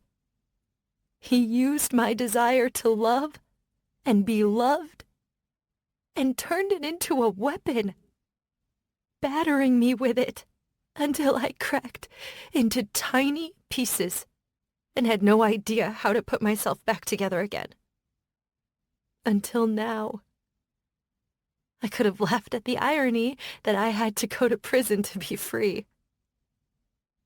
I raised my eyes to meet Steve's, and the stifling band of fear that had been wrapped around me for so long loosened and fell away. "No," I said. No, what?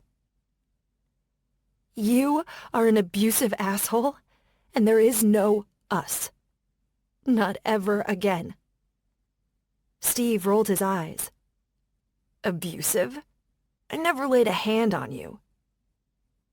"Not all punches come from fists," I said.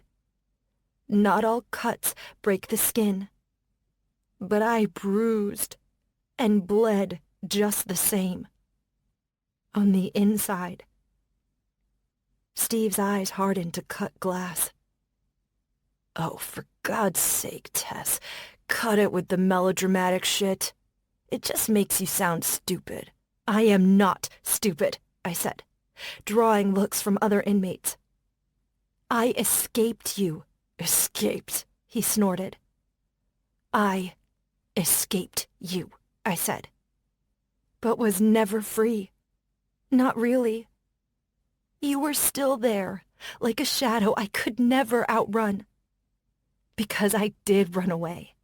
I ran instead of facing you, and so I felt chased. Every day of my life. But I'm not running anymore." You're right. You're not running. Because you are in prison, he said, almost triumphantly. Prison, Tess. You weren't thinking clearly when you hit that woman, and you're not thinking clearly now. But it's okay. I'm back. I've been in prison for years. For years, Steve.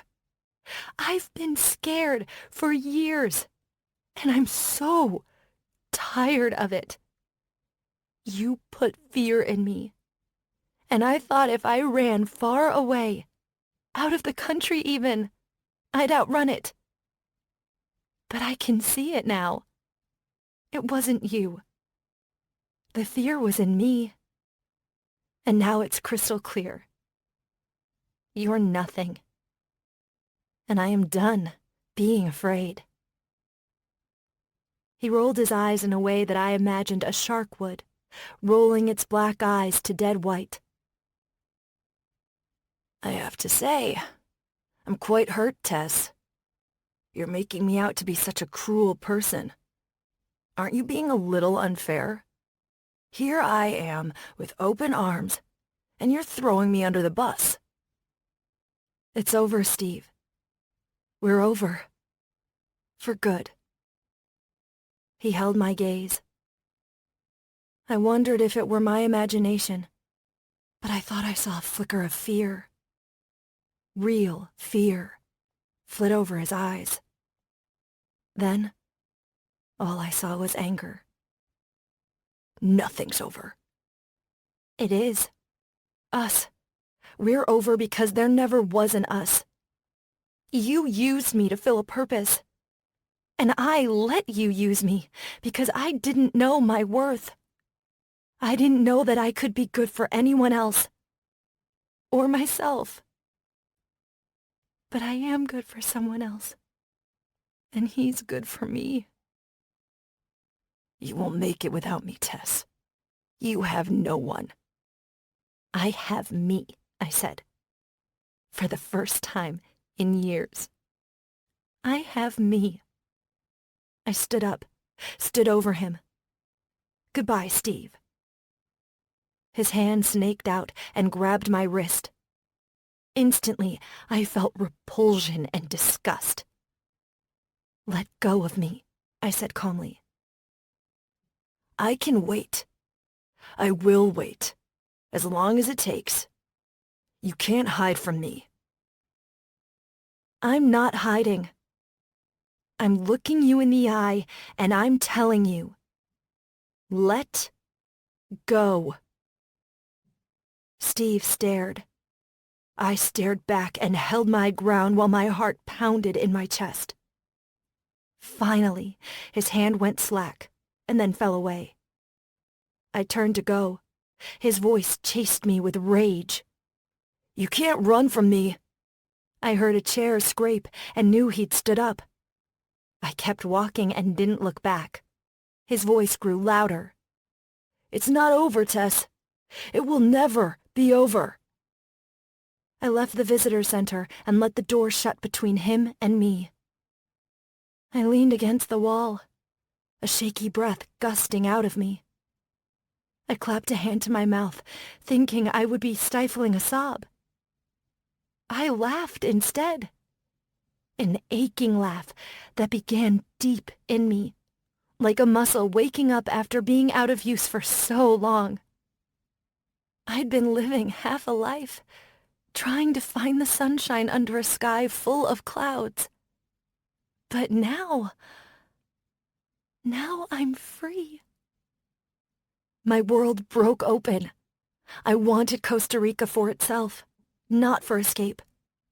I wanted to teach so that I could surround myself with children for the love of them. And a hope filled me that my own children were waiting for me out there, somehow. I thought of Nikolai. My silent laughter subsided, the sweet ache deepening to an intense longing. I want Nikolai. Nikolai had always accepted me for who I was, even riddled with fear and uncertainty. He saw my flaws and fears, and if what he was saying about the Ken was true, then he saw deeper even than that. And he still wanted me. He let me just be. Had I lost him? I passed the bank of inmate telephones on the wall on the way to the dormitories. I waited in line and then dialed Nikolai's number. The automated system prompted me to speak my name to tell the recipient that a collect call from an inmate at Whitworth was waiting. But Nick's phone rang and rang. No voicemail. You sent him away. I sucked in a breath. If he were gone for good, then I'd have to face it. Though a lifetime without Nick was far worse of a sentence than 3 years in prison. You don't know if he's truly gone? Keep going. Just keep going. I inhaled deeply and dialed Griffin Miller at his law firm. Fiona, oh my God! I literally had my hand on the phone just this second to call you. His voice was electric with excitement. What is it? Are you sitting down? I'm leaning against the wall. Does that count? Hold on to something, honey. Judge Riley had the governor commute your sentence. I froze. What did you say? Commuted. All of it. You're down to time already served and 500 hours of community service. I put my hand flat on the wall to steady myself. How is that possible? I got the phone call today. The judge's order is sitting right in front of me. It says new witness testimony was submitted that states you weren't reckless, and that Margot Pettigrew provided a clear and sudden impediment to oncoming traffic. I nodded slowly. I don't know what to say. What about Margot? How is she? She's recuperating well from what I hear. I'm so happy, but I still feel so terrible for her. I hurt her so badly. It was an accident, Fee, Griff said. An unfortunate accident.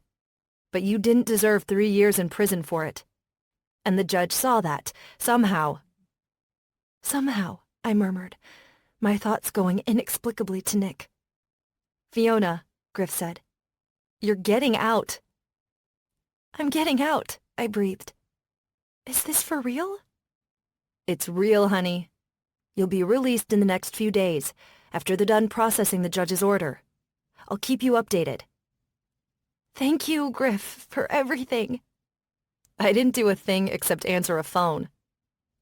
I'm grateful you were there to answer it for me, I said. And while I still have you as my attorney, can I ask you to do one more thing for me? Name it. I need you to draw up divorce papers and have them served on Steve Daniels immediately. Griff's smile colored his next words. Consider it done. I gave him Steve's address for our house in Duluth and the name of the company he was working for when I left 2 years ago.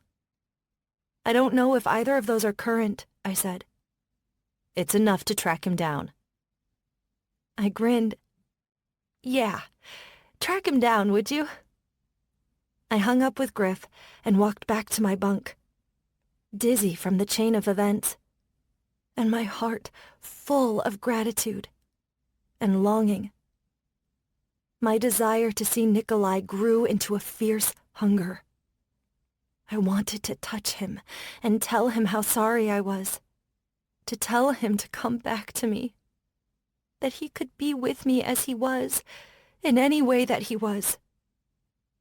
Martinez was on her bunk, rifling through the contents of a manila envelope. A care package from my kids, she said, her fingers trailing over homemade cards and letters. That's adorable, I said, kneeling beside her. How many children do you have? 2 girls, she said. 4 and 8. They're little handfuls, but they're minding their auntie while I'm in here. Will you see them soon? I asked softly. Every Saturday, Martinez said. And in 3 months, 3 more months of Saturdays, and then I can go home. From the pile of treasure, her hand plucked a dream catcher made from popsicle sticks, string, beads, and a feather. She handed it to me. I think this one is calling you. For me? No, I can't. To catch your dreams, she said, pressing it into my hand. I'll keep it, but only to remember you by, I said. I'm getting out in a few days. Martinez's liquid brown eyes widened, and then she cocked her head with a proud smile. I'm so glad, querida. You don't belong in this cage. She reached out and took a lock of my pink hair and gave it a playful tug. The Rainbow Coalition is going to miss you. I laughed. I think they'll get over it. Her smile softened. And do you have someone to meet you when you are set free? I don't know, I said, casting my gaze down. I let him go, remember? She curled my fingers around the dream catcher. So catch him back. That night, I slipped the dream catcher under my pillow. I thought I'd feel silly or stupid, but I was neither.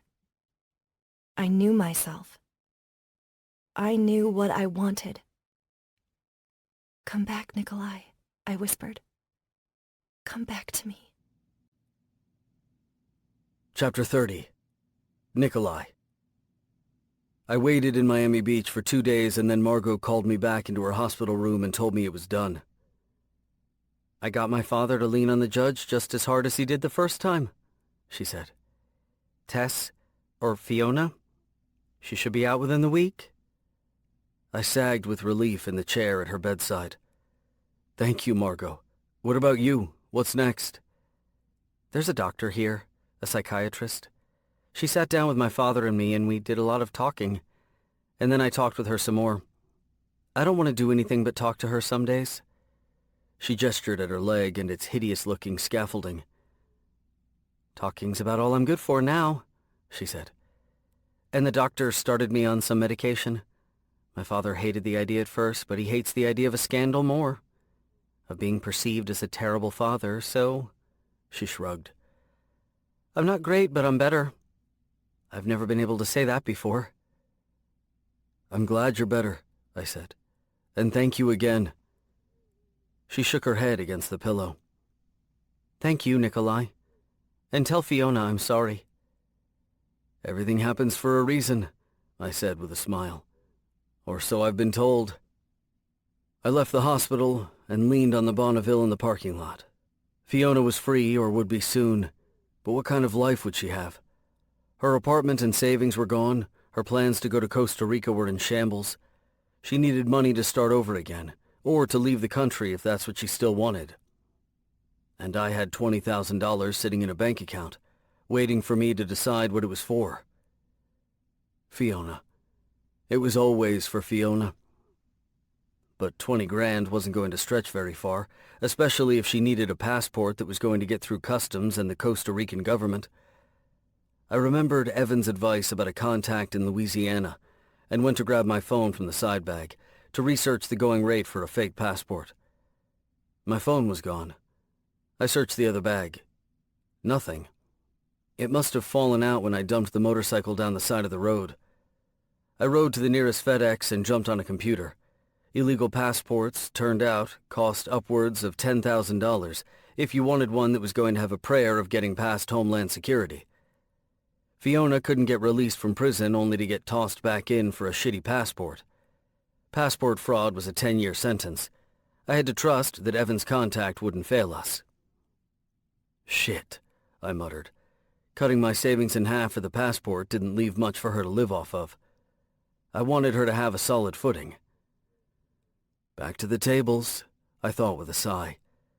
I could build up a good chunk of money over the course of a few days, underground, en route back to Georgia. I played online poker at the FedEx and got in with an underground game just outside Gainesville. It was at a seafood restaurant where 10 tables became a poker den after hours. Decent stakes. I showed up at 11 p.m. that night with my online contact's password. The place was lively, like a mini casino. The owner was in good with the local law, so they left them alone. There were even a couple of off-duties playing at one of the 10 tables. You can always tell off-duty cops doing something illegal. They act as if the entire operation is only happening because they're allowing it to. I guess that was true, except they were just as guilty. The clouds and mists and unpleasant tastes that stung my mouth were thick, but I battled through them and took my seat at the table and began to play. Aggressively. I didn't have time to fuck around. By the time dawn started to seep its light through the slats of the windows, I had added $6,000 to the 10 grand I was playing with, and had cleaned out all but 7 of the players in the entire joint. Time to move on. Quite a heater you got going on, said the guy handling the bank when I went to cash out. You coming back tonight? No, I'm done. That's what he does, said a voice behind me. He's a fucking chopper, except that he cheats to win before cutting and running. I turned, and there was Will, the shifty little bastard I'd played against in Atlanta before I met Fiona. He looked skinnier than I remembered, and the stench of addiction oozed out of his pores. Will had acquired a little heroin habit since last I saw him. That's a bold accusation, said the banker. You got some evidence for that? I crossed my arms. Yeah, I'd like to hear it. The other players watched me closely. If there was one constant among poker players, it was that they had a strict sense of honor. If there was even a whiff of cheating and a chance to get their money back, the retribution was swift and merciless. Will's yellowed eyes never left mine. "I don't know how he does it," he said, "but the fucker cheats. He cleaned a bunch of us out in Atlanta a couple months back, easy as you please, then skipped town. It's his M.O. The restaurant manager had gathered. They all had. The off-duties looked ready to break my neck. "Search him," said the manager. They yanked off my black leather jacket, patted me down, searched my pockets for electronic devices, or the proverbial ace up my sleeve. They found nothing. There was no law that said I had to stay and play the full 3 days, and there was no evidence that I had cheated. The banker cashed me out. "If I see you around here again, there's going to be trouble." "Don't do it," Will whined. "He's a cheating bastard." "Have you considered," I said slowly, feeling the danger coil around me like a black fog, "that maybe I'm just better than you?" In retrospect, that might have been the wrong thing to say. I took the money and slipped out of the restaurant with dozens of narrowed eyes following me and $18,000 in a small leather bag. I didn't even make it to the Bonneville. 3 guys blocked my way. A 4th tapped my shoulder. I turned and Will's fist slammed into my jaw. My head whipped to the side and then back. I glared. He took a step back and I gave him an uppercut that left him reeling. Then his friends were on me. A flurry of punches took me down and booted feet kicked the breath out of me. From my position on the ground I saw Will, blood leaking from his mouth, pick up the bag with Fiona's money in it. Adrenaline coursed through me, but there were 4 of them and only 1 of me. I landed solid blows more than once, but the biggest kicked me in the kidney while I was on all 4s, and another struck me across the head. Pain burned across my back, and the world spun out from under me. I collapsed to the ground. Hard. "We know who you are now," Will said. "Us grinders. Coast to coast. You're fucking done. I'll make sure of that." They left me slumped against the side of the building, my legs splayed, my body aching in 100 different places. Blood leaked from my mouth and nose, and from a gash above my eye. Now what the fuck do I do? The underground poker network was a vast system with 1,000 arteries. I wouldn't be able to find a game within 3 states by tomorrow. If I had any hope of winning something for Fiona, I had to hit a casino. Fuck, I muttered and spat blood. A casino had bigger stakes, more money. I could get in and out with a good chunk. If I could survive the onslaught of the Ken. I had $10,000 to my name, not counting a prepaid visa with a couple grand for emergencies. I'd use that too if I had to. The largest casino was the one in Jacksonville, that I used to win the money to stay in Garden City. I recoiled. That place had nearly done me in. I went back to the hotel and cleaned myself up. I looked like shit. Bruises, tired eyes, a split lip, and a gash on my brow. I'd been playing all night and my aching body and tired mind screamed for sleep. I let myself have an hour's worth, a small bite of food to a starving man, and then hit the road again. Jacksonville was a riot of colors, tastes, and sounds. I was battered on all sides, tossed on a sea of emotion that threatened to drown me before I even hit the casino parking lot. I parked the Bonneville and took off my helmet. I closed my eyes and inhaled deeply. As I breathed out, I imagined Fiona slipping her hand into mine, her smile so damn beautiful and sweet. Just be. I wanted that peace, but it was impossible. The only times I'd ever come close to knowing my own self were when I was with her. It was then that her peace washed over me, and the Ken didn't bombard me with life, but instead wove itself into my perceptions naturally, easily. Fiona allowed me to just be. Wait for me, baby, I thought. I'm coming back to you. I approached the casino and signs for a poker tournament greeted me at the front door. There was a tournament that began today with a jackpot of $50,000. You're kidding, I muttered. I'd been preparing for a 3-day ordeal, praying for high rollers in one of the private poker rooms, maybe. This was a huge break. Everything happens for a reason. I found the registration line and got in it. It was first come, first served with a buy-in of $5,000. The line stretched nearly to the door, and I was sure I'd missed the cutoff. I got up to the desk and the woman gave my piercings and tattoos a cursory glance. "Just made it. 100 players allowed. You're lucky number 100. "No shit?" "No shit." She took my money as I filled out the information form. She stamped it and handed me a card to exchange for chips. "Good luck, sweetheart." I took the card. "Thanks," I said, the Ken already bearing down. "I'll need it." I exchanged my card for chips and took a seat at a table. From the first moment I sat down, I knew it would take everything I had to get through this. The tournament was 20 tables in a conference-like room with a low ceiling. The mists and changing colors of the players hung in the air like thick smoke. I had to fight through the cacophony to focus on my opponents and read their tells. Those anyone could see. The Ken was useless here. I had to play like everyone else, except with my eyes partially blinded by color and light, and with the rushing sound of random whispers hissing in my ear. 3 hours in, I dabbed a cocktail napkin to my nose. It came away red. I'm not going to make it. It took everything I had to focus on my cards, the community cards, my opponents. I must have looked like a madman. Players were knocked out and the tables condensed. Me and the other survivors would be shuffled to a new table where my new opponents snickered at the shifty bastard with the tattoos and the flop sweat broken out on his forehead. They stopped laughing when I knocked them out. For Fiona. Win for her. After what felt like years, I glanced blearily at the chip counts on the board.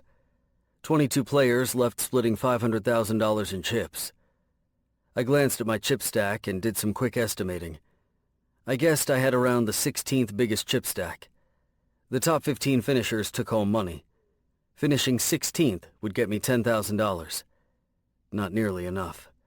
Finishing in the top 5 was where the real money was, but fuck, it felt like climbing a mountain naked or swimming an ocean without coming up for air. I blinked the sweat out of my eyes, wiped my nose, and pretended the red didn't scare me. The day dragged on, hour after hour. The Ken grew more relentless as the casino filled up with nighttime gamblers. I was barely holding on. Finally, the floor manager tapped my shoulder and told me the room was being reconfigured again. The final table, and I had a seat with 8 other players. They rearranged the room so that the audience circled us, bombarding me from all sides. I felt like a fish in a bowl and the water was becoming murkier with every passing minute.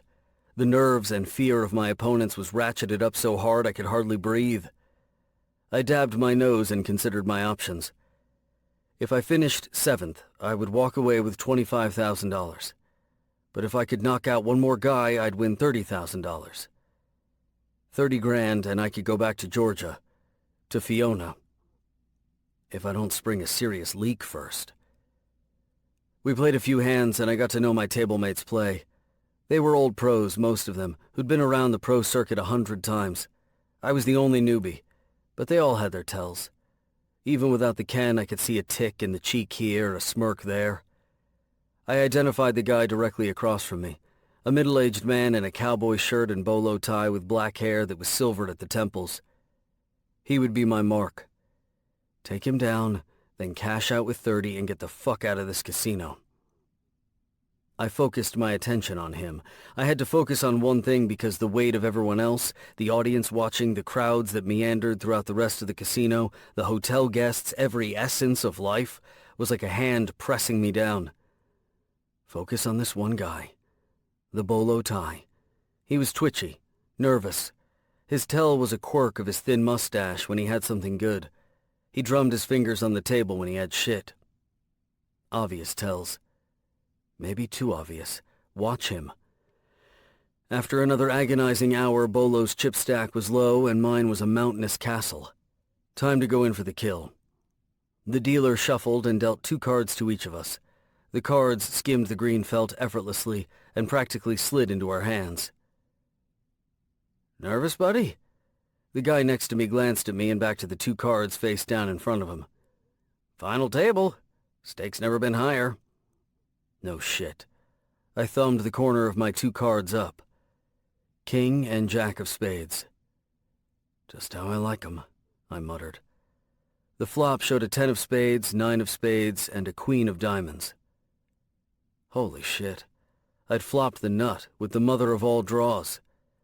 I needed any spade for a flush, a queen of spades for the straight flush, but I wouldn't hold my breath. With a hand this fluid, I could have taken on every other player at the table, but I could hardly focus. The bets came around again. I already had a straight. I called the bet to keep Bolo confident. He let out with $2,000 in chips. The turn came, a queen of hearts. Bolo's mustache jumped and he raised $1,000. He's got more than one lady tucked away. He was representing 3, if not 4 of a kind. My entire win, Fiona's escape money, came down to a goddamn gut shot. If he had trip queens, I'd already won. But if he had quad queens, I was dead in the water. The guy on my right raised. I think he was holding on with a full house. He was toast and didn't know it. I re-raised. My head was pounding now, like hammers on the inside of my skull. I felt as if I were upside down. All the blood had rushed to my face and the pressure mounted with every passing second. I wasn't going to make it much longer. I dabbed my leaking nose. It felt like an eternity for the dealer to lay down the river. A queen of spades. Straight flush. Game over. I win. My body didn't react at all. Bolo went all in. That final queen gave him quads. I saw the twitch in his mustache like a flashing neon sign. I swayed in my chair, waiting until the bet came to me, the other players' actions barely registering. The guy folded. The guy on my right pushed a bunch of chips into the pot. I had the best hand and I knew it. No ken, no reading tells. I'd won the biggest hand of my life with sheer luck and not a damn thing more. Poker rules state you have to raise if you have the best hand. Bolo watched me grab a stack of chips, thousands of dollars worth, and splash the pot. Raise. The syllable left my lips and the tension in the air tightened around me like a noose. The audience, seated in a mini stadium around us, got to their feet, cheering and hollering. Bolo stood up in front of his chair, disbelieving. "No, you don't have it," he told me, his eyes wide. "I have quad queens." He flipped over his 2 queens to join the 2 in the river. "I do have it," I slurred. I flipped over my spades to show the straight flush. "But nice hand." "Nice hand? Fuck!" Bolo raised his hands like he was going to flip the table, but he clasped them behind his head, pacing. The entire audience burst into cheers and applause, mingled with shouts of surprise and excitement. It wasn't every day a hand as good as a quad queens was shot down by a straight flush. I'd only ever seen it once or twice in all the games I'd played over the years. Bolo, I knew, would be telling this bad beat story for the rest of his life.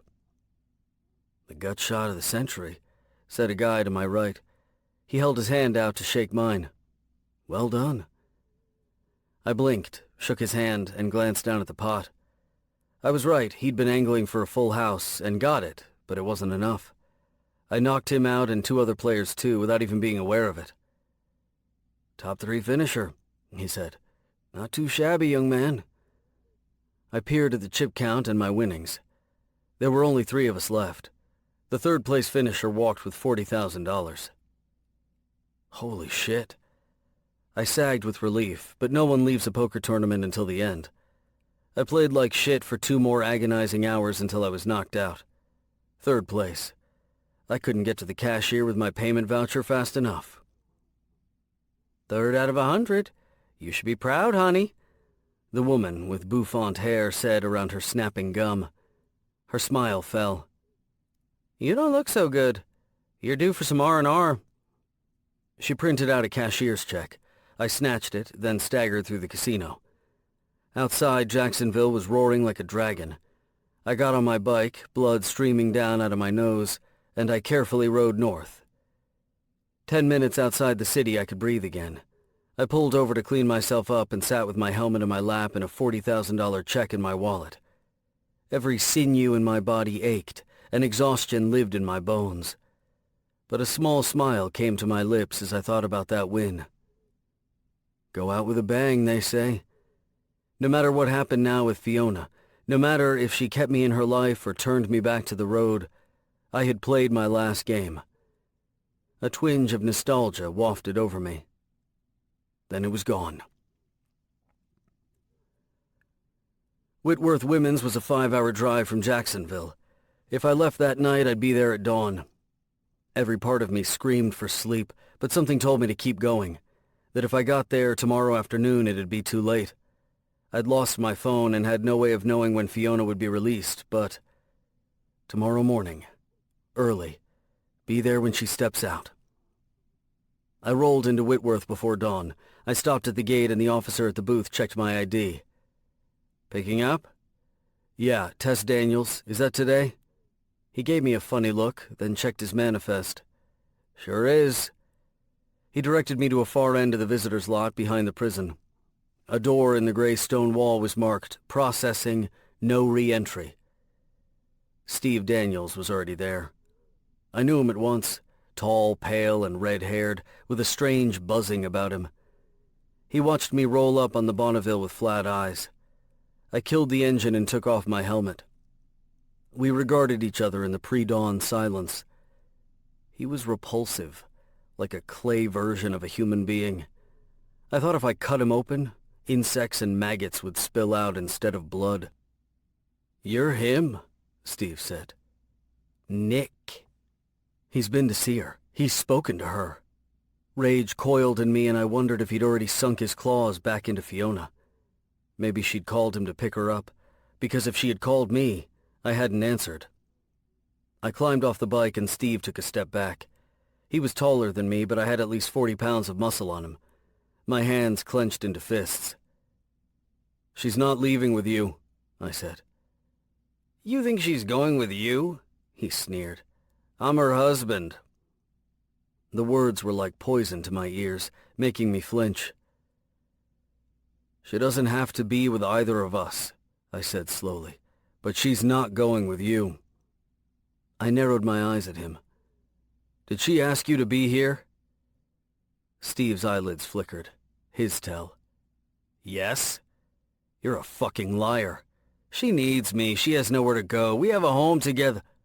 I surged forward, cutting him off by gripping him by the throat and then slamming him into the wall. His feet scrabbled, his hands clawed at mine. You are going to go away now, I hissed, my voice low and hard. You're going to vanish. You are not going to speak to or even look at her ever again. He couldn't reply. I was barely giving him air. The sensation of buzzing intensified. I looked into his wide, panicked eyes and there was nothing there. Emptiness, and below that, terror. Images flashed, and I saw them through the ken as impressions. An empty field with electric wires buzzing overhead. An ant farm, the little creatures crawling over themselves. Steve was a perpetual victim, scurrying to fill the emptiness of his soul, and sucking the life out of those around him for his fuel. I itched to hit him hard, again and again, for all he'd done to Fiona. But I knew in that instant, it wouldn't make an impact beyond bruises and bleeding flesh. He'd only feel sorry for himself, wronged instead of punished. The ken dove deeper into him through the physical contact. Down in the center of the void was a soft, pink light, a lone speck of brightness in a deep black sea where the sunlight never reached. No wonder he wanted her. No wonder he'd waited 2 years to get her back. That small piece of her was more vibrant, more breathtaking than anything within him. Her, I seethed, disgust so intense it was all I could do to keep my hand to his throat. You need her. All this time, you imprisoned her, kept her down, made her feel like shit. You nearly killed her, just so you could keep her. Steve gasped and struggled, and the ken showed me his life without Fiona since she escaped him, a desperate man, barely holding on. I see you, I growled. You've been the weak one all along, and without her you are nothing. Nothing. I forced myself to draw closer, nose to nose, my hand clenched tighter. You are nothing. I let him go and he leaned heavily against the wall, sucking air. My fingers left marks on his throat. I said nothing more. Nothing else was needed. I'd stripped away the exoskeleton to reveal the craven coward underneath, and he knew it. He stared at me with an animalistic instinct to flee darting behind his eyes. "She's mine," he said hoarsely. He straightened his collar and backed toward his car, keeping his eyes on me. "My wife." I clenched a fist at those hideous words. "Not anymore." Steve's eyes widened. "You can't just take her from me." "She's not a fucking possession," I said through gritted teeth. "And if I ever see you near her again, I'm not going to be nice to you like I was today." Steve's jaw worked silently, and I thought he might cry. He pulled himself together and spat at my feet. "Fuck you. You think you're so tough? Go to—" I lunged at him, fists cocked, and he scurried back, nearly tripping over his feet. He fell in the dirt with a thud, and Fiona wasn't there to pick him back up. He climbed to his feet and carefully climbed back into his sedan and drove away. As soon as his car was out of sight, I leaned my hand on the wall and sagged, sucking in huge draughts of air to settle my roiling stomach. The events of last 2 weeks and all the time on the road threatened to come crashing down too, but I dug deep and pushed myself off the wall. I went back to my Bonneville to sit and wait for Fiona. I was 10 steps from the wall when the sound of a door opening came from behind me. I turned, just as the sun broke fully over the western horizon behind me. An officer held the door open and Fiona walked out. She was still there, all of her, and she was more, taller somehow. The colors around her glowed brighter, and God, I loved her. I had never loved anything so much in my life as I loved Fiona the moment she stepped out of the shadows and into the sun. Chapter 31. Fiona.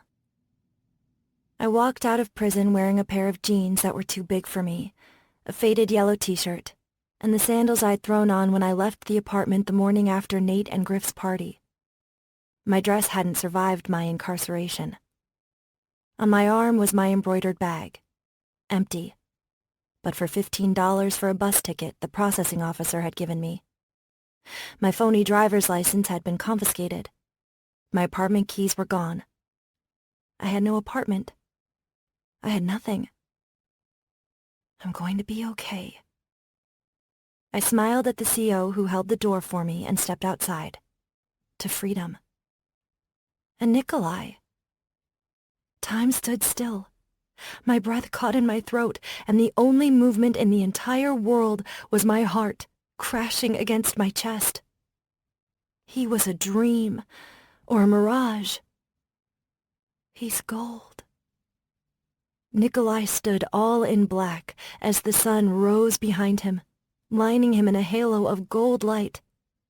He was both luminous and dark, the dense muscles of his body exuding strength, while his sweetly handsome face beheld me in a soft, heartbreaking expression of joy and love. Love. Gold was love, and Nick was radiating it. It glowed from his skin, touched his hair, and glinted off the sharp metal in his ears. I felt saturated. And then the sun rose higher, and the corona around him brightened and diffused as the sunlight spilled over the edge of the world. But in my heart, that vision of him would live forever. "Hey," he said gruffly, his voice thick with emotion. "I don't want to make things harder for you. I just came to see if you needed a ride anywhere." Tears sprung to my eyes. I didn't want to stop looking at him. He dug into his wallet and pulled out an envelope. "And this? I came to give this to you. He held an envelope out to me. It's something to help you start over again." "Without you?" His jaw worked, and his beautiful blue eyes shone in the morning sun. "If that's what you want." What I want. I stepped closer to him and moved into the circle of his arms. I inhaled him, remembering. My eyes drank in every detail of his face, reacquainting. He stiffened against me, and his heartbeat pulsed in his neck. His expression told me he didn't dare to hope. Slowly, like melting, I lay my head against his chest and wrapped my arms around him. He was still for half a second more, and then my eyes fell shut as Nick's arms went around me and held me tight.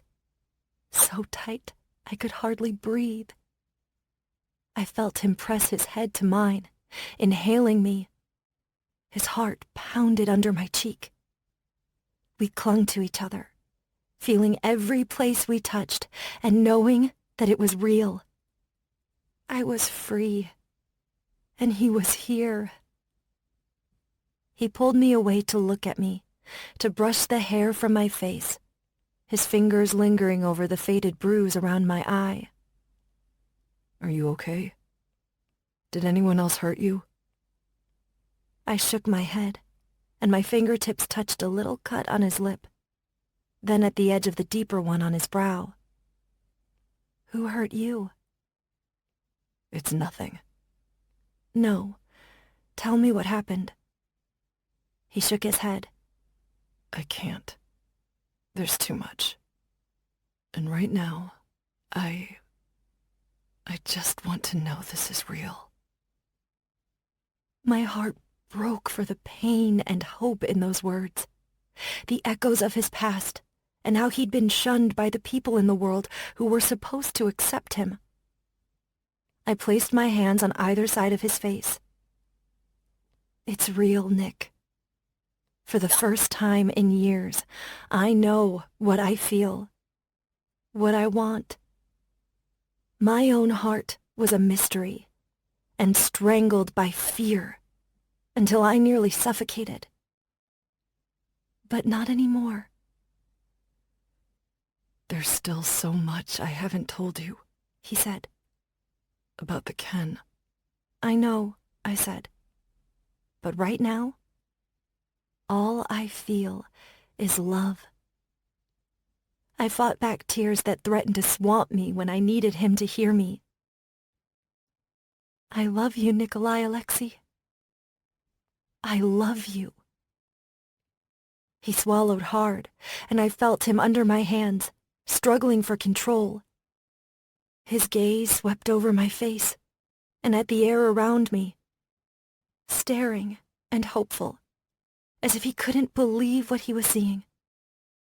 Then his eyes fell shut, and he pressed his forehead to mine as my words washed over him. Say it again, he whispered. I held his face in my hands, my lips brushing his as I spoke. I love you, Nick. I'm in love with you. And I think I have been for a while. I just didn't trust myself to know it was real. He raised his head, bewildered. I've never seen this before. I didn't know what I was looking at. So beautiful. But hearing the words... He stared at me, his blue eyes full. That's not me taking. That's you giving. Yes, I whispered brokenly. I love you, Nick, with all that I am. He held my face in his hands, brushing my tears with his thumbs. I love you, he said hoarsely. I love you, Fiona. So much that I feel like I've loved you before, that I'll keep loving you long after this life. He shook his head, his expression pained. I don't know how else to explain why you give me such peace. From the very beginning. I pressed my cheek into his hand. I feel it too, Nick. We've known each other before, haven't we? Because this feels so perfect. Like how it's supposed to be. I leaned closer and laid my lips to his in a soft kiss. This, I whispered against his lips. How I feel right now is how it's supposed to be. I don't know how long we held each other, until another car rolled into the parking lot. I shouldered my bag and climbed on the back of the Bonneville. Nick handed me a red and black helmet. "This is new," I said. "My other one was blue and white." I picked it up on the way over, he said. "The way over from where?" I asked gently. Jacksonville. Jacksonville, Florida? And what were you doing there? Buying you a helmet. He gave me a funny look. Isn't that what we were talking about? I swatted his arm. Smart ass. I leaned my chin on his shoulder. "I want to know everything." I'll tell you everything, baby. But first, where to? My apartment? Or Griff and Nate gave me their spare room in their house. Gave us, I amended. The spare room if we wanted. Nick grimaced. I don't think I'm their favorite person right now. I'll explain everything to them. As much as they need to hear anyway. He nodded. I expected one of them, or Opal, to come get you. I was just told I was getting out late last night. I didn't want to yank them from their jobs. Savannah, then? It's 4 hours away, I told him. You look tired, honey, and I'm still trying to process my sudden freedom. Are you hungry? He asked. Prison food has to suck. I wouldn't know, I said. But if I never see another Snickers bar, it'll be too soon. He twisted on the seat to look at me. I want to know everything. I smiled. You will. I love you, he said. And I know where we should go. I love you, I said. Where should we go? Someplace nice. A fancy hotel with room service. And a private bathroom with a giant bathtub? I'm sort of over showers right now. Whatever you want, he said. I have everything I want, I said, squeezing him tight. Let's go be alone somewhere. Nick drove the Bonneville southward, and an hour and a half later, my eyes widened as he pulled into the circular drive of the Ritz-Carlton at Lake Oconee, a hotel that more closely resembled a stately manor house. Nick, I said, as we took off our helmets and the valet approached. I'm not dressed for a place like this. He gave me a tired grin. My money is the right shade of green. That's all that matters. We checked in with a distinct lack of luggage using Nick's credit card. He'd been right. The staff was courteous, despite his tattoos and my second-hand prison release wear. Even so, I was happy to be safely ensconced in a hotel room. Oh my God. I stared, turning in circles. This is so nice. Nick sat heavily on the king bed. No more than you deserve. The suite was larger than my apartment in Garden City 2 times over. I peeked into the cavernous bathroom that was all white ceramic and chrome. A jetted soaker tub sat on a small dais at one end, next to a walk-in shower. The tub is perfect, I said, crossing the room to the double doors that led to a balcony that overlooked the lake, where afternoon sunlight glittered on the blue-green water. And a gorgeous view. I plopped down on the couch by the window and propped my feet on the coffee table. Our hotel room has its own living room. Nick yawned and smiled faintly. Oh, Nick. I moved to sit on the bed beside him. You're dead on your feet. I haven't slept much lately. Why don't you take a nap while I soak in the tub? What about food? He asked. And talk. We need to talk about everything, don't we? I didn't have the ability to read emotions as he claimed to, but it was written in his expression how he feared rejection. How, despite my love for him, he still feared it.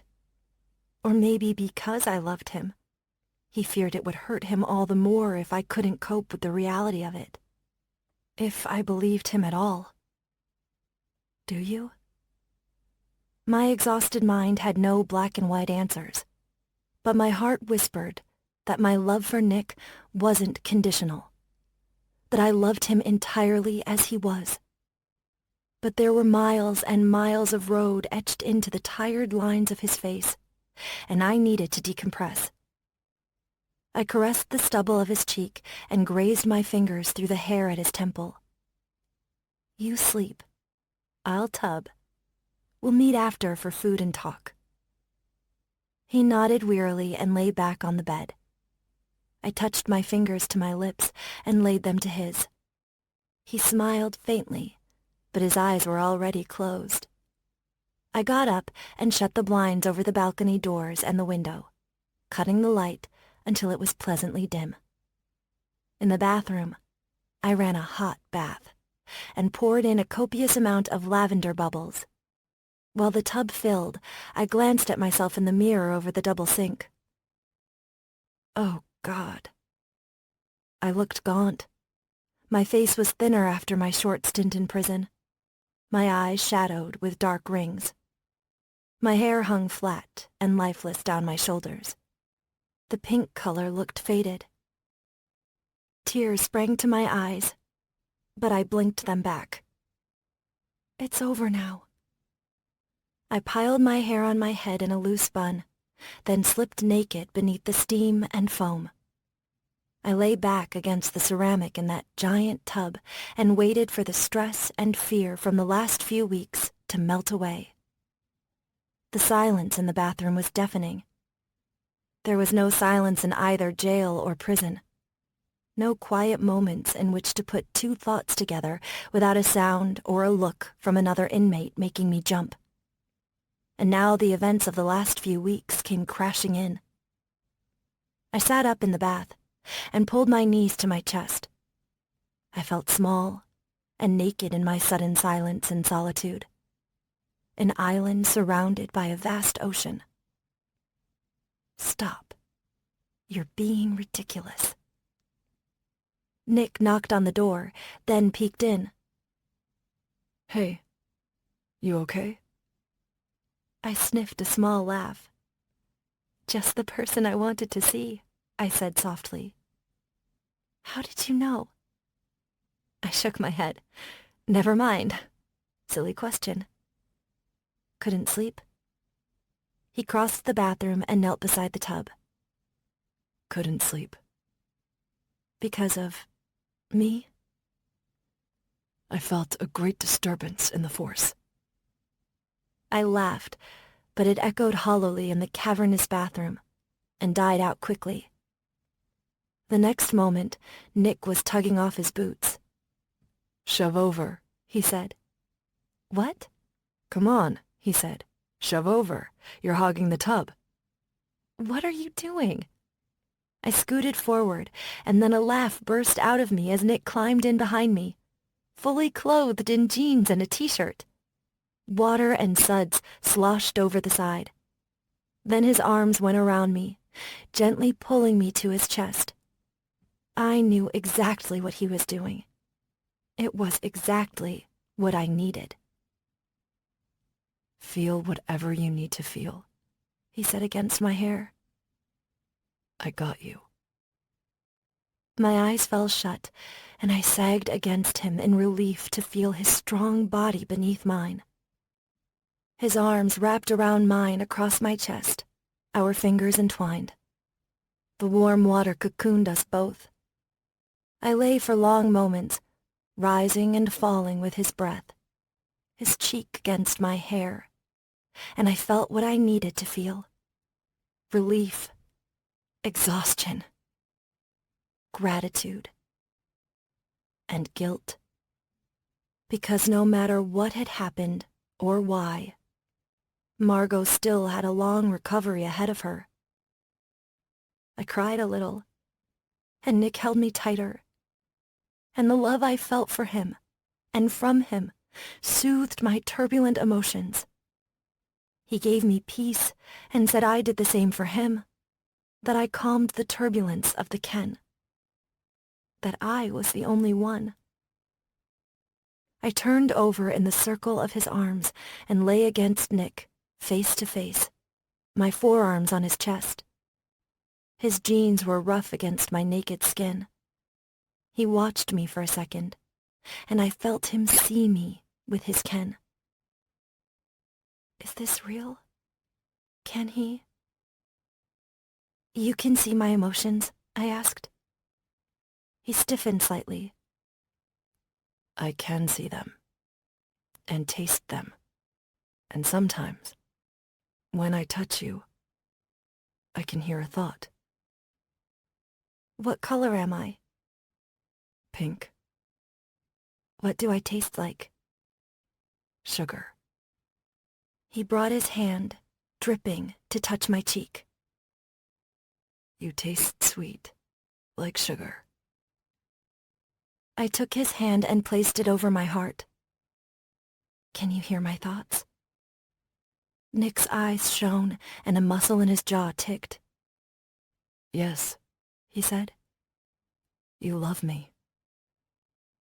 Just as you are, I whispered.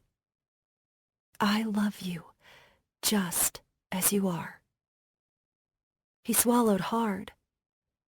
It doesn't bother you, what I can see. I shook my head. I thought I'd feel exposed, but I feel relieved. Safe. I trust you, Nick. I trust you with my heart. Besides, I'm the one who should feel nervous, not you. You can see all of me. I raised my eyes to his. And you still love me? I love you, Fiona, he said, brushing the damp hair from my eyes. Just as you are. Our eyes held for long moments, both of us basking. Then a smile broke over my face. Okay, glad we had this talk. He laughed shortly, dispelling the vulnerable moment with the rough sound. That's it? That's it, I said. There isn't anything wrong with this love, Nick. Not one thing. I kissed him, sighing softly into the kiss. I made promises in that kiss. Vows to never doubt him or make him feel unwanted or different for what he was. Because he was beautiful in my eyes. A hard man who'd been through hell and back for me. Who'd suffered for me. It was writ in his tired eyes and the blood that dashed his brow. He had seen so much in the last few weeks. I gave him peace, but he gave peace to me. He gave me freedom to be myself. And he gave me his love. So much love. And now you need some sleep, I said, breaking the kiss. I do, he said, his hand sliding up my back under the water. But you're naked. This struggle is real. I smiled. We have time now. We have all the time we want. We climbed out, and Nick stripped out of his wet clothes and left them in the emptying tub. We dried off and wordlessly climbed into bed, naked. He lay back on the pillows, and I lay against his chest, my head resting there, his hand playing lazily in my hair. This is how we're supposed to be, I murmured. Yes, he said, half asleep. Just like this. Always. Always. I wrapped my arm around him, burrowed my face into his neck. He pulled me tight, and with the next exhale, I melted against him. We slept in the perfect silence that was just us. Him and me. I was his shield, guarding his peace. and he was my foundation, unwavering beneath me. Always. Part 4. Magic. Chapter 32. Fiona. When I awoke, late afternoon sunlight, brassy and warm, slipped in between the blinds at the window. I was wrapped in Nick, his arms around me, my leg thrown over his waist. The sleep had revived my tired mind, and I was ready to hear about the last few weeks. But my body needed him first. I lay kisses along his neck where the tattoos climbed all the way up to his jawline. He stirred and came awake with a small sigh.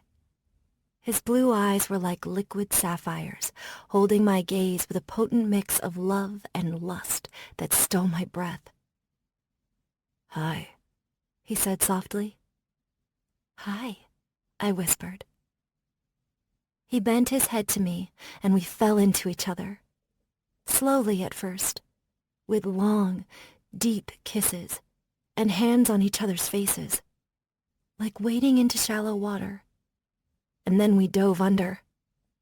Our kisses turned hard and urgent, a wet mashing of mouths and clacking teeth and rasping breaths in our noses, because it was more necessary to kiss than breathe.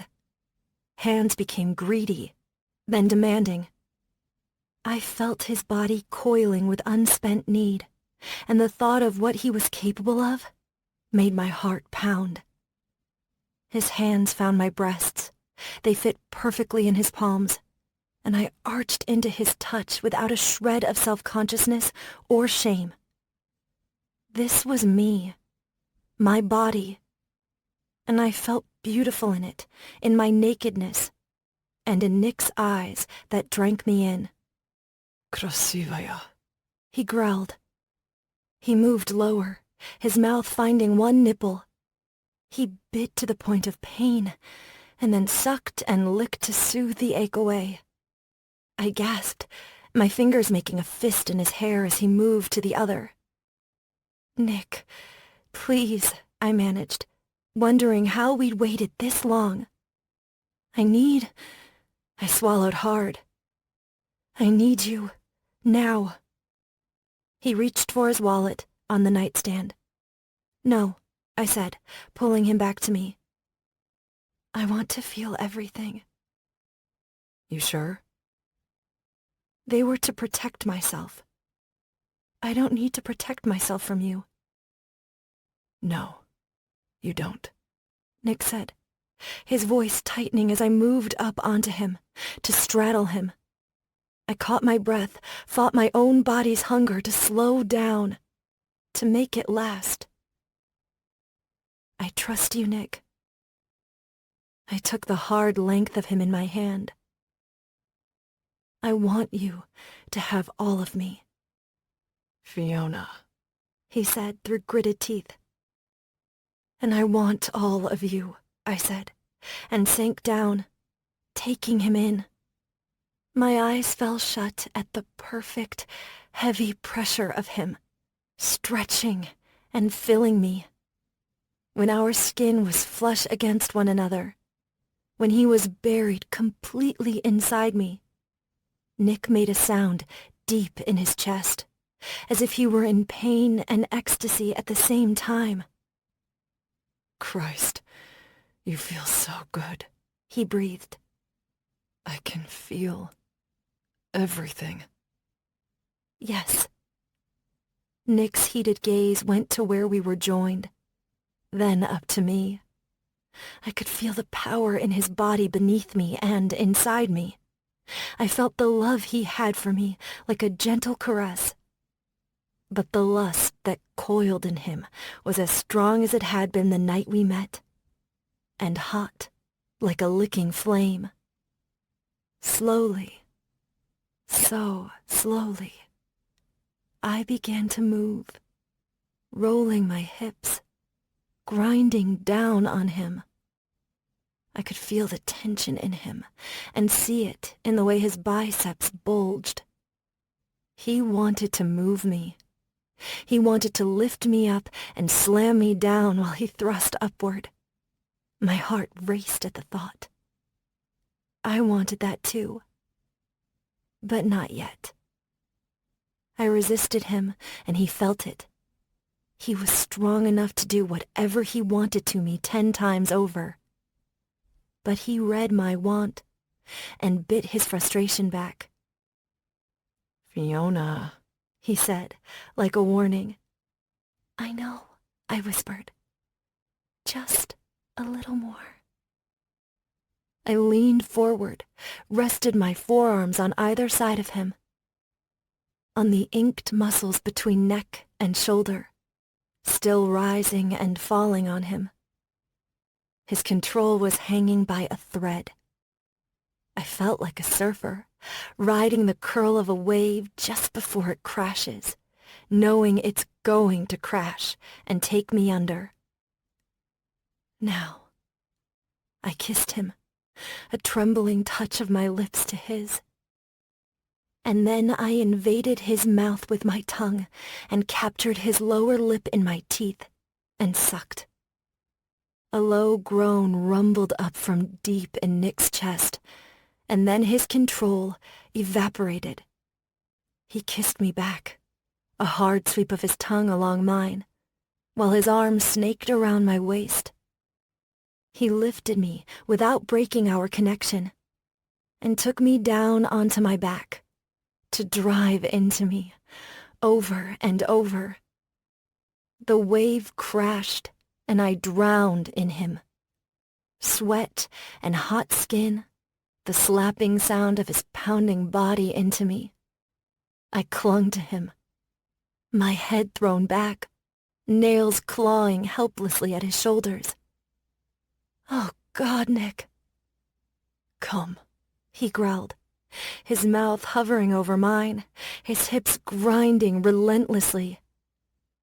Come for me, Fiona. Now. My body obeyed. I cried out as an orgasm swamped my body, tossing me on a delirious tide of sensation. Yes, he breathed in relief. Fuck yes. He slowed his punishing thrusts and lowered his mouth to mine for a soft, perfect kiss. I kissed him to breathe, and he groaned his release into my mouth. I swallowed it down, held him as he collapsed on top of me, and felt the heat of his climax spill into me. We caught our breaths, and then Nick's eyes softened. His kiss turned gentle. Still inside me, he kissed me, over and over. Long, deep sweeps of his tongue. His hands cupped my face, and God, the way he looked at me. More, he whispered. I want more. My head bobbed, my mouth already craning for his. Yes, God, yes. And we began again. Over and over, we brought each other to one tidal wave of release after another, pausing only long enough to catch our breaths, and then reach for each other again, until finally our bodies demanded food and water. Nick ordered from room service, and we ate peppered steaks and mashed potatoes in bed, and then shared a cup of chocolate mousse. Nick offered me a spoonful. I took the chocolate in my mouth, my eyes locked on his, then ran my tongue over my lower lip. His widened slightly, and then he tossed the spoon aside, hauled me to him, and kissed me hard and hot. Sweet, he growled. So fucking sweet. We drove back into bed, drowned in each other, until finally, in the deepest part of the night, the swells of ecstasy tossed us ashore, gasping for breath and utterly spent. What is anger? I asked. Nick chuckled. Is this a quiz? We were in our customary positions, me lying over his chest, my fingers tracing the lines of his ink, while his fingers played in my hair or slipped down my back to give me pleasant shivers. "Yes," I said, undeterred. "Is it red? Like, I'm so mad, I'm seeing red." "Sometimes," he said. "There are some patterns, but it's mostly different from person to person. Anger is sometimes a red fog, sometimes a buzzing cloud, like wasps. And you know to stay the fuck away." My eyes widened. "Real wasps?" "Not real," he said. "It's more of an impression. My rational mind knows nothing is there, but the Ken translates it however it wants." "What is pink?" "You said I was pink." "You're mostly pink," Nick said. "It varies with your mood, but pink seems to be your default setting." I laughed. "But what does it mean?" Pink is compassion, kindness, caring for others. I nodded, my thoughts going to Haley. "And now you're tinged blue," Nick said. "A mist. It comes when you think about children." Nick's smile was soft, but I could see him brace himself for my reaction. "You're right," I said, smiling at him. "I miss Haley." He nodded, eased a sigh from under me. I brushed the melancholia away. "What about sex? What happens during sex?" "A lot of things happen during sex," Nick said with a grin. "Like what?" I said with a laugh. "Can you see my orgasms?" I was only kidding, but Nick's answer was dead serious. "Sure." I lifted my head to look at him. "What? No." "Oh, yes." "What do they look like?" "Kind of silvery, like shooting stars, or sparklers on the 4th of July." "You're lying," I said, laughing. He held up his hand. "God's honest." "You're telling me that orgasms are literally fireworks? Like how they're sometimes shown in a cheesy movie?" "I didn't say they're fireworks, but that's a good goal to shoot for." Nick walked his fingers down my back. "I'll have to step up my game." I stared incredulously and then laughed. "You're lucky you're so cute." I settled myself back onto his chest, facing him. "There was a lot of pink in that portrait you did of me," I said after a moment. "I love that painting. It feels honest. Like I was looking into a mirror that saw more than just my physical reflection. Will you keep painting?" "I don't know," he said. "I thought I was done until I met you." That sketch on the cocktail napkin was the first thing I'd drawn since I got out of the hospital. "Did you draw before that, as a kid?" Nick's eyes darkened in the dim light of the lone lamp in our room. "Yeah, I did. It helped to make portraits like that. It helped me to cope with the Ken." I found his hand and pulled it to my lips. "When did the Ken start?" "When I was real small," Nick said. "Maybe I've had it since forever, but I only remember talking about it to my parents when I was 8 or so. My dad thought I was messing around, as if I'd said I had an imaginary friend." "And your mom?" "She was okay with it, at first. She thought I was being imaginative too, until a few years later, when my dad's abuse got worse. Then I'd try to protect her, or ask her what I was seeing when she bent to kiss me goodnight. That's when she got scared. Said I had the devil in me. A few years after that, my father left us. He said that I was crazy, and that my mother indulged my lies and made it worse. He said I drove him away."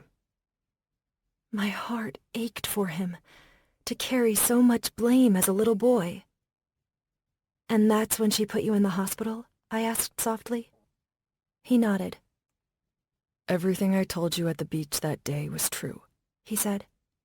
"They diagnosed me with severe claustrophobia, agoraphobia with visual and auditory hallucinations. It wasn't a first-rate hospital. The doc in charge had no clue what to do with me, and I told him things about himself he didn't like. Frequently. And they shocked you for that? It didn't do anything except scare me and give me headaches. His eyes darkened. And it killed my desire to paint. "You're an incredible painter," I said. "I hope you keep going." He smiled faintly, his fingers twining with mine. "Maybe I will." "Tell me the rest," I said. "Tell me what happened after Nate and Griff's party."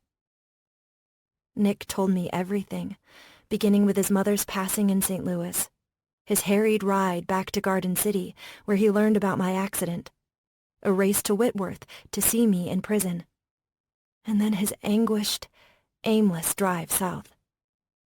As he spoke, I closed my eyes and listened, and my imagination must have been in overdrive, as I could see it all so clearly.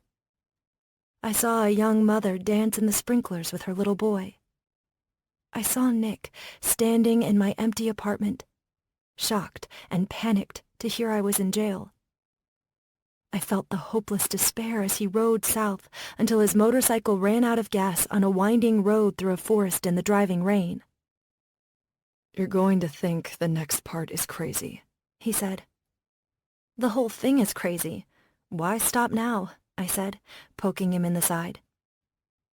He told me about the poor deer and how he'd ended its suffering, and how Nick had shared a round of whiskey and beer with a man named Evan, who claimed he could dream the future. "He dreams the future?" I asked. Nick nodded. It sounded crazy at first, but he was right about everything. "Magic," I said. "There's magic in the world after all." His fingers were warm on my skin. "Yeah, I guess there is." He continued his story, telling me that Evan said Margot was the key to my freedom. Nick drove to Miami Beach and sat with Margot and used his ken to touch the loneliness in her. "Empathy," I whispered. "She confided in you because she knew you understood her." "Margot was on the verge," Nick said. "No, beyond the verge. She teetered over the edge. Margot threw herself in front of your car, Fiona," he said in a low voice. "The only reason she didn't fall all the way was because you're a careful driver." I nodded, my eyes full. Griff told me something like that. He said there was no way I could have avoided hitting her. But I still feel awful. She says she's sorry for that, and for you winding up in prison. I traced the tattoo of a moon tearing through wisps of clouds under Nick's right pec. If I hadn't gone to prison, I wouldn't have confronted Steve. He was the boogeyman for so long. And then I sat down with him, face to face, and it was so obvious that he was nothing to me, that my fear had been feeding on itself for so many years. A small smile came to my lips. "But you want to hear something strange?" "Why stop now?" Nick said. "You said it was raining that night your bike ran out of gas?" I asked. "Yeah, it was." "And there was something on the side of the road, a dark shape?" "The deer," Nick said. "It had been hit by a car hours earlier." "I saw it," I said. "Evan. He drove up to you in the dark. I saw his headlights against the rain." "Where did you see this?" "I dreamt it," I said. "You did?" Nick's eye snapped open, but then he blinked slowly as the thought washed over him. "More than once," I continued. but that's all I can remember. You dreamt right. I wonder why. Nick stretched and settled deeper in the pillows, his voice heavy. Evan said that what he and I do is to tap into the energies of the universe. He smiled sleepily at me. Maybe you did that too. Maybe. But how? Why me? Nick reached for me, pulled me up to nestle me against his chest. You're part of this too, baby, he said. He closed his eyes, and I thought he had fallen asleep, when he finally said, After I killed the deer to end its suffering, Evan said a prayer over its body, a Navajo prayer that the Native Americans used when they hunted, to thank the animal for giving its life so that they might live. Evan said it meant a gratitude greater than thank you. But we hadn't been hunting. We didn't use the animal for food. At the time, I didn't know why he said it. But you do now? Nick opened his eyes to look at me, blue like a deep pool of clear water. Evan found me with the deer, and without him, I wouldn't have known to seek out Margot. I was planning to sit with my bike and wait out the storm. I only walked that road because I heard the deer's cries. I don't know what would have happened if he had missed me. I don't know what I would have done if I had lost you. He closed his eyes again. That deer died for you and me, he said, so that we might live. Chapter 33. Nikolai. The following morning I called up the front desk and had them deliver toothbrushes and toothpaste along with a breakfast of eggs, bacon, grits, and fruit. The food arrived on a cart covered under silver domes with a silver pitcher of coffee. We ate, and after, Fiona took a shower and then sat on the edge of the bed, wrapped in a white towel. I need to call Griffin and Opal before they call the Whitworth and worry. I'm going to take a turn in the shower, I told her with a small grin, so I don't hear the yelling. She grabbed me before I could climb out of bed. I'm going to tell them you spoke to Margot and got her to tell her story. They're going to love you for helping me. They love you more, I said, kissing her softly. That's how it should be. I took a shower and brushed my teeth. I came out with a towel wrapped around my waist and stopped mid-stride when I saw Fiona sitting on the bed, still wrapped in her own towel with her bag in her lap.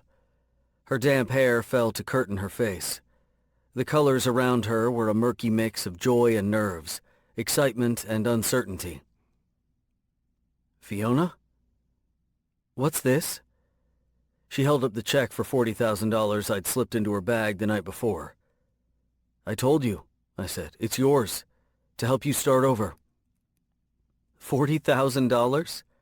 She shook her head before I could speak. No, I know what this is. It's your life savings times 2. And you were just going to give it to me? It's your Costa Rica money. Her eyes shone with the warmth of her love, a deep pink that glowed gold at the edges, like the sky during a sunrise. Where did you get it? Poker? I'm no expert, but you'd have to play big to win this much. Is that what you were doing in Jacksonville? I won it with the money I'd been saving, I said. The money I didn't know what to do with until suddenly I did. Fiona blinked back tears. Nick, what if... I didn't want to be with you. What if I were still mad or thought you were lying? You'd have been left with nothing. It's your money, Fiona. I think it's always been your money. I sat beside her and slipped my arms around her waist. And I had hope. Love and hope, she murmured, sniffed, then touched my brow near the small gash by my brow. And this? God, I love her. Fiona's care and concern for me wrapped around me like warm water. I knew she wanted to hear the whole story, but there was no sense in dimming her light over the ugliness of Will and his friends, or the tournament. I ran into some old friends, I said. I'm fine, I swear. It's not a story worth telling. The gut shot of the century isn't a story worth telling? I bit back a smile.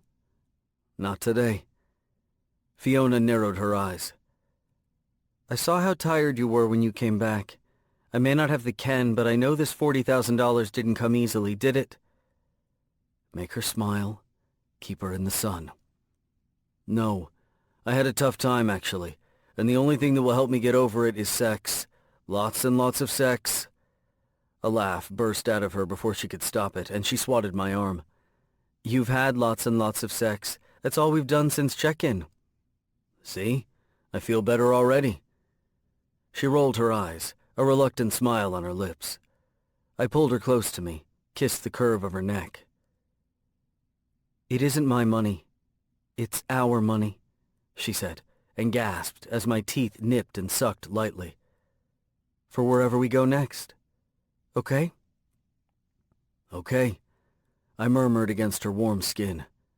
Where are we going next? She pulled away to look at me. I still want Costa Rica, she said. I wanted to run far to escape Steve, but I chose Costa Rica for a reason.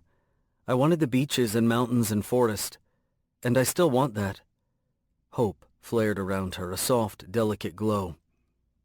Maybe they'd let me teach English to little ones, and I think it would be good for you too. Not so many people. Peaceful.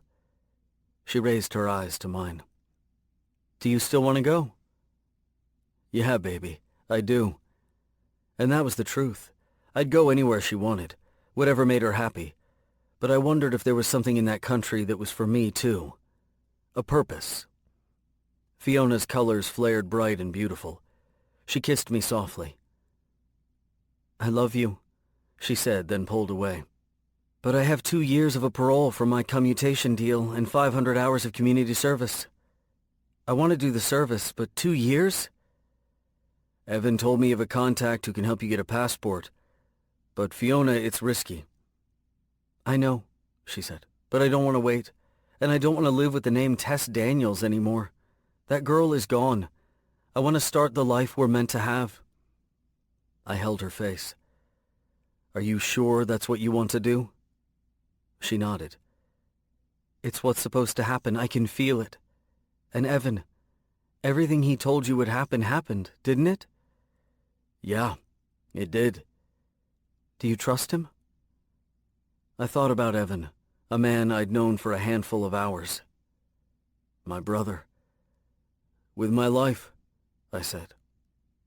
Fiona's face lit up in a smile and then she kissed me, deep and hard. Oh my God, is this happening? She breathed against my lips, her body pressed tight to mine. Are we really going to go to Costa Rica? Yes, I said, stripping off her towel. But not yet. We drove the 3 hours back to Savannah, arriving at twilight. We tried my apartment first, but my key didn't work anymore. I cupped my hand and peered in the front window. They rented it to someone else, I said. Someone with furniture. Oh, Nick, what about your painting? I turned to Fiona. I'll paint you another one. I'll paint you 100 times over if you want. It's not that it was me, it was your art. Her gaze darted to me. Wait, you'll paint again? Really? I shrugged with a small smile. Someday. But not here. We drove into Savannah just as the sun began to sink in the west. Nate and Griffin greeted us at the door. They both hugged and kissed and fawned over Fiona, and then Nate fixed me with a cool look. Mr. Young, he said stiffly, we meet again. Drama queen, Griffin said with a roll of his eyes. He extended his hand to me with a warm smile. Fiona explained everything this morning. I can't thank you enough for what you did for her. Just righting a wrong, I said. Nate snorted. Fiona moved to stand beside me and rested her head in the crook of my shoulder. Behave, Nathaniel, she said. I love him, and you have to love whomever I love. That's the rule. Griffin's heart was open and easy to forgive. He beamed at us like a proud parent, but Nate's thoughts were full of Fiona's pain the night of the party. No, I get it, I said to him, and I'm sorry. I never meant to hurt her, and I never will again. Nate tapped his foot, his arms still crossed, and then threw up his hands. "Well, I'm mixing cocktails, and I happened to have made too much, so get in here and help us drink them. Griff, how's dinner coming? It's not like I'm starving or anything." Nate turned into the house, his voice echoing back to us. Griff leaned into me. "He offered you booze. All is forgiven." "I'll take it." Fiona glanced up at me, smiling, and we followed them inside. The Millers had decorated their new home in a simple but elegant style. The dining table was set for 6, for Opal and her husband. When they joined us on the back patio, Opal hugged Fiona tight. The two women spoke a few words. Then, while Fiona and Jeff said their hellos, Opal took me aside. "I'm sorry, Opal," I said before she could speak. "I'm sorry for what happened that night and for making Fiona so upset. I'm glad you were there for her." She stopped, taken aback. "Oh, right. Well, I said some things to you that day at the garden shop. You were protecting Fiona. Never apologize for that." Opal stared at me a moment longer, then narrowed her eyes at me. "Fiona tells me you're a pro poker player." She gave me a sharp look with a smile behind it. "Am I being played?"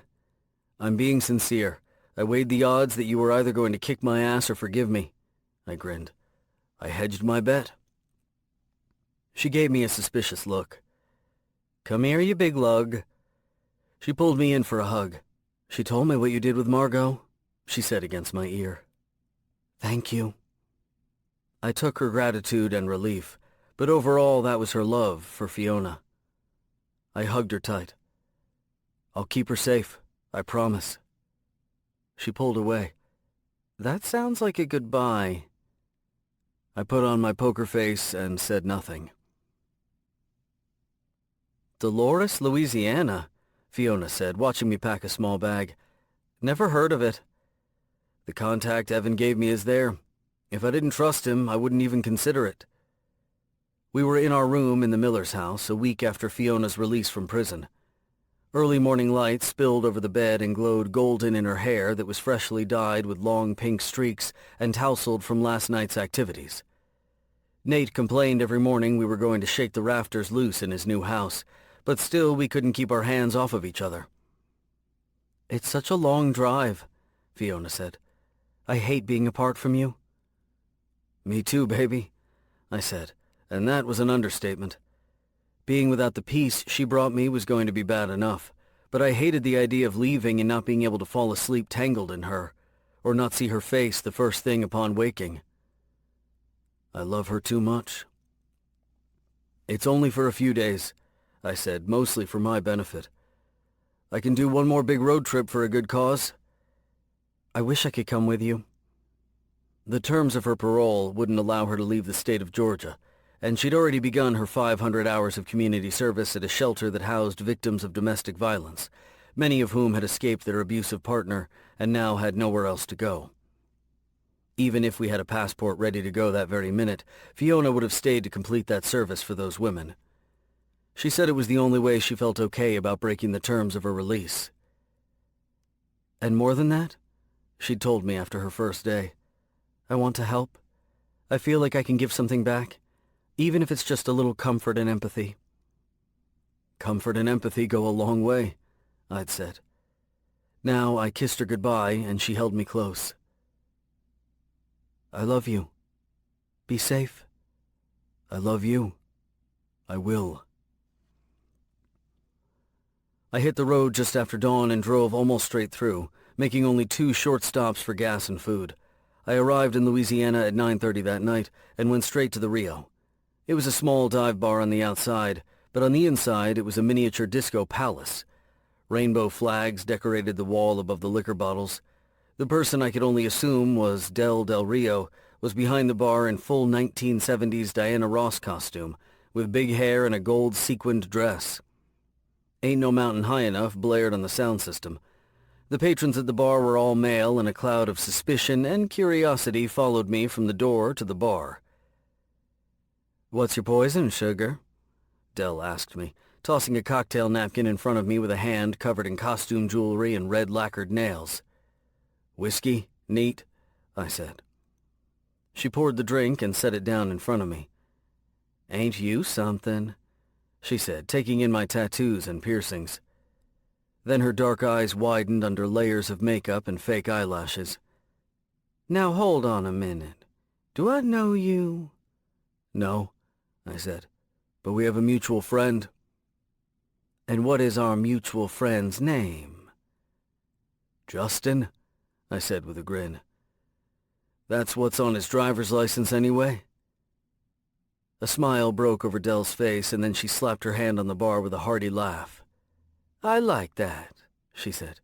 "Justin called not 3 days ago and told me to expect a tattooed, pierced motorcycle man inquiring about special documents." "I heard you had the connection." "You heard right, baby," Dell said. "Justin's wife is more dear to me than the Rio. Any friend of theirs is a friend of mine. What's your name?" "Nick." "You just get in town, Nick?" "Just this minute."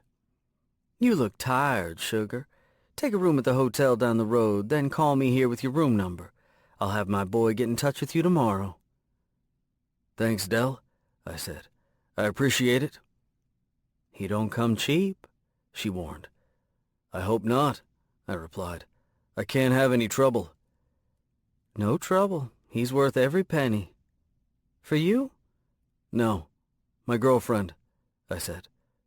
Warmth emanated from Dell, and her colors were brighter than her costume and makeup.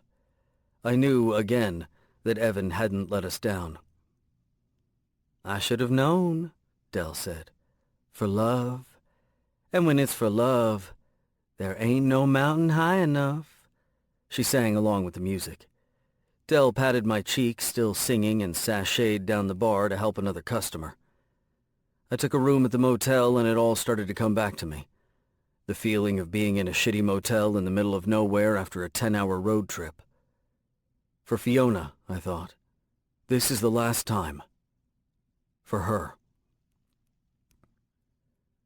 4 days later, Fiona and I were in a back booth at the burger joint, watching a short, wiry young man named James stuff his face with a bacon cheeseburger. Given his cloak-and-dagger phone act, I'd expected a more sinister criminal. This guy looked like he worked at the Genius Bar at an Apple store. Maybe that's his day job. "It's deep web stuff," James said over a bite of food. He washed it down with a swig of Dr. Pepper. "I can craft a new identity to go behind a name on a passport in case you get checked. That's my deluxe package. $10,000, 5 now, 5 later. I'll need a passport photo and whatever name you want. It'll take me about 3 weeks to put it all together." "I can pick my own name?" Fiona said. Her hand clutched mine under the table. "Yes," James drawled, annoyed. "I don't do stolen passport photo swap bullshit. I craft one out of the same material the government uses. It's a fucking work of art. No one's going to be able to tell the difference." Fiona bit her lip. "I can't use Starling anymore, but I want to keep Fiona. It's who I am now. I don't know another last name." James rolled his eyes and took a bite of his burger. I glanced at him and then Fiona, suddenly nervous as hell. "You can have my name," I said slowly. The colors around Fiona were brilliant, the most stunning sunrise of pink and gold I'd ever seen. "Your name?" I glanced to James again, who was still chewing and pretending to be extremely interested in something on his phone. "Yeah, baby, if you want it," I swallowed. "Do you?" "Yes," she whispered. "I do." "Settled then?" James said loudly. "Great, so what's the name?" She looked at me with so much love in her eyes and heart radiating from every part of her, I swear to God, it was all I could do to keep from breaking down like a goddamn baby. "Fiona Young." We left the restaurant and she fell into my arms. We kissed and held each other and kissed some more. And it didn't matter that we were standing in the parking lot of some cheap burger joint. "There is nothing wrong with this love," Fiona had said once. And she was right. Chapter 34. Nikolai. 5 weeks later, Fiona had completed her community service and had received her new passport. I knew it would work perfectly. I compared it to mine, They had the same feel, the same materials, the same look, the same layers of watermarks and colors. The same last name. The Millers threw us a going-away, unofficial wedding ceremony in their backyard. Opal and Jeff and Nancy and her little Haley were the only guests. I stood beside Nate, our officiant, at the far end of the short grassy expanse of their yard, with Griff, my best man, to my left. Jeff and Nancy watched from their white lawn chairs as Haley walked from the back door of the house, across the grass in a little pink dress, dropping pink rose petals from a basket. Opal came next in a flowered dress and stood on the other side of Nate as maid of honor. She shook her fist at me and then smiled and laughed. I smiled back, but it fell off my face to see Fiona come out of the house. She wore a simple, slippery dress that draped over her body like liquid and was the same shade of pink as her hair. She carried a bouquet of gardenias, the scent of which mingled with her own sweet scent, and her hair was adorned with wildflowers. My heart stopped at the smile she gave me as she came to stand beside me. "Hi," she said softly.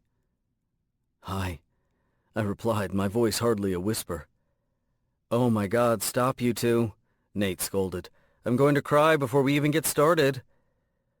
Our little ceremony began. We spoke vows to protect each other, to keep each other safe, to love each other for who we were in every way. We exchanged rings made of sterling silver overlaid with polished zebra wood. Fiona's was smaller and delicate. Mine was wide and heavy.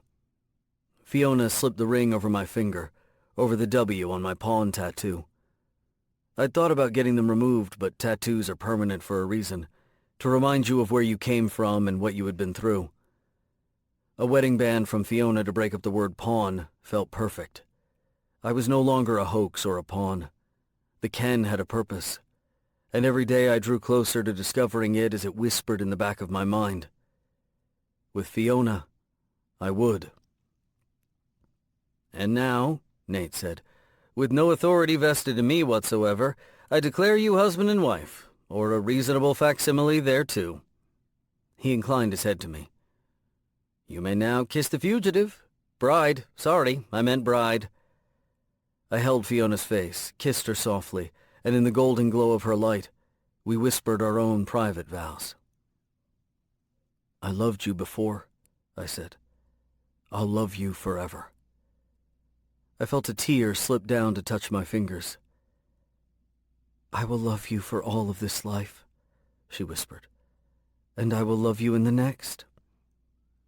There was a smattering of applause and cheers from our handful of guests, and then Haley flew into Fiona's arms. I watched my wife pick the little girl up and hold her tight, and rain kisses on her little cheek. My wife. It wasn't official, but she was my wife in every sense of the word, in my heart and soul, and I didn't need a piece of paper to validate what I felt for her. It had no boundaries. And I made another vow, a private one, that we would build a family together, somehow. Not only to make up for the cold emptiness of our pasts, but to create a future that would be filled with warmth and light. Fiona has so much to give. I watched as she spun Haley around. The little girl squealed in laughter. Fiona's head was thrown back, her own joy radiating from her in a beautiful light, a brilliant sunrise that glowed with love and hope. Love and hope. She had given me so much of both. My heart was full of love for her, and a gratitude greater than thank you. Epilogue 1. The man walked up the dock in the failing twilight. The woman was up on the top deck of the houseboat, watching him approach. He knew she had been up there every night since he'd left. 6 months pregnant, she moved gracefully off her chair and down the ladder. He met her at the railing of the houseboat, but she stepped onto the dock before he could come aboard. She circled his neck with her arms. Her belly pressed against him gently, and he closed his eyes against the sensation. "You're back?" She sighed against his rough denim jacket. "I'm back." He stroked her dark hair. "I missed you." "There's a solution for that," she said, and held him tighter. "Don't leave again." "I won't," he said. At least not until the baby's born, he thought, but didn't say. He didn't know if a dream would call him again or how urgently, but he knew he'd have to heed it if it did. But for now, he was home. The woman pulled back to look at him, to brush back a lock of blonde hair that fell down to his chin. "How did it go?" She smiled archly, her scar silvery in the swelling moonlight. "A successful mission?" He returned her smile. "Very. They found each other. I think they'll be happy." "How do you know?" "Just a feeling I have." "Tell me about it." "Can I shower first?" he asked, pulling her closer. "I might need some help. Lots of hard-to-reach places." She kissed his lips softly, then deeper. "I can help." She led him inside the house, and they stripped naked and stepped into the little shower. She lathered him with a soapy washcloth, to wash the dirt off the road from his skin. He turned in her arms to kiss her. "I'm so glad you're back," she said. "But I'm glad you went, too, if it helped them." She looked up at him from under the rain of the shower.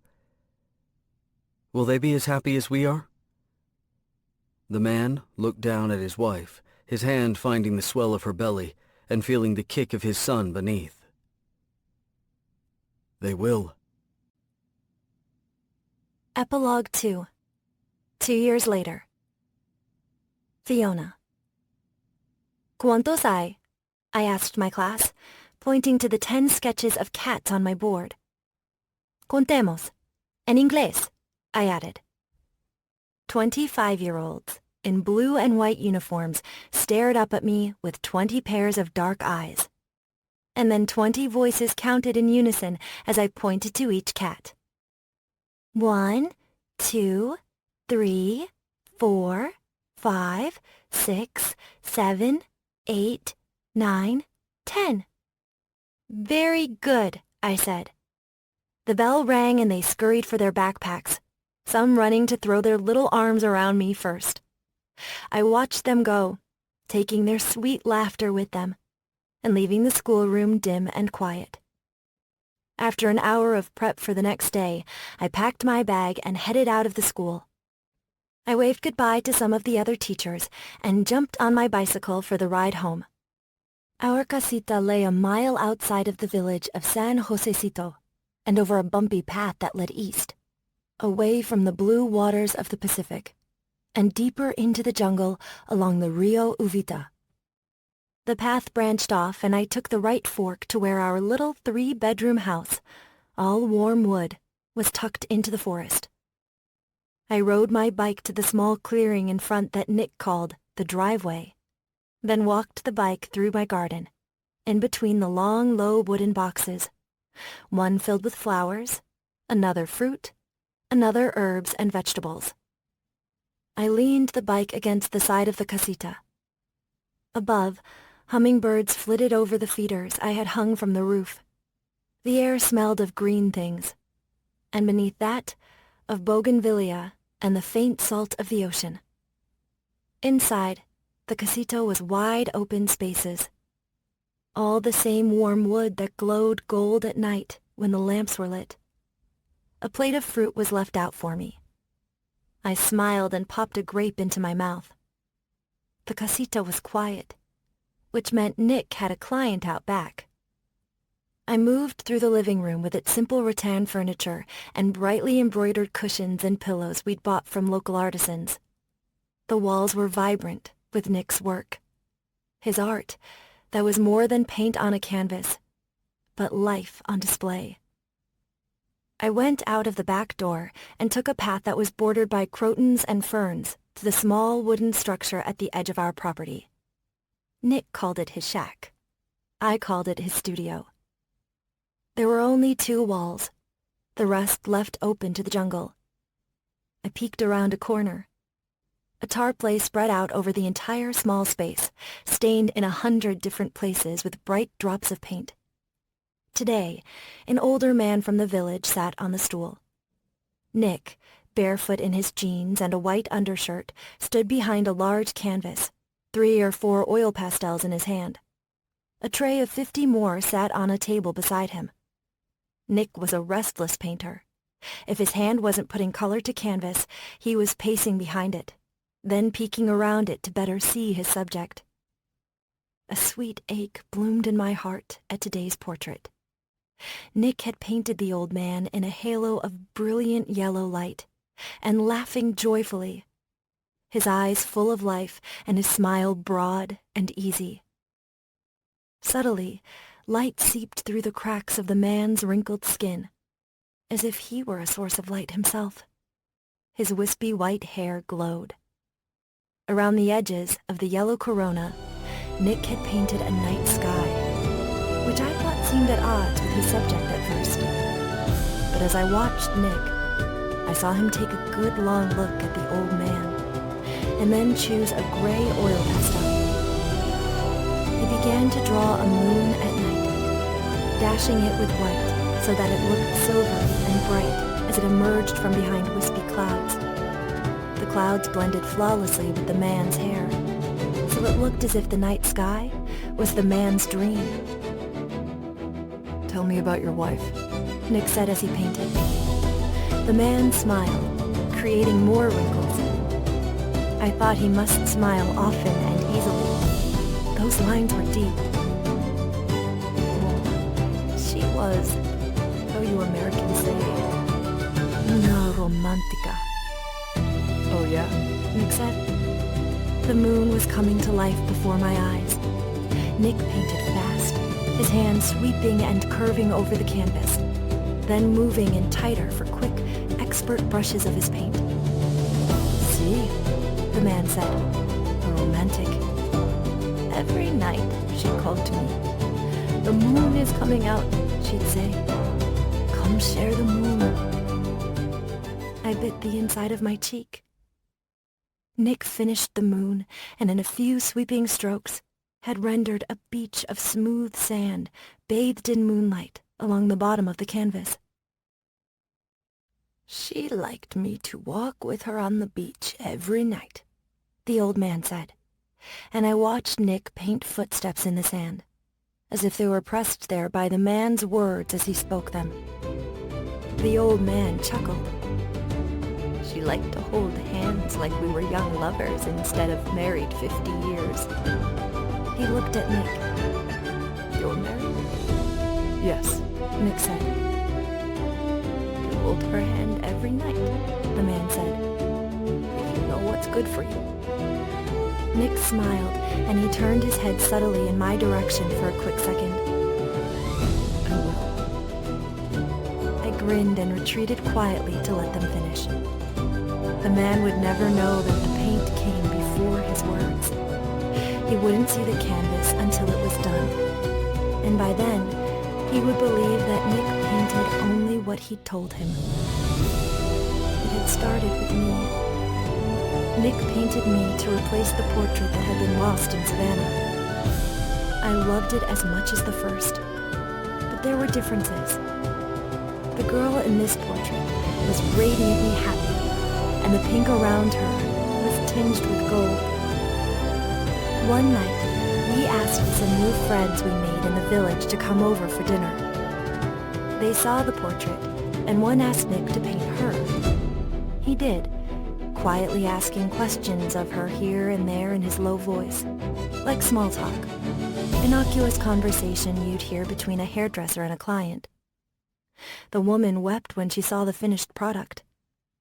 She told a friend, and he came for a portrait. Then another. Then people from the village came trading fruit or fish, or a handful of money for a chance to sit for Nick. Our village of San Josecito was near Uvita, which held a music festival every year. Nick painted there, and the line to see him stretched nearly to the beach.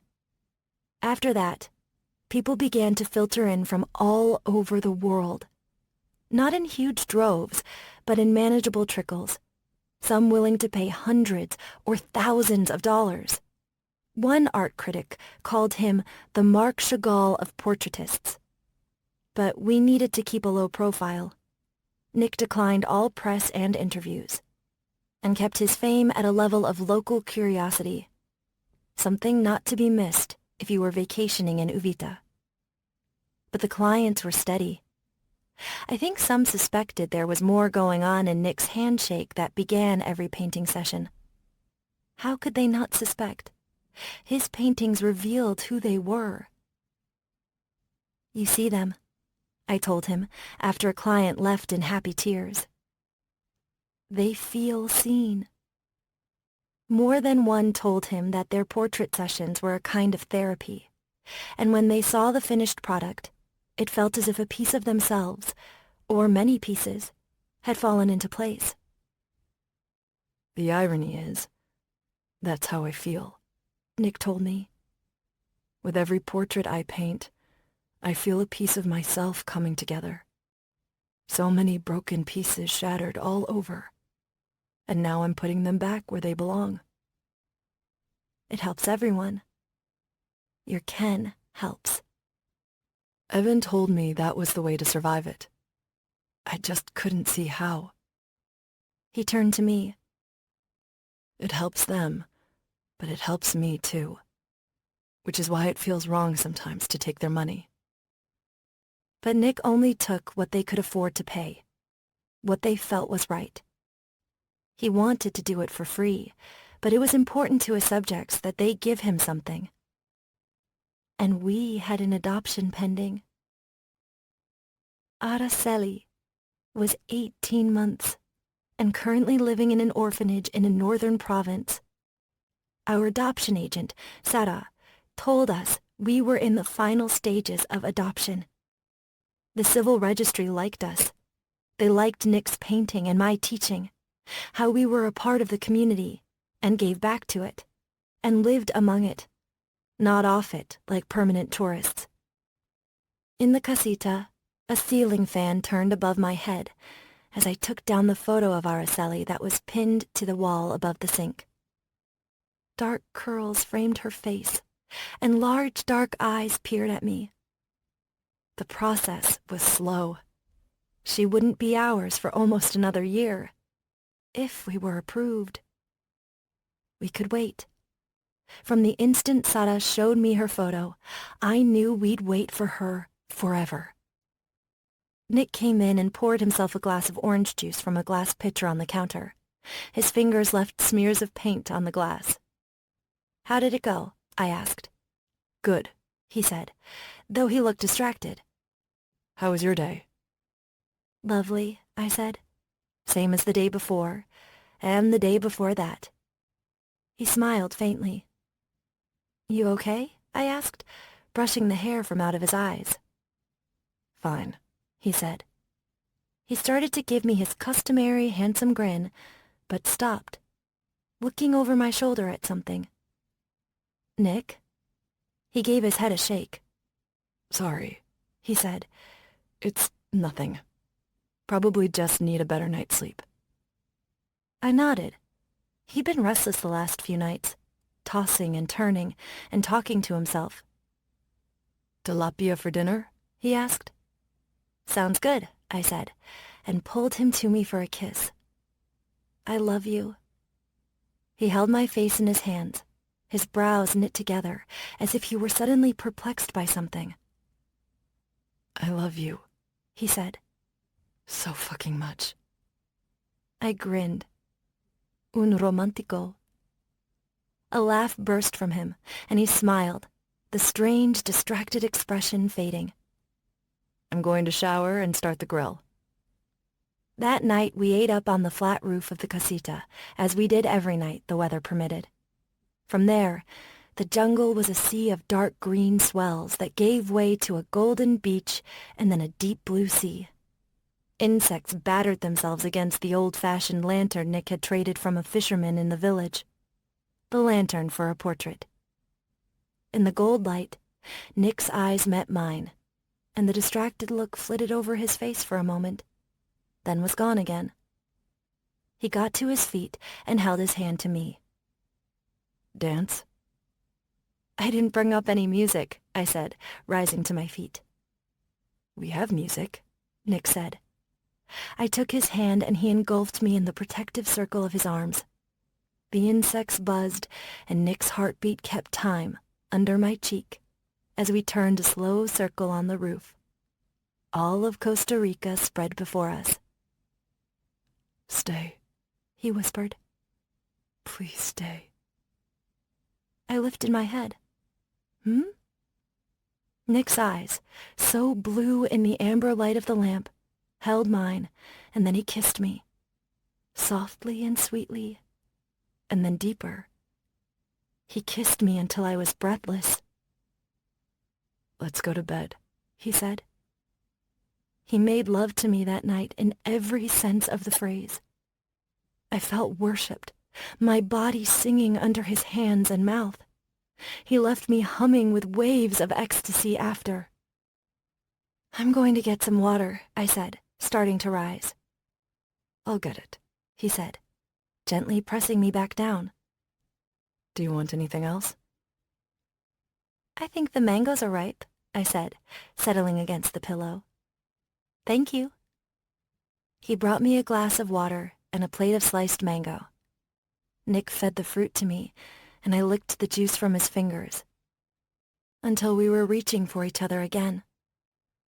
He slid inside me again, and came inside me again, all the while telling me he loved me, over and over. "I love you too, Nick," I whispered, tears in the corner of my eyes, though I don't know why. "So much. You're making this my perfect life." "I hope so, baby. I want everything for you. Everything." We slept entwined, and I woke to Nick talking in his sleep. "Ostavatsa," he said, his brows knit, his expression pleading. "Пожалуйста, ostavatsa." I gently brushed the hair back from his forehead, and his face smoothed out. He rolled toward me, pulled me tight to him, and slept peacefully. Sunlight streamed into the casita, seeming to come from everywhere at once, and Nick was laying kisses along my back, making me shiver with need. "What's gotten into you?" I asked, with a tired laugh after he brought me to yet another delicious orgasm. He shrugged. "You're beautiful, sexy, and I love you." "Simple as that, huh?" "You're still naked," he added. "so there's the convenience." I laughed and nestled close to him. "You were talking in your sleep last night," I said after a minute. "Oh, yeah? What did I say?" "Something in Russian. Pozhol, ostava, something." His arms stiffened around me. I craned my head to look at him. "What does it mean?" "Nothing. Gibberish. My Russian is rusty." He smiled a little and kissed me on the shoulder. "Breakfast?" "Sure," I said, frowning. I grabbed my phone and, on a hunch, I Googled the Russian word for stay. Отставаться.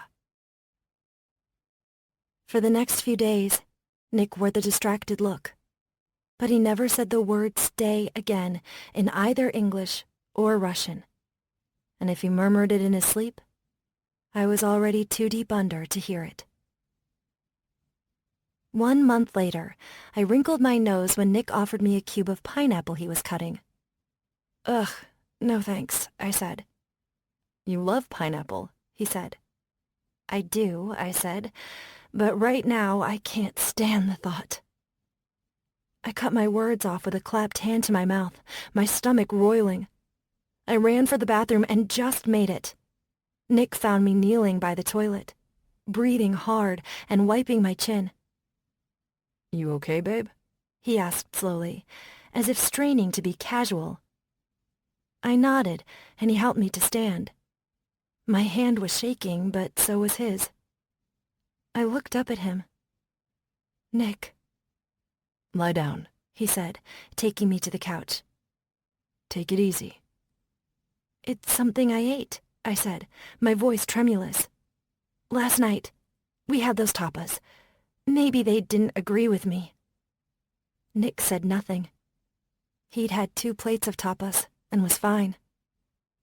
It's a stomach bug, I told myself, because any other possibility was too precious to contemplate. Like the most delicate of glass bubbles.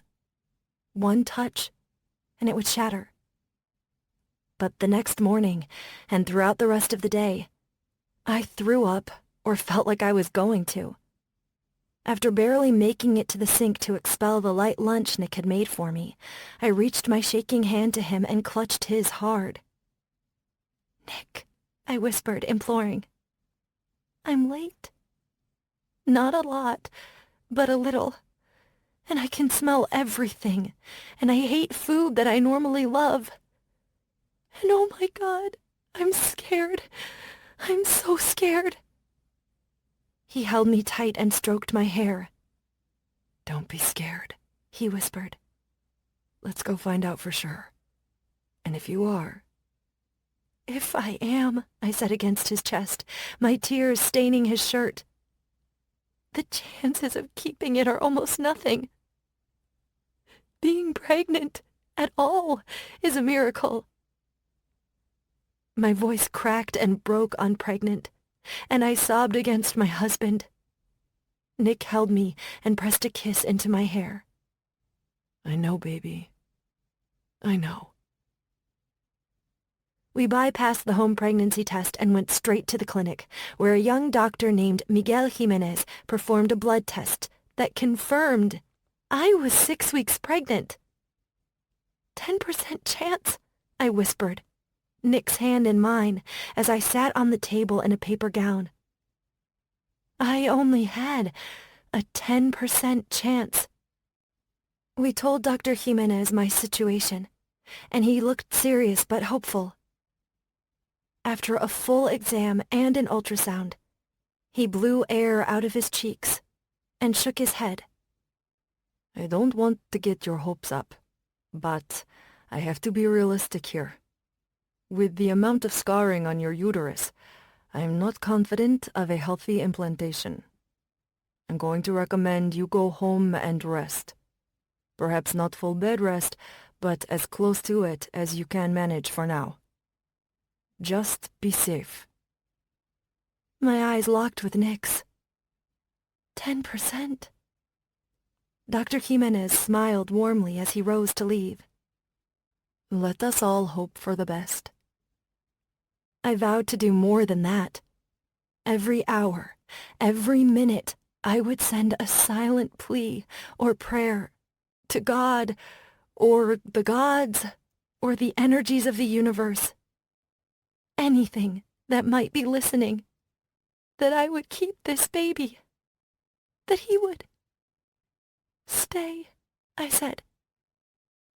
The word fell out of my mouth, and my glance darted to Nick, wide-eyed and staring.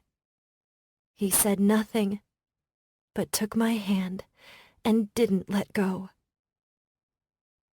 My morning sickness didn't abate, and while I didn't enjoy vomiting my breakfast up every morning, I was thankful.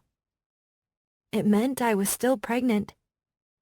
Every food craving, every aversion, every bout of nausea were moments to be cherished. I stayed in bed for 3 solid days, but on the 4th, I threw off the covers. I need to walk. I need fresh air and exercise. "If you feel up to it," Nick said. I do. I'm scared shitless, but I feel so happy, too. So content. It's the strangest thing. In the back of my mind, there are whispers that it could all end. But mostly, I'm just happy. Like everything is going to be okay. That afternoon, we got word that the adoption had been approved. Araceli was ours. We celebrated that night. Carefully. We were careful about everything. We took long walks on the beach, our hands locked together. each footprint in the sand a step closer to the goal, counting down the days for both children. 2 babies instead of 1. I could hardly grasp it. We readied Araceli's bedroom, and Nick cleaned out the smaller 3rd bedroom we'd been using for storage. I stared from the hallway, not daring to hope that we'd soon have 2 children when I'd resigned myself to a life of none. We need to be ready.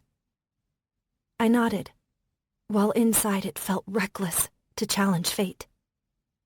But at the 15th week, I felt the baby move, like a little flutter. I felt him, I said, my hand on my slightly rounded stomach. I felt the baby. Nick sat beside me on the bed and put his hand where I'd felt it.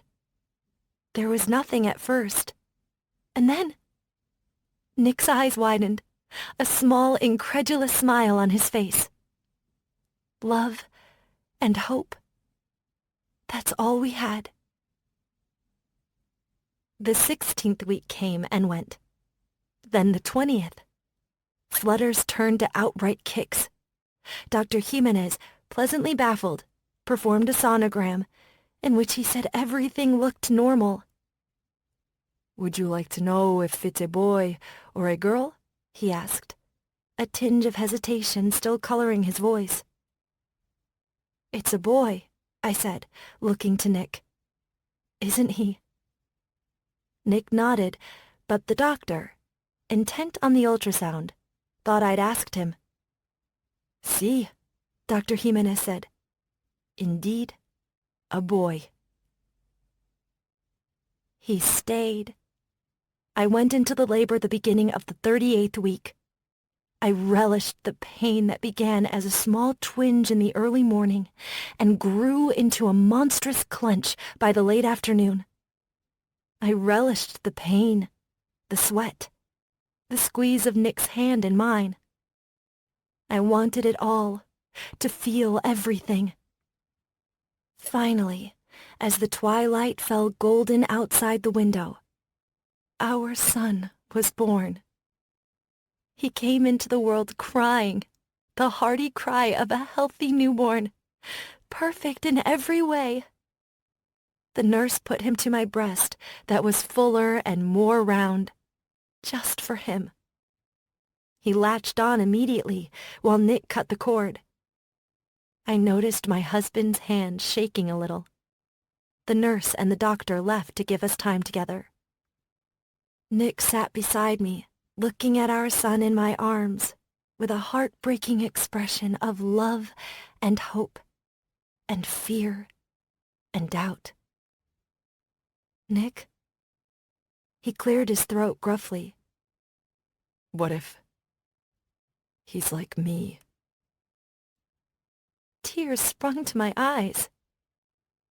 If he's like you, we will love him hard and tell him he is not alone, that his daddy can do what he can do, that there might be others out there like him too, people who are different in the same way he was. And we will tell him that there might be someone out there in the world who needs him exactly for who he is, and that he will need him or her just as much. And when they find each other, they will be happy. Nick turned away for a moment to bring his emotions under control. Okay, he said. Okay. I put the baby in Nick's tattooed arms and smiled until my cheeks ached. We never picked out a name, I said. Evan, Nick said. I think we should call him Evan. I do too. I kissed Nick's cheek, then gently pressed my lips to my baby's forehead.